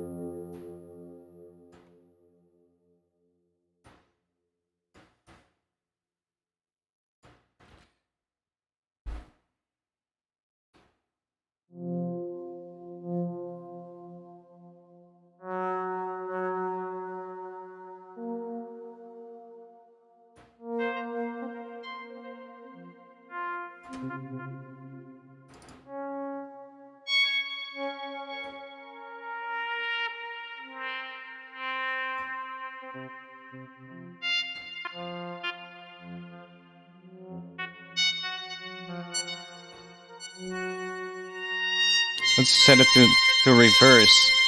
So all of these are reversed. Make them longer.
Becomes really fucking weird, but turn these two off.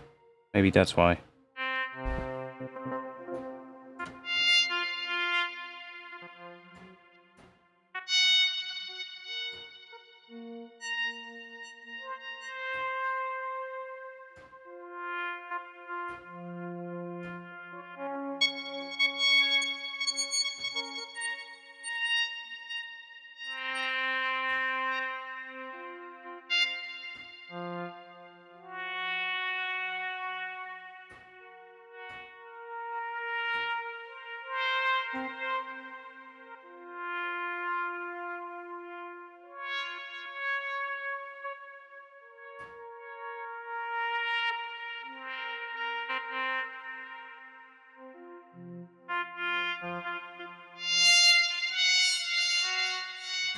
This is doing...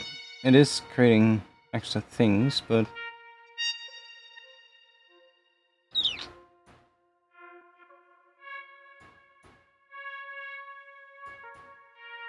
to that, maybe?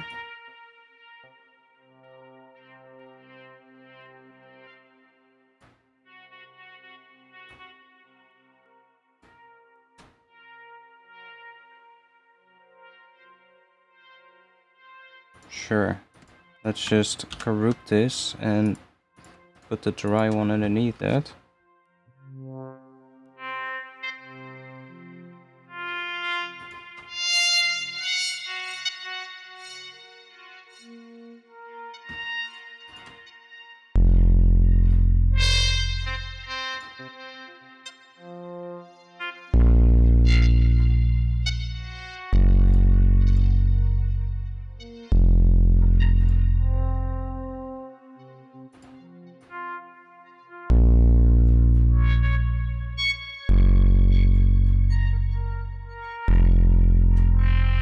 Okay, let's, I guess we're gonna do some, resampling again. I wanna...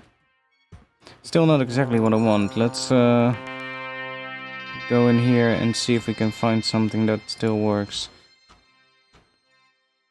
This one worked, I think.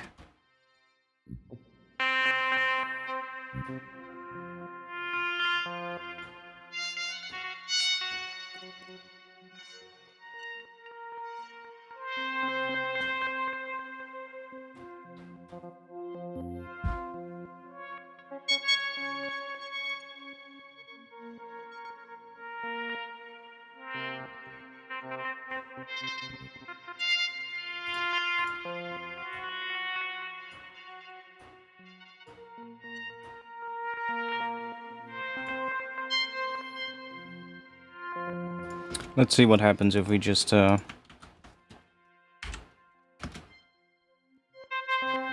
Do we still have that range on that high note?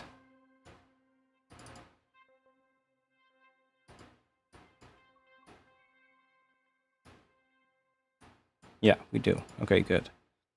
Let's do, I don't know, let's give this that maybe.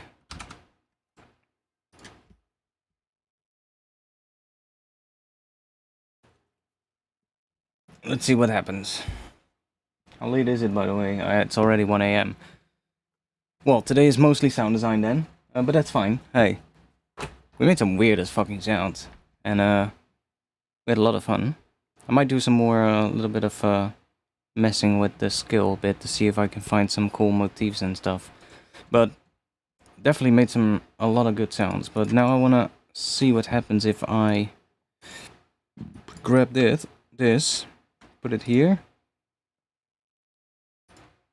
And it doesn't look like much anymore, but that's also because it's so high pitched and it's filtered. So as I pitch it up, we're gonna lose a lot of the sound because the filter's not opening further, right? It's still gonna open up to whatever I automated it to. So we're gonna get these really like, well, it's losing a lot of the harmonics at the top, but that's fine.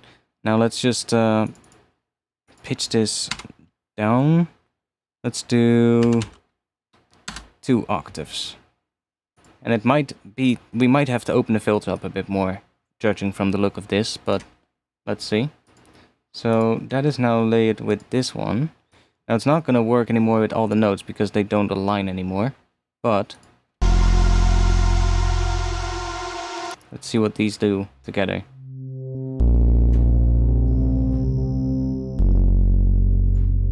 I have to do some filtering on this.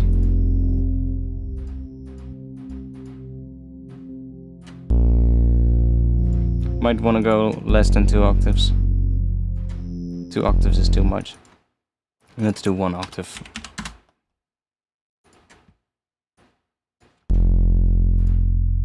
And we can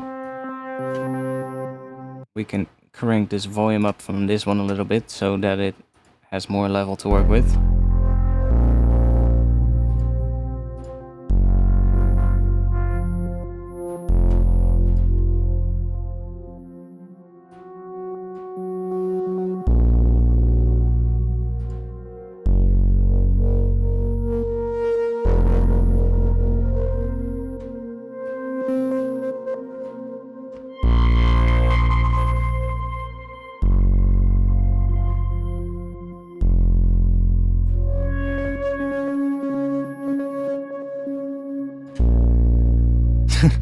Gigantic basting. But you can see what I mean. We're just gonna need to find like right sounds for that, which is yeah, we're not there yet, but it's probably in here.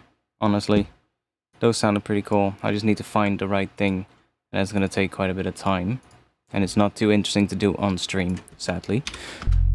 But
let me loop this section real quick.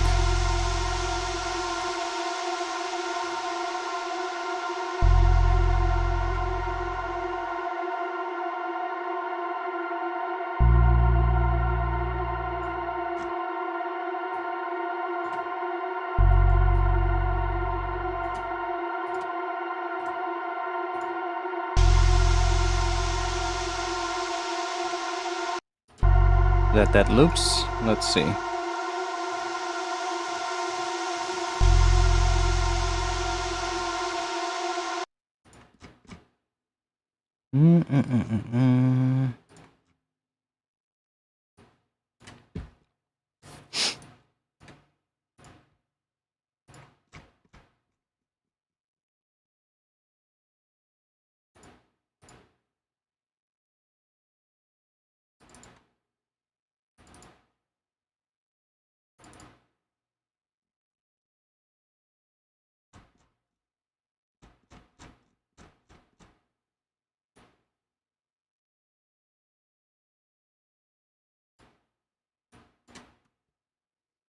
Let's see what we get.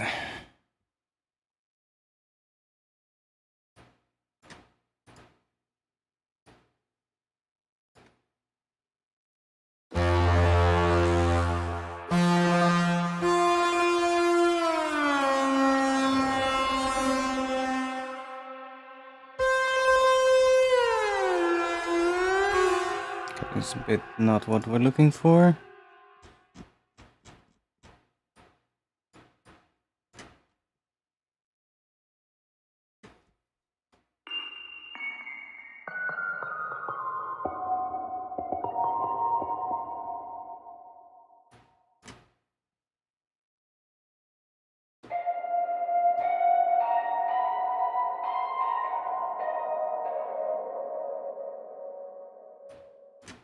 Do we have pads?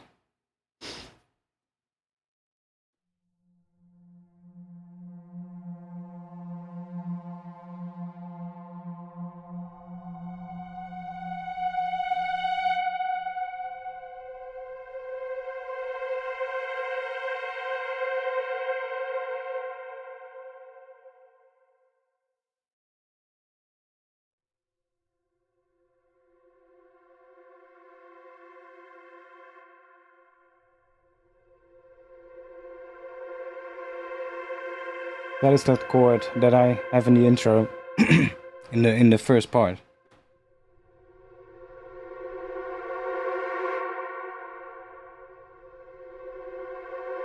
It's that chord. Let's see if we can find something to do here. You know what? Let's just end the stream with a bit more. What else do we have? Woodwinds. Solo. English horn.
Yeah, it's hot out here as well.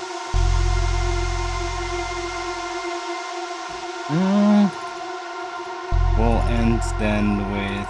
We'll just gonna bring this one back, because that works. We know that this one works. It's piercing enough to punch through everything.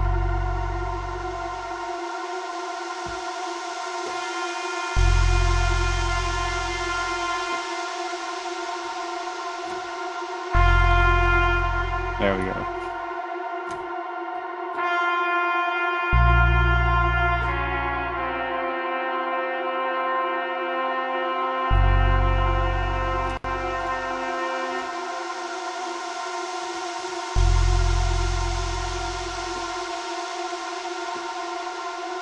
Anyways, thanks for being here today. I think we're gonna call it a night. It's been a good one. It's 1 AM. I'm gonna chill and grab something to eat. I'll be in the Discord afterwards. So if you wanna join the Discord, then I guess you wanna join. By the way, I hope this is not too loud, and you can still hear me talk properly. But if you want to join Discord, I'll drop the link to that in the chat. And yeah, I hope you learned something about Phrygian, I guess. I'm gonna play a lot more with this. I'm gonna see if I can find like the cool thing out of that resample thing that we made. I'm gonna see if I can find like a nice thing in that can be the main theme of the opening tune. If this is gonna be the opening tune, but I definitely feel like the opening tune could be a Phrygian one, because that has that sort of like, that almost like, what do you call it? Almost like threatening kind of sound, which I guess could be a really good one for what I have in mind. So yeah, thanks. I'll be back next week, 8:30 p.m. Amsterdam time. If you have any more questions, put them in the Discord. I'll check out when I come back after having something to eat, and I'll check them out. So thanks for being here, and I'll see you on the next one. Peace.